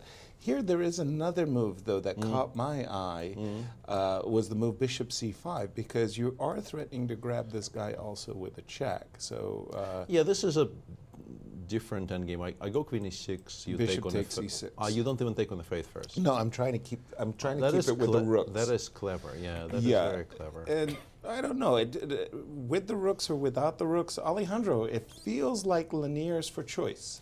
Well, definitely for choice, but perhaps not as winning as you guys seem to think. Queen e7, queen e6 is definitely a possibility. You have to take on g3. And now let me go through both variations, because they're both dangerous for black.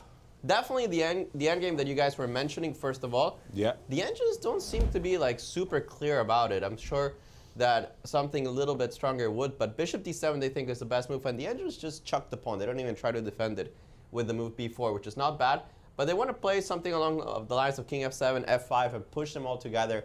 They're saying it's an advantage for white, but it's smaller, and the more they think, the smaller it gets. Whoa. So very likely this actually, with proper play, ends up being a draw. Not guaranteeing it, though. The other variation with the move queen e7, queen e6, bishop takes on g3, and then this clever move bishop c5. I actually like this a lot. The thing is that after takes, rook e8, you have to take on c8. Rook e8 is, I think, the only move in this position. Well, rook h8 is also a move, but let's not talk about that. Bishop c8, bishop h4. We have a very similar scenario in which you have to wonder, do you prefer having the rooks on or off for white? And it's not such an obvious choice, right? I don't know, yeah. It's hard to say, because with the rooks, better chances to catch the pass pawns, but you also give yourself counterplay as black, and in some cases, an extra body to throw at the b pawn if necessary, right, in order to stop it. So both endgames favorable for white, neither endgame clearly winning according to the computers. Now, let me draw your attention, because queen e6 is not the only move in this position. The engines are thinking, you know what, that's all very nice and very good. The endgames are a 2-result position, but why don't I just go attack? Whoa. Start with the move g4. If you take, you just go h5, take advantage of the fact that black is playing without any activity, and just go kill the guy. These bishops are beautiful. The rook is very well placed. These pawns are not queening as long as this monster on d5 is alive, and you're not going to exchange that anytime soon. And just open up that king. H takes g6 is coming. The attack is coming, and black will find it very difficult to survive. Now, of course, the tough part of this is, first of all, finding G4 and not going for a position near up a piece because it looks so much better. The engine is not sure which one offers more winning chances for white. Both leave white ahead, but it's hard to make a choice here. And wow, I'm just stunned by G4. Yeah, I think we will get back to the horrible time travel by both very soon in terms of moves. I mean, in terms of time, we know exactly when that will happen. It will happen in about half an hour from now. But in terms of moves, really, it feels to me that both of them are. And Linier does have a very difficult choice right now. I mean, choosing between those two, because G4 I considered, but I wasn't really sure it was. You're attracted to it because of just how passive the black position is. Right. And you start thinking, with my piece is so gorgeous and black's piece is not really going anywhere at all. Shouldn't I try, shouldn't I try to exploit it in the most forceful way possible by opening up the king side? But you're already a pawn down, you sacrifice a second one in playing G4, and H5 doesn't even create an immediate threat of anything lethal. Right. Giving seemingly black a lot of time to try and somehow come to grips with this kind of new direction the game is taking. So I wasn't sure at all, but yeah, it doesn't surprise me that the engines like it that much. But choosing between those endgames and the position where you're trying to give mate down a number of pawns is not going to be easy for Linier. So for me, I mean, I really thought it was winning the piece, full stop, but winning the piece with the rooks on the board or winning the piece with just the bishops on the board. Your knee-jerk reaction would be to keep the rooks or to take them off? I think I'm taking them off. I think, as white? Yeah, I think it's the pawns run a lot slower without the rooks on. I think it's the bishops are extremely good. The bishop pair specifically is extremely, extremely good at containing passers. For you, Alejandro, you would take... Yeah, without the rooks. Without the rooks. Yeah. Also, I heard you mentioning, Peter, that maybe you should just bring the king over to the zone. Yeah, I'm not sure sort of all the way to e4, but just kind of give yourself a little bit of leeway in terms of, not only depending on your light pieces, on your minor pieces to protect against, let's say, the H passer running. Just, I don't know if I want to, overdo it with king e2 here, but sort of d3 is good enough for me. Okay. And then we reevaluate. Then we actually start attacking the b pawn and seeing. Maybe with b4 or not? Yeah, b4 or bishop d7. It's interesting to me that but basically I think you can't. The computer just gave up the pawn. I would kind of like hang on to it as long as I could. And then bishop d7, right? I mean, I want it to be a distraction. I don't want you just to take it and then run. No, but this is maybe because we allowed king f7 and f5, and now bishop e7 exists as a move. So perhaps if you want to attack it, you need to attack it straight away, and king c2 is just inaccurate. I wouldn't be surprised at that at all. Yeah. Because if you have to defend it from the e1 square, like if you play b4, bishop c5, bishop e1 here, I will just go king c2, king d1. Doing two things at once. Yeah, I'm bringing the king closer to where the play will be, and I'm also picking up the pawn before. Anyway. Yeah.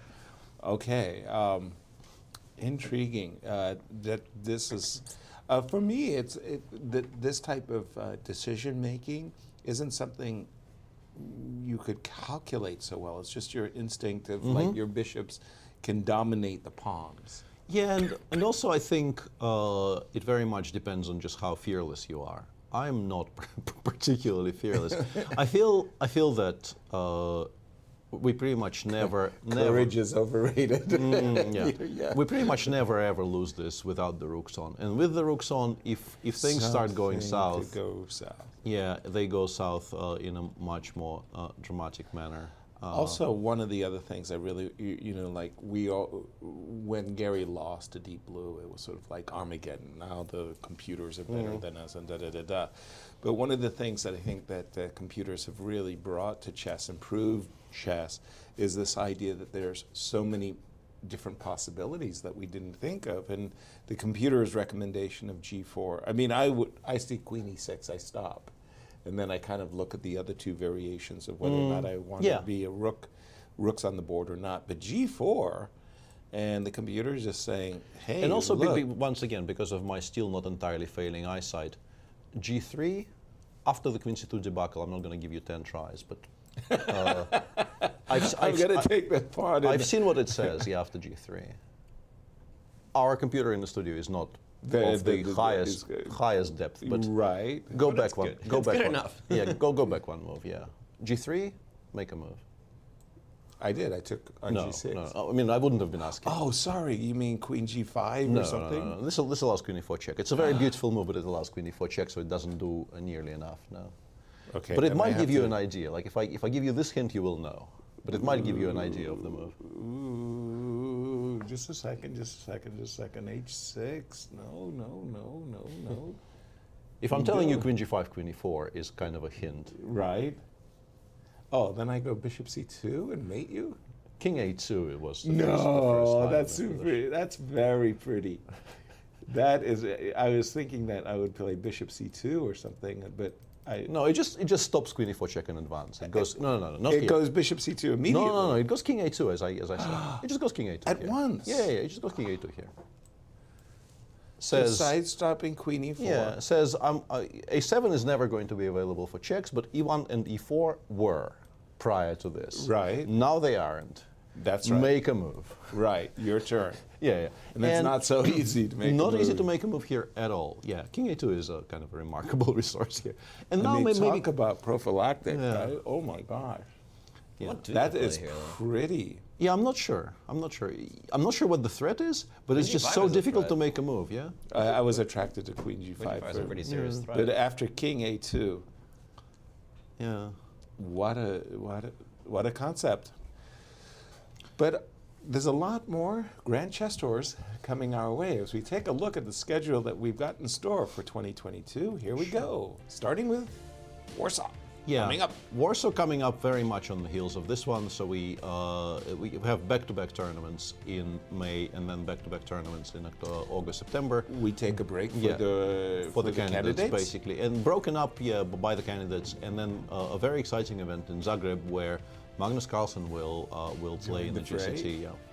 Coming to St. Louis, of course, for the St. Louis Rapid and Blitz, immediately followed by the final stop on the tour, the Sinkfield Cup, a classical. And the players who are moving on to Warsaw include these players. Many of the current cast, but also a lot of new faces. We will see obviously the Polish contingent represented by Jan Krzysztof Duda and Radek Wojtaszek. Vishy makes an appearance, and there's also two very exciting Ukrainian players playing in Warsaw. The young Kirill Shevchenko, who impressed very much in 2021, and the ever young Anton Korobov, who we all know and love. Absolutely. By the way, Jan Duda qualifying at such an early age as well to the candidates. How do you rank his chances in the candidates? He definitely feels like a very decent kind of a dark horse bet for the whole thing, because he has a decent result against Magnus, which, I mean, the candidate is not against Magnus, but it's a kind of a useful benchmark in general terms, and he's extremely motivated, generally very well prepared. He's also taking a bit of a sabbatical, due in part, of course, to the calendar not returning fully to. The calendar isn't as busy as it would have been in previous years due to the pandemic. And recently he came from behind to win the Meltwater. Ahead of Magnus, that was great. Yeah. What a photo finish. Yeah, that is obviously a slightly different genre of event. I understand, but still, it puts wind in your sails to know you can win such a great tournament. Any tournament you win in front ahead of Magnus is very good for your self-confidence. No kidding. Yeah, I'm a huge fan of Jan Krzysztof. I've been a huge fan of his for quite some time. But the field is very stacked, which is why you don't like. It feels a bit of an insult to not even name him among, I don't know, the top 3 favorites, but the field is way too stacked, and you have to choose people who have experience of playing and perhaps even winning the candidates, I think. Whether they're fab. Yeah, another one of my spiels, which I give every now and again, is that, and yeah, we'll maybe get back to that, or maybe not. Yeah, but this is the prize fund, as you can see. 1.4 million, very very nice. And the classic events getting the big bucks at 750. Sorry, Peter. Yeah, and also I wanted to point out something that we don't really bring up as often is that there is the tour points and the special tour prizes for people For second and third. Yeah, playing the full tour, and there's very nice, additional prizes for those doing three well. most successful players on the tour getting that bonus money. Very, very nice. And 20 years young, Duda? How old is Duda? I think he's a bit older now, but not. I mean, they're all kids, but they're all kids. Youth is unsound. What do we have, Alejandro? After Queen D5, Queen E7. Has Lanier moved? And by the way, I mean, you're not really asking 24. You're not right? really asking me that question. Yeah, you know the answer to that. Sorry. Yeah. Lanier hasn't made a move, of course. He hasn't made a move. His thing is down to 9 minutes and 24 seconds. Meanwhile, in the game of Shak and Firouzja, Firouzja also thought forever after getting into this 4 versus 4 because he made time control here after the move F5. Oops. The move F5. And perhaps he realized his position wasn't so easily drawn. I'm not sure. But he spent forever just moving his king up the board. You can see the 22-minute thing on king f6. And after rook a1, it seems like he's going back into a thing. The computers obviously think he's completely fine. You do have a little bit of a weakness on the c3 pawn. You can imagine his king coming to c2, rook a3 will gobble it up and give white real winning chances. But there's a couple of ways to make the draw. One is to start counterplay with rook b8, rook b2, and harass the pawns on f2 and h2. It'll give you enough counterplay even if you lose the c3 pawn, as long as you don't lose it completely for free. And the other line is to just play the move knight e4. Ask white, do you actually want to take on e4? If you don't, the knight hops are annoying. Knight c5, knight d2, all kind of hops are not really that nice. And if you take, and you go king c2, this kind of positions are a draw, even if you drop the c3 pawn, honestly. Because the king does get pretty active. You can go king g5, start threatening king g4, king f3. Rook f8 is also a threat, attacking the pawn on f2. So it's not 100% clear cut how you make the draw. You still have a couple of weaknesses, but it is within reach to find.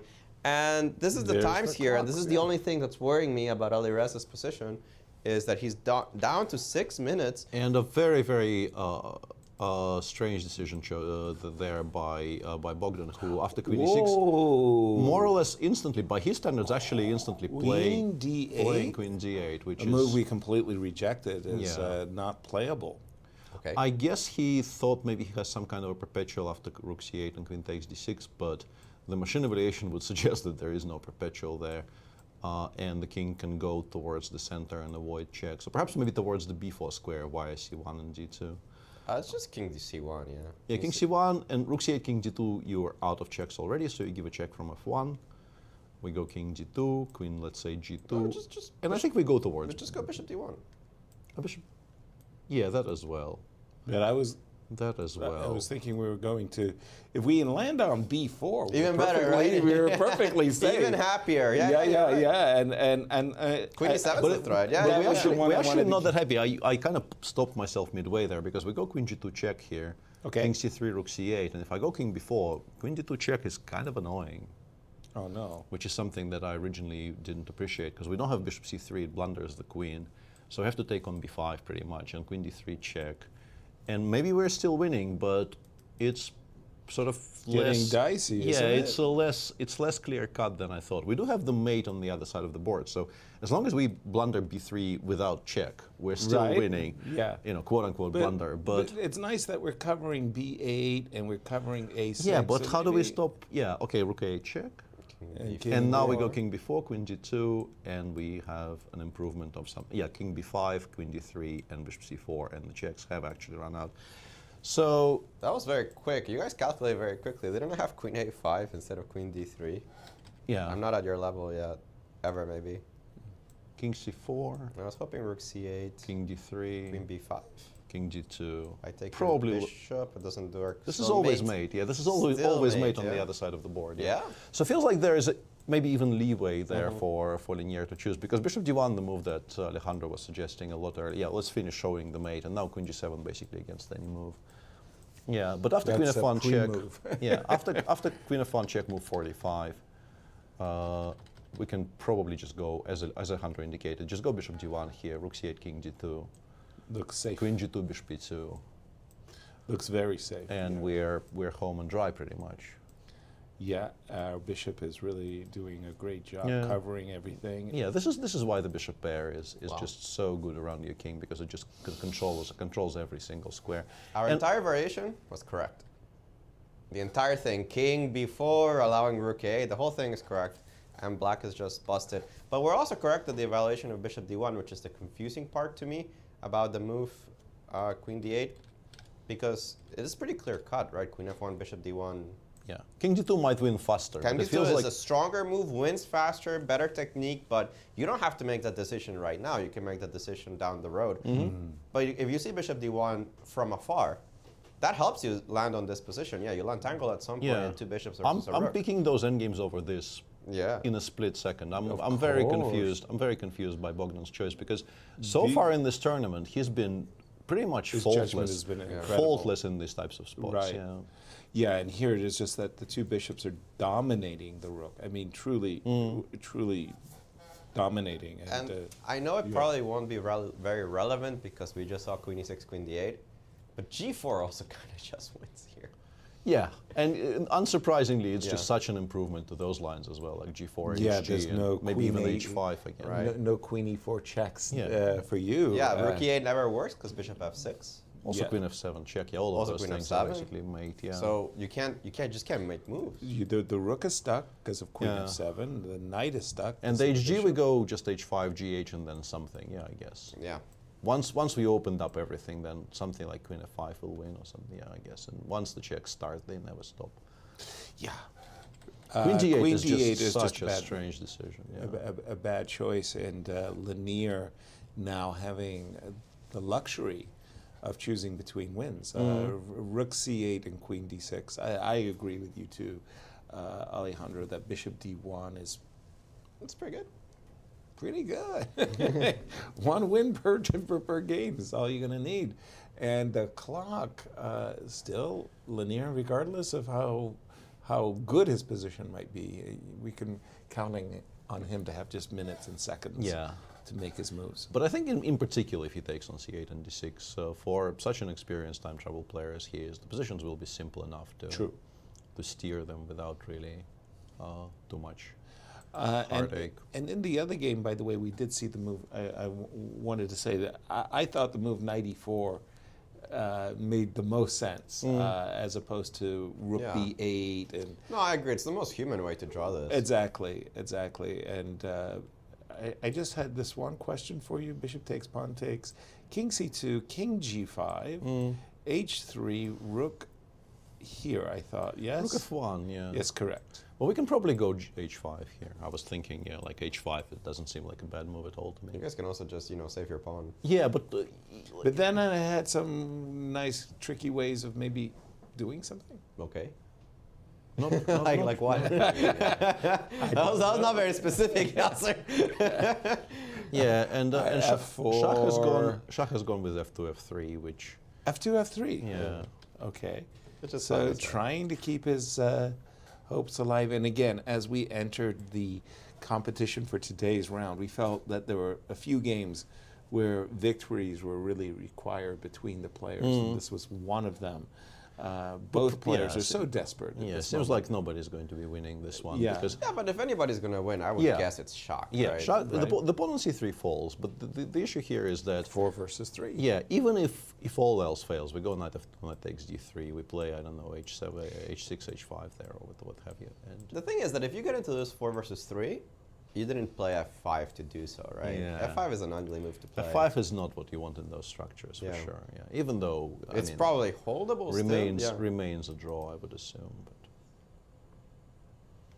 is there a clever way to not do any of that? Yeah, the engine plays knight d2, but then we get into complications. Then we really have to fight, right? Because you can give a check, you can go f4 after that. And even though the engine says 0-0,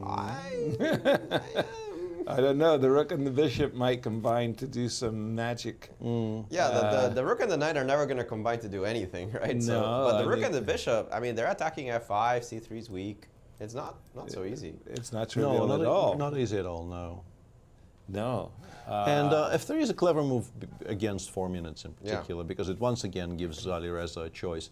And I think, Alireza, perhaps out of the, the modern 18-year-olds, he's about as little affected by this as he can be, because I think he is a very good technical player, first to begin with, and secondly, doesn't really hate dry technical positions, which is something I personally, I would be absolutely distraught at the idea of playing something boring against a player twice my age and twice my experience. But yeah, this is a choice where, yes, he probably suspects knight f2 check, knight takes d3, makes a draw, but on 4 minutes, perpetual time trouble until the rest of the game, kind of annoying endgame where you can drift into problems. And we have a couple of new moves in the linear game. We could just probably take a look on the board. As well, we did go into rook takes c8, but kind of curiously, Deac didn't check on f5. Well, he knows checks run out, so he tried queen d8, and Nier replied with queen e6, which is a cute move if it works, and it looks like it works. Yeah, because queen takes d4, queen e7 even picks up the rook with check. With check, importantly, yeah, so you don't even have to calculate any kind of perpetuals there, because you give mate on the other side of the board, pretty much. Yeah. But this move also sets up for, we've got this d1 square covered. But also, how do you even make a move in this position? Yeah, I mean, right? Yeah, exactly. And we might one day just be, terrifyingly enough, threatening bishop c5 because. I mean, we are overselling Bogdan's position. It is +5, and you can resign. There's just no real moves. It feels over. It feels just straight up over now because, and that was very, very abrupt because I think the endgame was probably holdable, honestly. It would at least been a long, interesting fight. Yeah. Even if you lose it eventually with black. It was right here when Daniel played the move queen d8, which really take on g3 either immediately or after trading the queens. And we had been focusing all our attention on this rather unusual, I want to say, 3 pawns versus the bishop, but. Not to be. We're not seeing that, and and this is one of those cases where you can, definitively say that the choice was incorrect. It's not a matter of taste whether you choose this or what he chose. Yeah. What he chose just straight up loses. Precisely. And it's even difficult to figure out exactly what he missed because you don't need to understand how unclear the piece down endgame is to understand this is completely lost. Especially after you've just seen this move queen e6 and you go, okay, maybe this is your what turn. he missed. Maybe this is what he missed, but let's say I go queen c5 or queen f4. No, every move was winning. I mean, even the endgame is hopeless. Yeah. The endgame by far the least options, attractive, but even that probably is quite comfortably winning. The queen e6.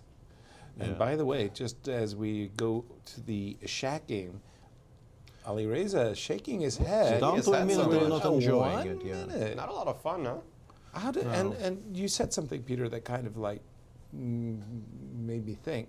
18-year-old with good technique. Wow, how do you get good technique as an 18-year-old? You play a lot of chess. Yeah, you put the volume in, but plus, I think, with him, I'm very safe just saying tremendous amounts of natural talent. He's one of those people. Occasionally you get people who, by sort of universally people say he just doesn't misplace pieces very much. That is true. One of those people, one of those players who just sort of innately puts pieces on correct. You make him drop pieces on the board, they will drop on good squares. And famously, that was what Garry Kasparov said about Vladimir Kramnik. He knows where the pieces go. Yeah, he just knows where the pieces go. I think he's very much in that category. I think he. That is why we all talk about him in such exalted tones. It's not like I remember some of the.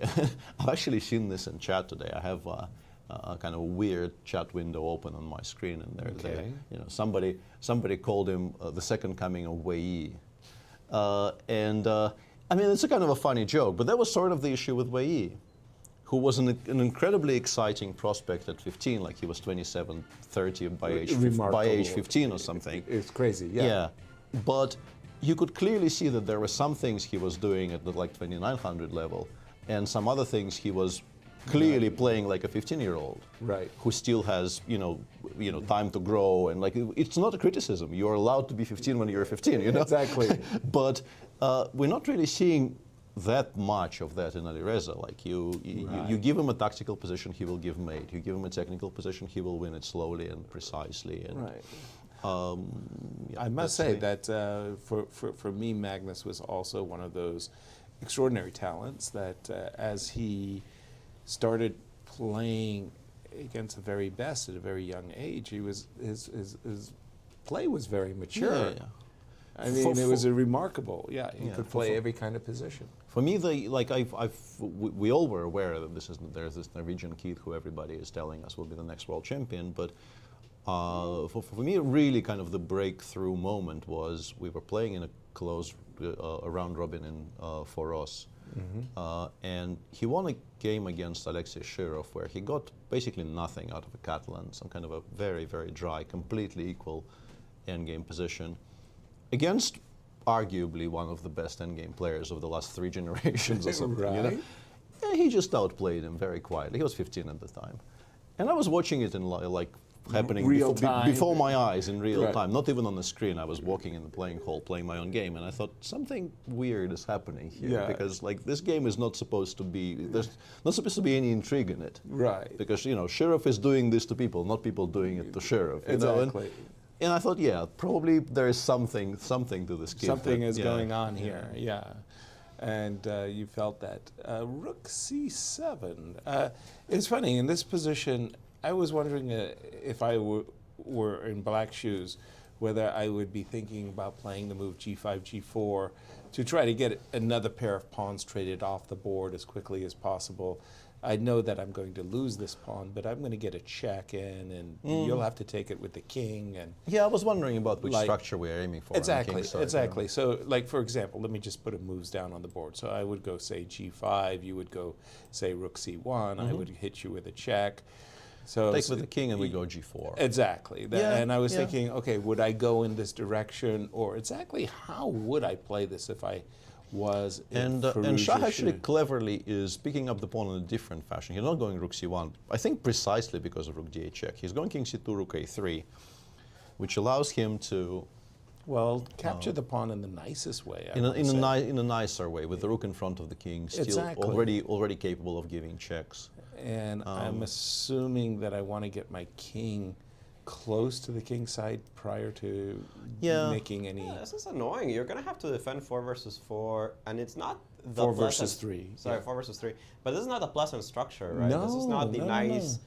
Yeah, you put your pawns on f7, g6, h5, and wait. You wait. You put the king there. You're gonna have to actively defend. Yeah. Right. And there are it'll come down to calculation at some point, and you better calculate it properly. And I can see serious problems. For example, if you play rook a7 here. Yes, he has. Yeah. And I play rook c6. I think we give checks, right? We give rook a2 and rook a3. Take my pawn. No, you don't want to. No, I go rook a3 here. Rook a3. I provoke rook c3. I go back to a2. Okay. I'm not saying this is easily drawn, but like I'm not biting on that particular topic. Yeah. Okay. Obviously, I don't really want to play rook a2. I want to more or less try to take advantage of the king's position if I could, but I'm not exactly sure how I'm going to do that. Oh boy. Yeah, unfortunately, I really don't see anything better at the moment than rook c2. But yeah, if you have to play rook c2, king e2, it feels like it should be reasonably comfortable. I was just thinking, isn't there a way to really exploit the fact that the king is only 5? Yeah. So rook here, you went rook here. He's gone rook c6. Yeah, it's an attractive idea, in particular against a minute, just to try and do this concretely. Try and with the king sitting here on this kind of awkward square, right? Yeah, but the double check is very, very annoying. Maybe we can go all the way to f1. By the way, king e2 and then king. Right. Let's give that a shot. Again, what I'm angling for is the trade of this h2 pawn for this g7 pawn. After, for example. But I think once again, I think rook a3 is just the move here. Because I don't think you're trading G7 for E3. That I think black holds quite comfortably. It's specifically trying to trade G7 for H2 is what White is trying to achieve. Precisely so. By the way, the players are going in our direction. Yeah, he's and going to Rook A3. I mean, technique. Zero thought dedicated to Rook 18 years old and plays very, very good. Alejandro, you're obviously the coach of the national champions. When players come into your charge, do you focus on endgame technique, or are the players? Everybody plays attacking games and tactics very well, I think. I wouldn't say that. Endgames? I would say endgames is one of the things we look at the least. The least? Yeah, I try to focus on what people have problems with, and it normally hasn't been endgames yet. I mean, I have seen a lot of problems in endgames with some of my players, but it's something that we do work on once in a while, but there's so much else to look at chess that recently it feels that you analyze the endgames through the lenses of the opening more than that you just look at random endgames. But I have made some of my players redo 4 versus 3, and redo 3 versus 2, and redo 3 versus 3 with a passed A pawn. Like, yes, like draw it by memory. Stop thinking you need to know this by memory. Right. Okay, fair enough. Rook endings being the most common. Yeah, endings. this is what you normally get, and knowing the patterns and how to defend, let's say, 3 versus 3 with a B pawn, from the one of my students lost 3 versus 3 versus I think a B pawn or a C pawn, and last time that ever happens. Yeah. Never. You would think, but I mean, those are legitimately tricky. Yes, those are. Like strong players lose them. I defeated Spielman with 3 versus 2. Yeah. Yeah.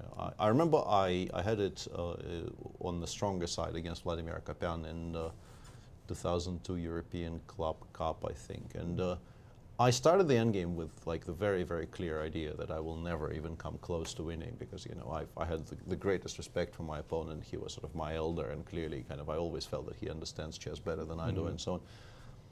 And I just won it very easily. Very disturbing. Yeah, because it's annoying to hold. Because you legitimately at some point start facing problems, and if you make one mistake somewhere, it compounds, and maybe it's still a draw, but now you have one very, very specific way to make a draw that involves a lot of calculation. So you also run short on time, and it's just no fun to defend. And that's the story of these two guys, right? What was the previous game between them? The one that was decisive. It was Alireza with the white pieces, I believe, against Shak, 2 versus 1 rook endgame in the European Team Championship. No, but that was just legitimately a study. It was a study, but he didn't have to get to the point where it was a study, right?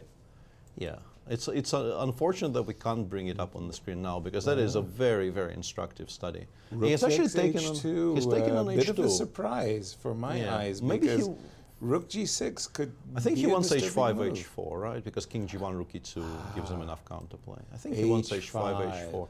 But does he make a draw? Then I go G4. First of all, G4. Secondly, even Rook H7 exists. Yeah, I'm not sure what he wants exactly here. Right. You can start giving checks, but then he goes H5. He goes H5. But now, did he calculate this well enough? Rook takes G7. He's going to play H4. Then there's this king and pawn endgame that First of all, this, and secondly, your G4 move is also very, very strong. He's gone king F6 for now. So this is clever, and this probably limits the G4 ideas, but it leaves the Rook H7 ideas on the table, because we will have to put the Rook on a non-G file square, because Rook G8, King F7 does nothing. Well, in that case, Rook G8, King F7. And Rook G5 and F4, but I don't want to play F4. I'm not sure I want to play F4. I understand. Yeah, I don't think I want to play F4 if I can help it. But let's say we go Rook, I don't know, G8, King F7, Rook A8. Exactly. And then if you play H4, we play Rook H8. And now you play Rook H8. But my question is, I have a feeling H3. Well, I still have check and King Rook E1, right?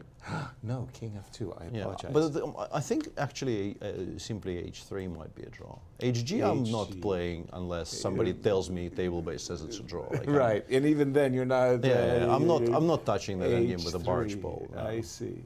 And we do have Rook G8. By the way, I had a very nice match with Vasily Ivanchuk, and had 4 versus 3 in a rook ending. I had the favorable side. And I actually think that Vasily played it brilliantly well. It's like one of the best holds I've ever come up against. Draw. Second game, I got rook and 4 versus rook and 3. And again, he held it just really, really, really well. Now we had to go into a tiebreakers. And prior to the rapid chess tiebreakers, I said, Vasily, if I get rook and 4 against rook and 3, I'm claiming 3-game repetition and the match is drawn. He won the tiebreaker. But it was Tilburg. It wasn't at the World Knockout Cup. Yeah, Tilburg back in the days. Do we have h3 on the board? No, king f7 played so far, and Shah clearly is choosing between rook g5 and f4 and rook somewhere. Right. Because those are sort of the definitive 2 choices here. I really don't like playing. Yeah, he's gone rook h8. Since it's not a possibility anymore, I checked with the table base. h4, rook h8, hg is a draw. Even that is a draw. That king upon endgame with the extra pawn is a draw. With the pawn on f4, with the pawn or any. Any. Okay. Yeah, I just wouldn't be confident enough to. Yeah, because h3, as you guys mentioned, is also a draw and much easier in my opinion. Much easier than h4 takes g3. Rook h8 on the board, and by the way, I do believe that Lanier is putting the finishing touches. Yeah, this is on just position. winning. Yeah. Yeah. There's just so and you many can choose pretty much any way to go about things. Yeah, you can go for mating attacks. You once again can probably choose an endgame you like and go for an endgame. But exactly. Well, it's got 1 minute though. He has to make a but choice. it is about the clock, and here's our. What a chance for young Daniel today. It was a 3-result game. Yeah, absolutely. And for Lanier, this is just what the doctor ordered. I mean, he was kind of suffering 5 games without a win. He wins today, gets back to 50%. The tournament Exactly. kind of reboots for him with 3 rounds to go. And Bogdan, I mean, he still He's at has 50%, which is a great result. Very creditable result, but could have been a tie for first potentially had he converted what we think was a very promising position. But and Lanier, he did go for the Lanier attack clearly not in any kind of a hurry to trade the queens here. The position is way too good to simplify. Exactly. Yeah. And yeah, you still need to find a way to, like, one way to win this position would be to play like bishop e6, c2, but that currently is illegal. But maybe we can find a way to, well, I think the moment maybe it's a good start. Bishop e6 to b3. I quite like bishop b3 here. It feels to me like it's a good start. Yeah, because I would like to actually just give mate here. I think the simplest way to win this position would be to just start a mating attack, and black will just, as usual, the side with the more pieces on the board simply is going to be completely dominant. That's the way chess works. Yeah. It doesn't really matter what the pieces are called. Like at some point, the sheer number of them kind of carries. I have more, you have less. Yeah. You lose, I win. Too many enemies. Yeah, too many enemies. Yeah. I like that. King a2, also not bad. Yeah. King a2. Perfectly sensible. Yeah. If queen d6, then we go bishop b3. The bishop nicely controls the a2, g8 diagonal. Don't you even think about playing queen a8. Bishop f6 will hurt your feelings. Yeah, it all looks really, really good. Jumping back to the game of Shaq for a moment. Again, this was a game... Finally, f4 has been provoked. Where means like that the black probably holds this very, very comfortably. Yeah, I mean, good luck getting your king out of the back. Off the back. Again, this was a game that both players needed to win, Peter. Yeah. It's not happening.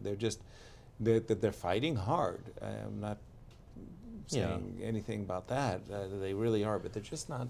Sometimes you just don't have success. Other times you have great success and you're not playing well. Those are, the times where you really need to capitalize. Yeah, exactly, when things are breaking your way. Things have not been breaking for Shaq, who is our defending champion. Returning to Romania last year, he was wonderful, +3, undefeated, and broadly smiling every single round. But this event has not been a Shaq event. What has he done wrong, in your view, Alejandro? What accounts for the big differences between this year and last year? It's just how he started, right? He got an ugly position from the very get-go. He underestimated the dangers to his position against Wesley. Yep. And you know how often it happens that you play a bad game and you lose horribly and you start the tournament, yeah. Yeah, you start self-doubting. You start wondering, wait, what happened in my position? How come I understood what I thought was chess and the engine says something completely different? And then he comes and plays round 2 where he thinks he's completely winning. Is it round 2? Against Richie. And nothing. Again, nothing, right? He had absolutely nothing. The engine said he had nothing. And then he's just confused about the rest of the tournament. Like, what am I doing? Another stumble down the road, and now he's playing Alireza. He just played a good game. I mean, Shaq tried. He tried, but Alireza's pretty strong. Yeah. And he's putting pressure. It's about as much as you can hope for from a non-form Alireza. Yep. He's at least trying to torture him in this 3 versus 2. Yeah, but by this point, with a 4 provoked, the king still cut off on the back rank, and Alireza up to 2.5 minutes due to increment. Yeah, adding up. Yeah, you don't really feel like the best you can hope for is you get to play e4, fe4, rook takes e4 without the black king activating. Which even achieving that is not a foregone conclusion, because I think very interested in king f5, king g4, king f3 here. Feels like something I should be. Excited, excited about. But even without it, let's say I go just rook a2 here or what have you. Even those positions are not really all that dangerous. Although people do occasionally lose those. Yeah, like rook e2, king to h4. If you allow all of that, it gets a bit trickier. Yeah, but I especially like your king f5 here. Yeah, and honestly, for that, I would prefer to have the rook on the longer side to already start having checks in reserve, but it shouldn't matter. Like rook a2 instead of rook h2. From this. Yeah, king f1, just put it on a longer side. The longer side. Yeah. e4, fe, and then we go to f3, and yeah, it just feels like there's never enough there. Like, agreed. Yeah, by the way, it looks like something very up on my draw. Screen. I guess the Lee chess is connected with the table base. There. Yeah, I was wondering what that was, right? Like, yeah. I saw recently on Chess Base, there was an article about the table bases and how they're growing. And they called the table bases God chess because it's perfect play, right? All of these positions, the computer plays it perfectly well. Yeah, actually, an interesting little point there, because Alireza currently played king g6, g7, sort of unprovoked, and we're now not getting to f5, right? No, sorry, that's our analysis. Apologies, I just refreshed my board. Yeah, so we can go king f1 now, rook a2, e4. I mean, it's still a draw, of course, but... Good point. So I wonder why he didn't, because I think that's the absolute maximum of what you can achieve in this position. You're definitely right about that. Yeah, so why aren't we taking it? Fe, rook e4. Maybe it's e4, h4 with some kind of an immediate draw, but like, I don't know. Come again? What's the immediate draw? e4, instead of f takes e4, we can play h4, force gh, and then do something clever. After e4, go h4 here, gh, rook h2 or something. I mean, it might actually be a draw, or rook a4, yeah. That's very rook a4 I didn't like because of king f2, and game kind of continues. Rook h2 might actually legitimately... At some point, we have to remember that we know our endgames and f and h is a draw, and we'll make it comfortably because we're grandmasters. How happy are you getting f and h? I have never had to defend that ending, and I never got it either in my entire practice. Yeah. Did you ever get it? No. Good for you. No. The one time I got it, I was already lost. Like, it was an f and h, but it wasn't like a defensible f and h. Yeah, I'm curious why Shach isn't playing e4, and I get the feeling it is specifically because he doesn't like allowing some kind of break like this, because I mean, you clearly cannot get better than those positions we were discussing with g3 and f4 against h5 if you can get the king off the back rank in time. Yeah, and we do have rook e7 check on the board. I mean, king's going to go back to g6 or f6. I don't really see what the difference is. Yeah, right. I mean, Shaq, for time control reasons, Peter. Is that an issue that he's? I mean, he has plenty of time, and he's just giving Alireza more time by doing this. Yeah, I'm not sure exactly why he is doing it this way, because it's not as if Alireza will struggle playing king g6, king g7 for the next 20 moves. Exactly. Only don't allow king f7, rook h6. That would be so painful. You know, you've defended so very well, and one single slip, and Yeah, that would be all your efforts. Yeah, that would be unnecessary. Yeah. Really in the meantime, it looks for a second as if Linier actually blundered the queen, but he hasn't, because the rook e8, bishop takes f6 is still very good for white. Yeah, he's down to 40 seconds, which means that he played bishop c3 on 10 seconds on the clock. But yeah, he's still very much in control. It's just that he's kind of struggling to land the final blow, and he is basically playing on increment, which does give some hope to Bogdan here. But it's difficult to make moves for black. You can play something like rook e8, but you get the feeling that, you know, allowing queen f7, even on 40 seconds, you probably calculate how the king runs. Not sure it runs well for white, though. Yeah, I don't know. Queen a8, queen h1, right?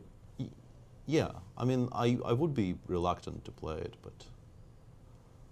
Yeah, so you make some kind of a waiting move with the rook, because I think the queen needs to stay on c6 to have connection to those checks. You know, the king has no moves, literally, and Yeah. the pawn you don't want to chuck, so... Yeah, I really, and importantly, if you leave the sixth rank, like queen e4 here straight up allows mate after bishop takes f6 and queen b8. Kind of important. Otherwise, this would have been a waiting move you could consider, but unfortunately for you, you just get mated on b8, g8, h8 squares. So yeah, it feels like rook d8 or rook e8 are the moves to, you know, choose from here, and you choose whichever one you feel appeals to you the most. I think stopping queen e7 might be a reasonable idea to preserve the e4 square for checks. So we go rook e8 as a kind of a looks like result of those deliberations. We go rook e8 and we say, okay, like, do something. Do something clever, yes. Do something. King a3 maybe, but then queen d6 check. Queen if d6 nothing check. else. Yeah, then we go back. Bishop f7, I have a feeling we can play rook a8, bishop f6, king h7. Yeah, and that might cost white. Yeah, dearly. Dearly, yeah. Yeah, bishop f7 would be very sad. So what do you play? I think I make a waiting move as well. Go for it. Bishop d4. Yeah, we just came from there, then. Oh, did we? I'm sorry. I did see the previous move. Yeah, we just came from there. So yeah, I mean, it's a decent move, but I'll go rook f8 and ask you the same question again. Right. Anything to how? If he actually saves this, it will be quite remarkable. No, I don't. After yesterday as well, like he. You know. No, I mean, you know, winning the game against Richie. I don't really believe it, but was extraordinary. Saving no, I can't believe it. Queen f3, yeah. He knows he must not blunder bishop takes f6. So Yeah, rook e8 was probably the hardest move. Yeah, rook e8 was definitely the hardest move. Queen f3. Now I guess maybe I am interested in the idea of going king a3. I don't know. Wow. Queen? Because I want to prepare queen e7, and I feel like those positions where the king runs up the board, they will, in most cases, be completely winning for me because of how many squares my bishops control. So I want to start preparing the king run. Well, he's got to make a choice in 5 seconds for Bogdan already got up. Bishop e6. Bishop. By the way, he didn't like quickly snap the clock. It was sort of like the bishop went there. No, he's very stylish. Yeah, he is very stylish. It pressed itself into the e6. It gives me heart press. palpitations to watch this. But Engine 0-0. No. This move it didn't like. Say this what? move spoiled the position. Because of rook e8. I don't know if it's considering that rook e8 you cannot go bishop b3 because it's a repetition. But how is this? For rook e8 it says 0-0. Wow. What the what? What the what? What the what? There's a queen d1 check? What are we looking at? So rook e8, queen f7? Queen a8. Queen a8. Oh. And no king b3 no for king you. b3 for you. I still don't quite understand why this is a draw, because it feels to me like it should run like b1, What do you mean? c1. You go queen e4, rook takes e6. Ah, you just go rook e6. Rook Yeah, e6 this is not defense mate. f6, Yeah, this is not mate. Yeah. And then bishop f6. I for some reason only calculated queen e6, bishop f6. He's That's not the move. That's not the move. That's not the move. And now b4. You said you're not supposed to chuck the pawn. But it's not a bad move, but it gives white. No queen a4 mate. No queen a4 mate is a big deal now. Yeah. Hard to play this position in 30 seconds, but Yeah, it's not a fun position to be playing on increment, obviously. Not at all. But it's quite like I assumed there would be technical problems, but that actually drops to 0-0-0 is shocking. Is very surprising. Yeah, no question. I thought. And I get the feeling it really is about threefold because rook e8, bishop b3 doesn't seem like. b4, bishop d4, queen c6, 0. We're stalemated there. It's not actually about repetitions. We're just stalemated. We can't really leave the A file. You can't leave the A file. Yeah. We should probably show that for a second. Which moment? So queen f3, bishop b6, we go rook e8. Oops, sorry. Queen f3. Yeah, he played queen f3 here. Linear played bishop e8. And now rook e8. Rook e8? No. Yeah. And we thought bishop b3 doesn't really, nothing has been spoiled. But after bishop b3, black goes b4, bishop d4, queen c6. No, you can't take rook a8. Bishop d4. Yeah, bishop d4. And queen c6. And white can't make any progress. Wow. Here we have rook d8, by the way. But now with the pawn before, you get the feeling that white can probably go in for the kill with something. Okay, let me just refresh my board. Maybe even, no. I'll bring it right back. No. Okay, so both of them are basically playing very much on increment. I mean, if Linear finds the best move, kudos to him. Queen f7 will run into queen f7, rook a8 is you get the 10 moves game. You get the you shot them out, huh? No. d3. Nope. You get kudos for that, by the way, because instead of bishop b2. You got 18 seconds to keep coming up with moves. Oh my gosh. Oh my gosh. They were never getting this. We're never getting this. Bishop c4. Queen f5. Wow, Yasser's on fire. Yasser's on fire. The only winning move, and Linear finds it. These guys are very good. Yes. Incredible. Bishop c4, I don't even get the point of that move. I think we are preparing b3. Yeah, exactly. I loved your idea of playing b3. B3 was losing to queen e2, queen e6, which is why we're securing the bishop first. We are preparing b3, bishop b2. Nice. Yeah, this is quite remarkable. Yeah. Bishop c4, what a great move. On 6 seconds as well. On 6 seconds. That's amazing. Oh my gosh. Linear. Yeah. He's good. He is good at this. Yeah. And now Bogdan is down. 5, single 4, 3. Back. I almost forgot where the clock was. Yeah, you see he was reaching over there. It was like the old double slap. But now queen e7 ends. Oh, no, queen e7 still rook a8. No. Yeah. Yeah, sorry. Yeah. Actually gets mated, huh? Yeah. So what is the big idea? No, you got your idea. b3? Yeah. But why is it so good? Like, okay, I get b3, bishop b2, but then what my progress is unclear to me. I don't know. Maybe then I could actually swing my... He's gone back to e6. So yeah, he wants at least one repetition. It will give him some time. Rook d8 will be, with any sense, you just play rook d8 instantly. It's not a repetition yet. You just played before. You can't claim anything. So yeah, you just make this move as quickly as possible to give yourself leeway. Exactly. And to put as much pressure as possible on your opponent. Yeah. Yeah. But Linear will be very happy to gain the 30 seconds that he needs. It's only a gain if you play it quickly. That is what think about it the for point. A minute, yeah, you're not gaining a minute. And also, that's right. And also, Bogdan. Yeah. He hasn't played enough in, I guess, in televised events, right? you learn to recognize where the cameras are. Right.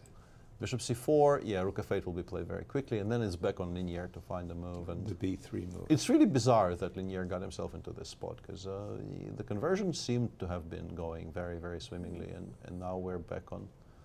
Yeah, but the question is after the move b3, followed First by of all, bishop have to play b2. it, yeah, but also I don't quite understand what the threat is. Like. Well, my understanding is you go b3, bishop b2. Yes. Then you go bishop to b5 to a4, and then well, you can't play bishop b5 because rook a8 will win our queen, right? So no, there's always bishop f6. Yeah, but it's not mate anymore because I'll have king g8, right? If you play bishop b5. Bishop c4 is still mate. Like bishop going back to c4. It goes g7, f7, f6, c6. Yeah. Oh my! Oh, you should. We don't have time really, but you should show this. And he's going. Hang on a second. He's mated now. No? He has bishop a7 there. He wants bishop a7. Wow. What? That is a brave decision. Does it work though? Also, queen f2 wins the bishop. What? What? What did he do? It's good according to the engines. Rook a8, bishop queen f2, queen f8, check. Oh. That is pretty. Oh. You see the move Queen F2, you think the puzzle rush is over. No. No, it's not. Queen puzzle F2 rush continues. Yeah, and the endgame is horribly hopeless. Yeah, the B pawn with the B pawn dropping. so close to dropping, you just lose. Bishop A7. And Bogdan sees this, but is there a better move? Is the question. Well, that's the problem. It's funny how this turned out to be rather interesting. Dramatic. Yeah. We're like, what? I mean, I thought we were going to have to talk about that rook ending, and I was kind of dreading that. But we have this thing instead. Dismissive of. But wow. What tricks that we're seeing in this. This is Queen F8. Yeah, this short story turned into a novel. 17, 16, with 15. 3 acts. What's the clock time? It's hard. 10. It's under 9, 10. 8. And Queen. Yeah, he goes Queen C6 because he sees Queen F2, Queen F8. Of course, he is very sharp tactically. But now I guess Queen B3, Queen takes B4 just wins. Honestly. King B3. Sorry. King B3 just unpin ourselves. Yes. And if you give a check from F3, I just very happily munch on. Yes, on and he's B4. done it just and as you suggested. There's no checks. Yes. There is no checks, and we are finally making progress on pinning our stuff. Yes. And coming back to the reasonably comfortable conversion. Queen E7, Bishop A7 is. Wow. Yeah. But I did like that. I did like the B3, Bishop B2, Bishop B5. Bishop B5, yeah. Rook A8 and Bishop F6. Once this is over, we do want to show that name, by the way. Nice. With the pinned queen on A7, we want to show that construction because it's very beautiful. Rook 2 C8. seconds. Yeah, 2 seconds? Yep. Rook C8 on the board, threatening Queen takes C4. Yeah. I think you'll see that one. I think Queen E6. Queen E6 is pretty straightforward. It's pretty straightforward. The most cynical way of going about things here. Just protect everything. And he. There are more. Yeah. Maybe there is something faster, but at this point you don't really want. I don't want to test anymore.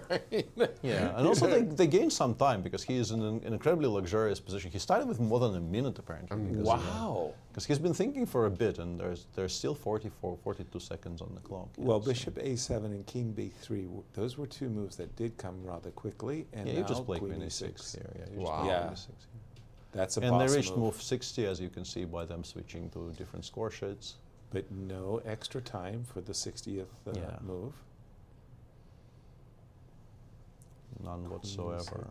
Yeah, and this is where your king side is so soft that you basically have to trade queens, and then you just know the endgame is completely hopeless.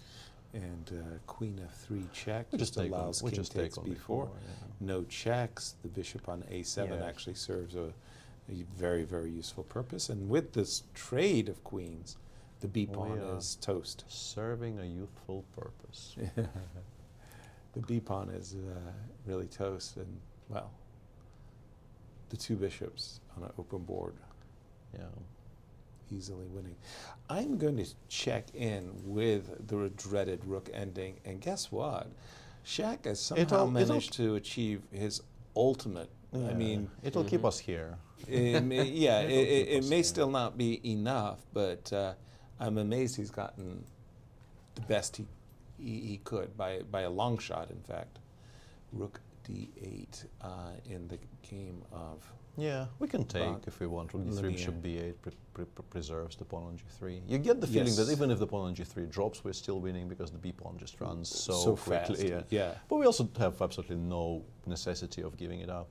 Exactly. We've got Bishop B8 in the pocket whenever the rook gets active. King takes B4 is a near certainty. Just pick it up and go from there. Yep. And as we're saying that. And if you watch closely enough, you can see Bogdan actually filling out the score sheet. He was filling in the names there at the top while Linier was thinking. Very diligent. I like this. Things need to look properly. He played Rook D3 instead of Rook D2, but it doesn't really change very much. Bishop B8 is still quite good. Yeah. In the rare case, I mean, in my case, rare because my games tend to end around move 40. But you probably played more endgames of a lifetime than I have. I have played enormous number of adjourned games too. So my question to you is: Yes. if you get the second score sheet after move 60. Yes. And it normally, like, nobody really goes to the trouble of printing special score sheets for this. Right, So it yes. says 1, right? Yeah. Or for your 61st move. Yeah. Do you actually manually add the 6s and I the 7s and the 8s? I did. Yeah, I always do, yeah. Yeah, I did. Just, I don't know what it was, but I wanted to know it was the 61st move, and not move number 1. Nobody's going to penalize you not doing it, but you still do it because it feels right. Yeah, exactly. Alejandro there shaking his head. I didn't even know that was an idea. To make sure that your score sheet was accurate. Your score sheet actually says 61. You actually like. Oh yeah. You well the game where I had like 180 moves.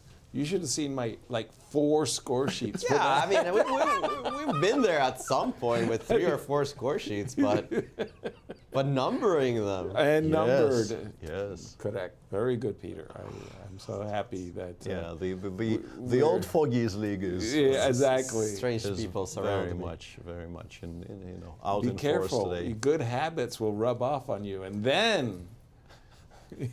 I'm already taking too many pawns. Like I see myself on like chess.com, and I'm like, I take a pawn and then it destroys my position. I'm like, how did I even think of this? Yeah. Please. Yeah, no charge.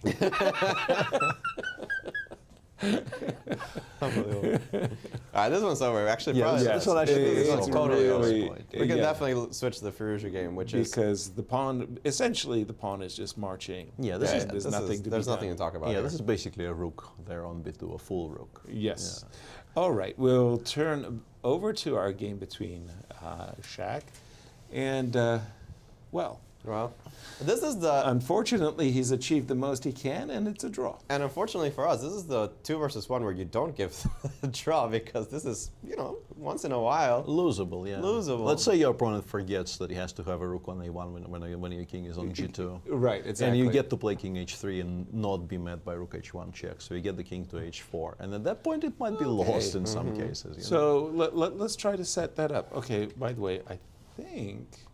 He's already tried. That is to say, Shaq has already tried. Ramirez knows that it needs to be available. Mm-hmm.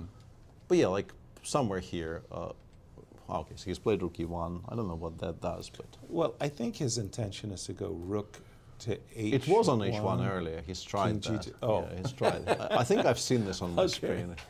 And see. the issue is, you get the king to h4 with the rook on h1, and then you can't move it. So you're still you're still very stuck, unfortunately. Yeah, so doesn't really help as much as you think it does. Mm-hmm.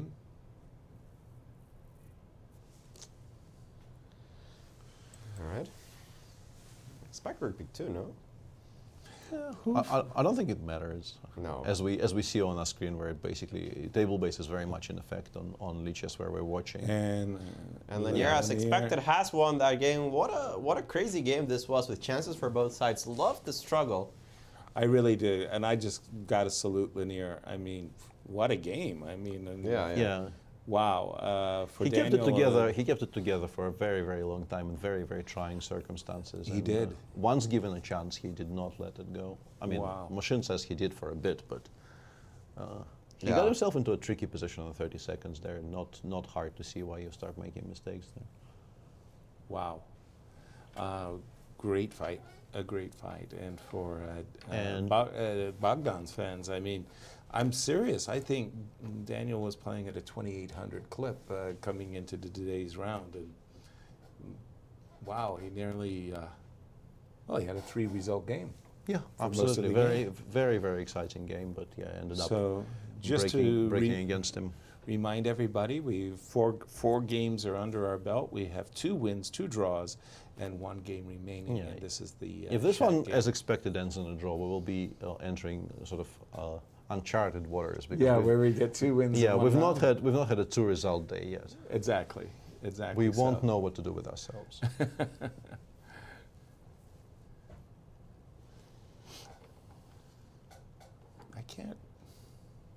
I'm pretty sure I have gotten this position in my practice, but strangely enough, I think I had the pawns on f3 and g2, which for some reasons I'm not even sure of actually gave me more chances. I think I still drew it, by the way. But yeah, I don't have a particularly good record of even pressing in these positions, which are supposed to be very pressable. I wanted to ask you, I mean, because well, I mean, you've been in the top for so long, Peter. Who for you were like the great endgame players? From the people I've watched, I mean, Yes. I named Shirov, and I was entirely unironic there. I think Exactly. Shirov is a name that many people will name very, very close to the top. I mean, Magnus, obviously, even though, and I think also you could sort of see where thought has gone into it, because like he famously lost a very, very well-known endgame to Levon in one of the early Tal memorials where... I was going to say Levon as well, I mean... Levon for sure, but yeah, there was this endgame where Magnus failed to defend an endgame. I mean, many people have lost it over the years. It's a kind of a famous endgame for very strong players to make mistakes in. But it kind of, I think, sort of very clearly signifies a breaking point where he had that happen to him, using the passive voice there. And clearly at somewhere around that point he told himself this should not happen again. Right. And it sort of stopped happening after that. Like he very much is in the business of winning drawn positions, but he doesn't really lose drawn positions anymore. So yeah, Magnus. How about Vishy? Like Vishy is God. You know, he's good at everything. Right. The problem with a list like this is that it will be a list of people who are just sort of generally good at chess. It's difficult, and this is why like you start with Shirov, is because just starting every answer with Carlsen is maybe correct, but not that interesting. You know? And Alexei, even though he is, was a tremendously strong player in his prime, he was, definitely like the world top 5/3/ whatever you want to choose. But but he hasn't, actually won the world championship, and is. But yeah, I rate him as a very, very, special endgame player. But generally, it will be a list very closely resembling your, top list of players of all time altogether. Because I think, nobody starts with Gary in this list, because because you feel like, for instance, his influence in how people approach opening theory is just sort of so much more important than his endgame skills. Right. But he wasn't a bad endgame player. He really was not. And let's jump to Bucharest, as Cristian is with Lanier. Thank you, Yasser. Lanier, marathon game for you, great victory. You needed a lot of energy for this one, 5 hours. What did you do yesterday during the rest day to gain all this energy? Well, I was resting indeed. I slept well and I felt quite good today. But yeah, it was a very tense game. I think he played extremely well, especially the first part of the game. I think he got just a better position at some point. But okay, I had my chances, and we were both low on time. And I think the last part of the first time control, he played quite badly, and just on move 40, I had a promising position again. And then, yeah, let's take it from the beginning. You guys had a very interesting discussion in the opening in this Nidor variation. So I played. Tell us a bit about this. I played a3, which is unusual here. Maybe it's a novelty. And the idea is just to make a useful move and see where black is going. So queen c7, g3, rook d8. I think black can also play with long castle. And now, yeah, it's supposed to be, of course, compensation, because the king, black's king is always a bit weak. Even if black plays castle short, then I'll have some attack with g4 at some point. But and this is some long-term compensation. Yeah, it's long-term, of course. There are no immediate ways for white to get back the pawn or something like that. It's just to play with the two bishops and try to break with f4 at some point. So I thought that now that black doesn't have long castle anymore, I should play bishop d3. I wasn't sure. I mean, it looks weird to play g3 and then play bishop d3, because you can also put the bishop on g2, but I was considering f4 knight instead of bishop d3, f4, knight b6, and if bishop g2, I thought knight c4 and I didn't like it because the knight on c4 is hard to kick out. To kick out, yeah. Black can play b5 later and even castle short, so that's why I play bishop d3. And yeah, knight b6. I thought it's very principled to play d5, rook e1. Yeah, maybe rook e1 was not correct here. Maybe f4 I should play immediately. It seems like just to the engine is d5. trying to just get f5 breakthrough and try to activate the bishop somehow. Yeah, I mean, I thought about this position, but I thought that black can play e4 here. And if bishop takes f6, then takes, and there is knight c4, so I cannot go for this. So after e4, black will follow up with d5, and yes, and I wasn't sure. What was this one? Yeah, some compensation, but during the game it didn't feel clear to me. And okay, I played rook e1, and then black goes d5.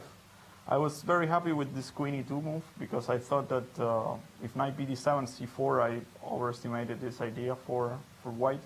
But there were some lines here instead of knight bd7, knight fd7. I thought some interesting lines. I was going to take on e7, king takes, and then play f4.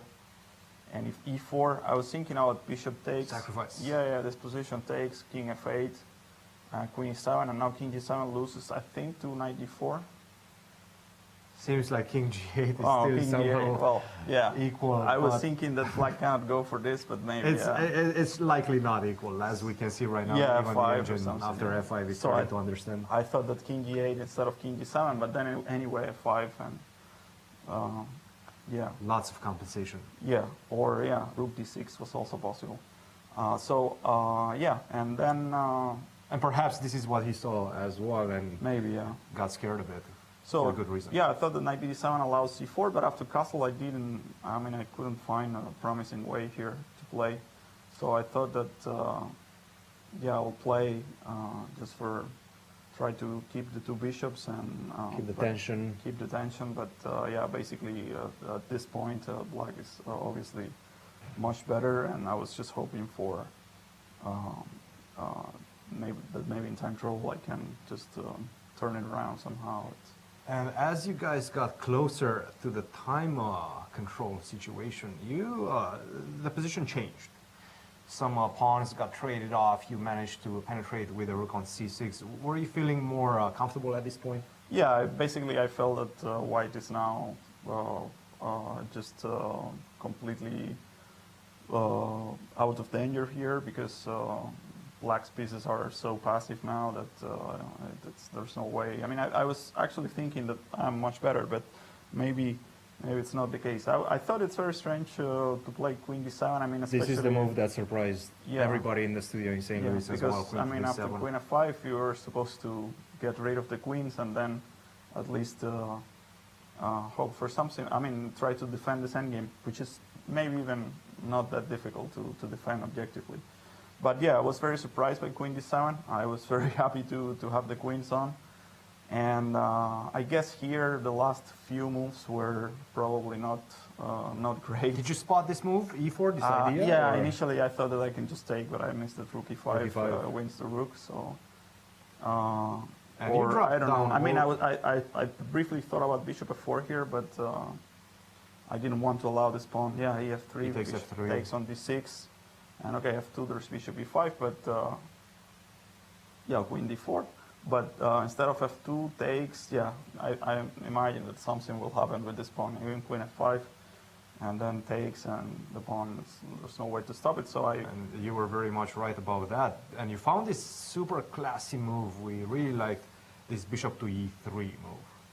Yeah, this was the other move that felt natural with less than 30 seconds. Keep the tension and also keep this pawn at bay. Right, but I thought that after something like taking on f3, which is what he played, and then yeah, king, yeah, f6. I was also surprised by the move. I thought that it's weakening, but maybe, I mean, I thought that something like, or even after f6, but again, queen f5. I thought it's what black should play, and then in this endgame, I mean, I thought it should be a draw somehow, but definitely much better than the position that we got in.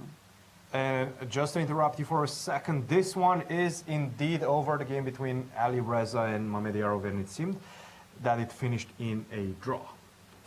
We're going to continue with the analysis. And he played this move, rook to f8, a bit passive. I believe this was the 40th move. Yeah, it was a mistake as well. Yeah, this was the last move.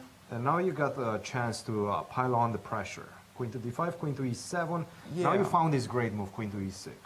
Yeah, I was very you close. spent a lot of time. I was after spending a lot of time, I was very close to play queen takes b5, which I think loses to queen e4 check. It does indeed. So I was, after I saw this, I just played queen e6 immediately because I thought that what black wants was to play, to go for this endgame with 3 pawns, so take on e6, take on g3, and then rook c8, bishop c8, and bishop h4. And maybe there are some chances here because 3 pawns and black can put the bishop on g3 or something, and even if he loses the pawn on b5, then try to push and maybe bring the king to the queen side in some cases, or just try to just push with g5, king g6, f5. I felt that it should be a draw, but I had to try this. I didn't see any other way. I was very surprised by the move queen d8 again.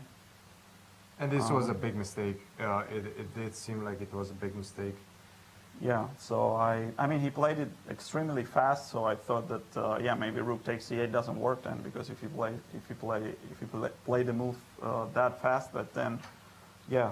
Perhaps he missed that after queen to f5, you can just simply go king to c1. Yeah, that's what I was of course intending to do. Now he's just simply going to run out of checks. You cover yeah, with bishop it's d1. just the 2 bishops. I mean, his king is so weak, and basically. I think bishop c3 also or works. Or even king d2, I think. Bishop d1. King d2 is even easier. So now he played this move, queen to d8, and... Yeah, and here it's, of course, completely winning, but somehow I managed to create some chances for black with some... Things got interesting after this move. Bishop to b3, you allowed queen to c6, which he played. Yes. And now queen to f3. Yeah, before I was thinking that, yeah, queen f3, I didn't see, but... But king to a3, forget about it, because no human is going to do king to a3. Yeah. I mean, I was... Were you thinking about Of course, this yeah, idea? because I need to get out, but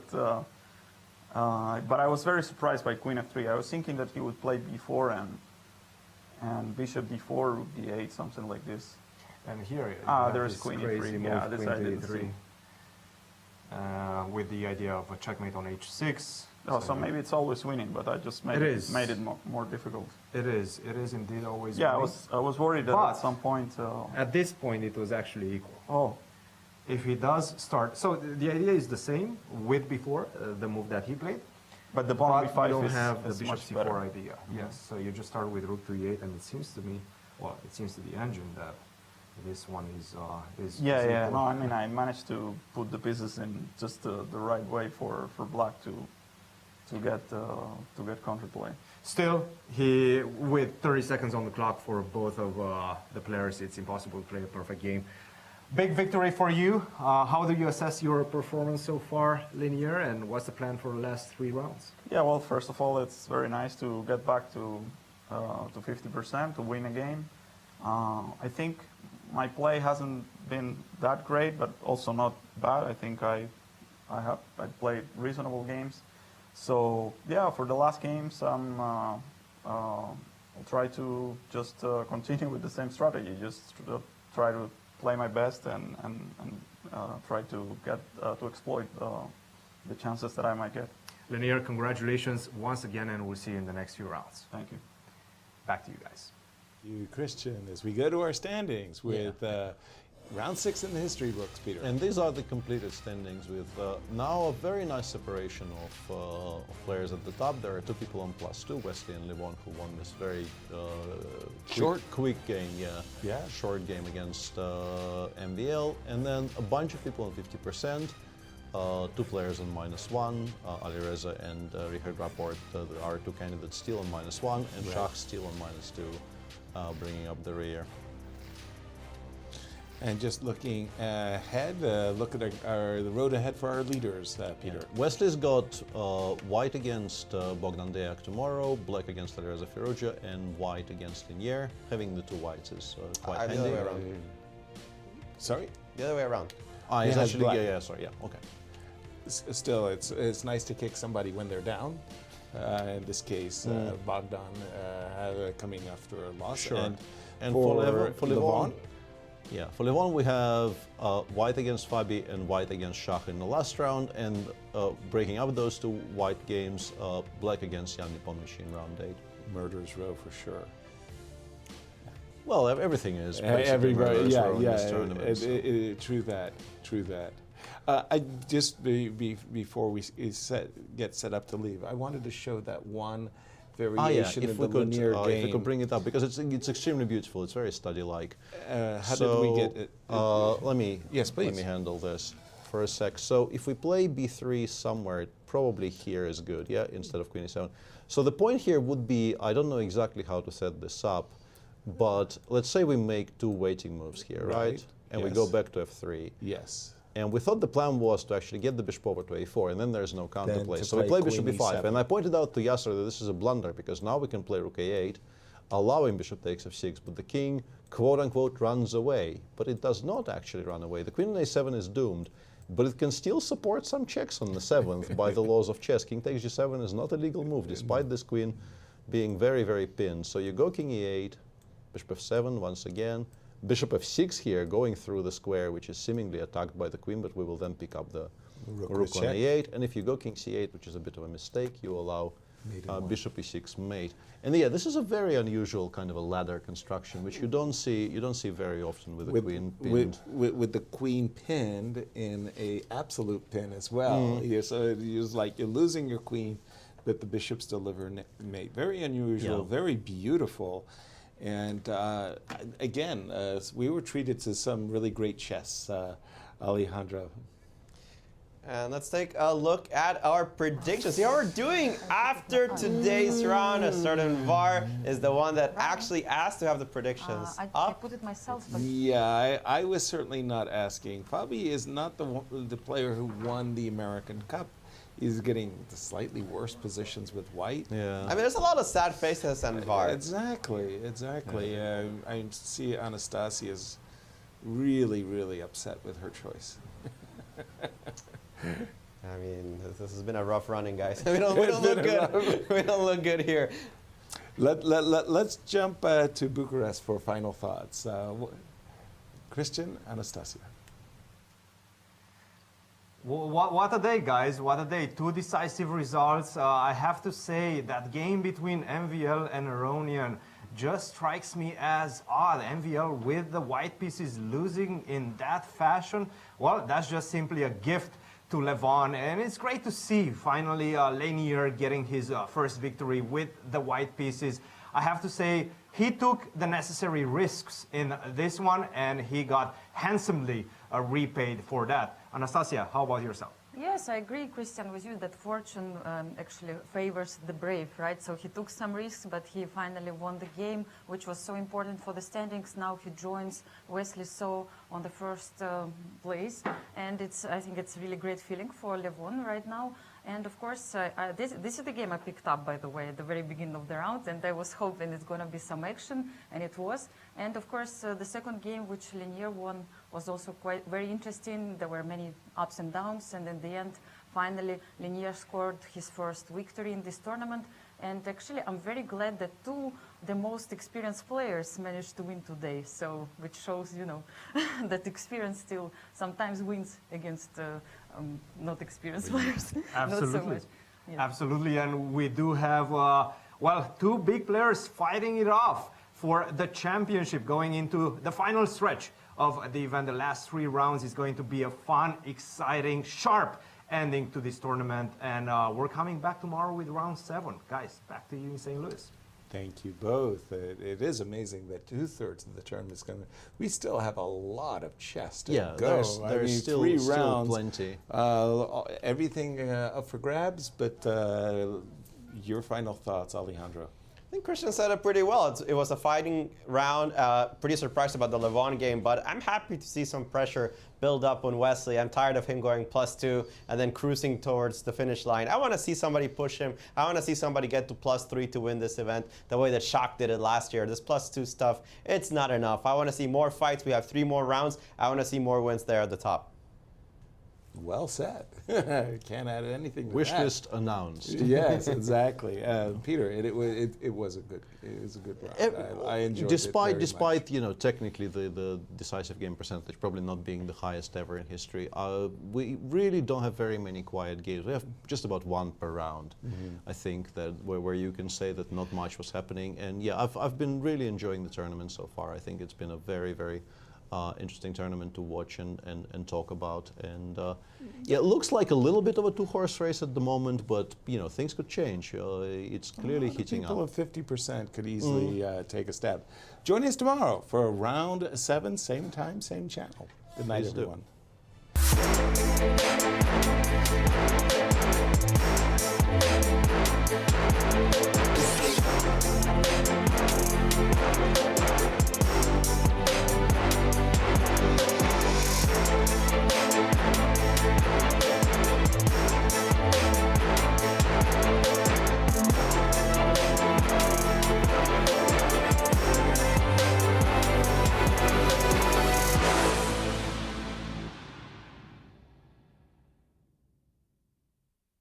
This has been a presentation of the St. Louis Chess Club.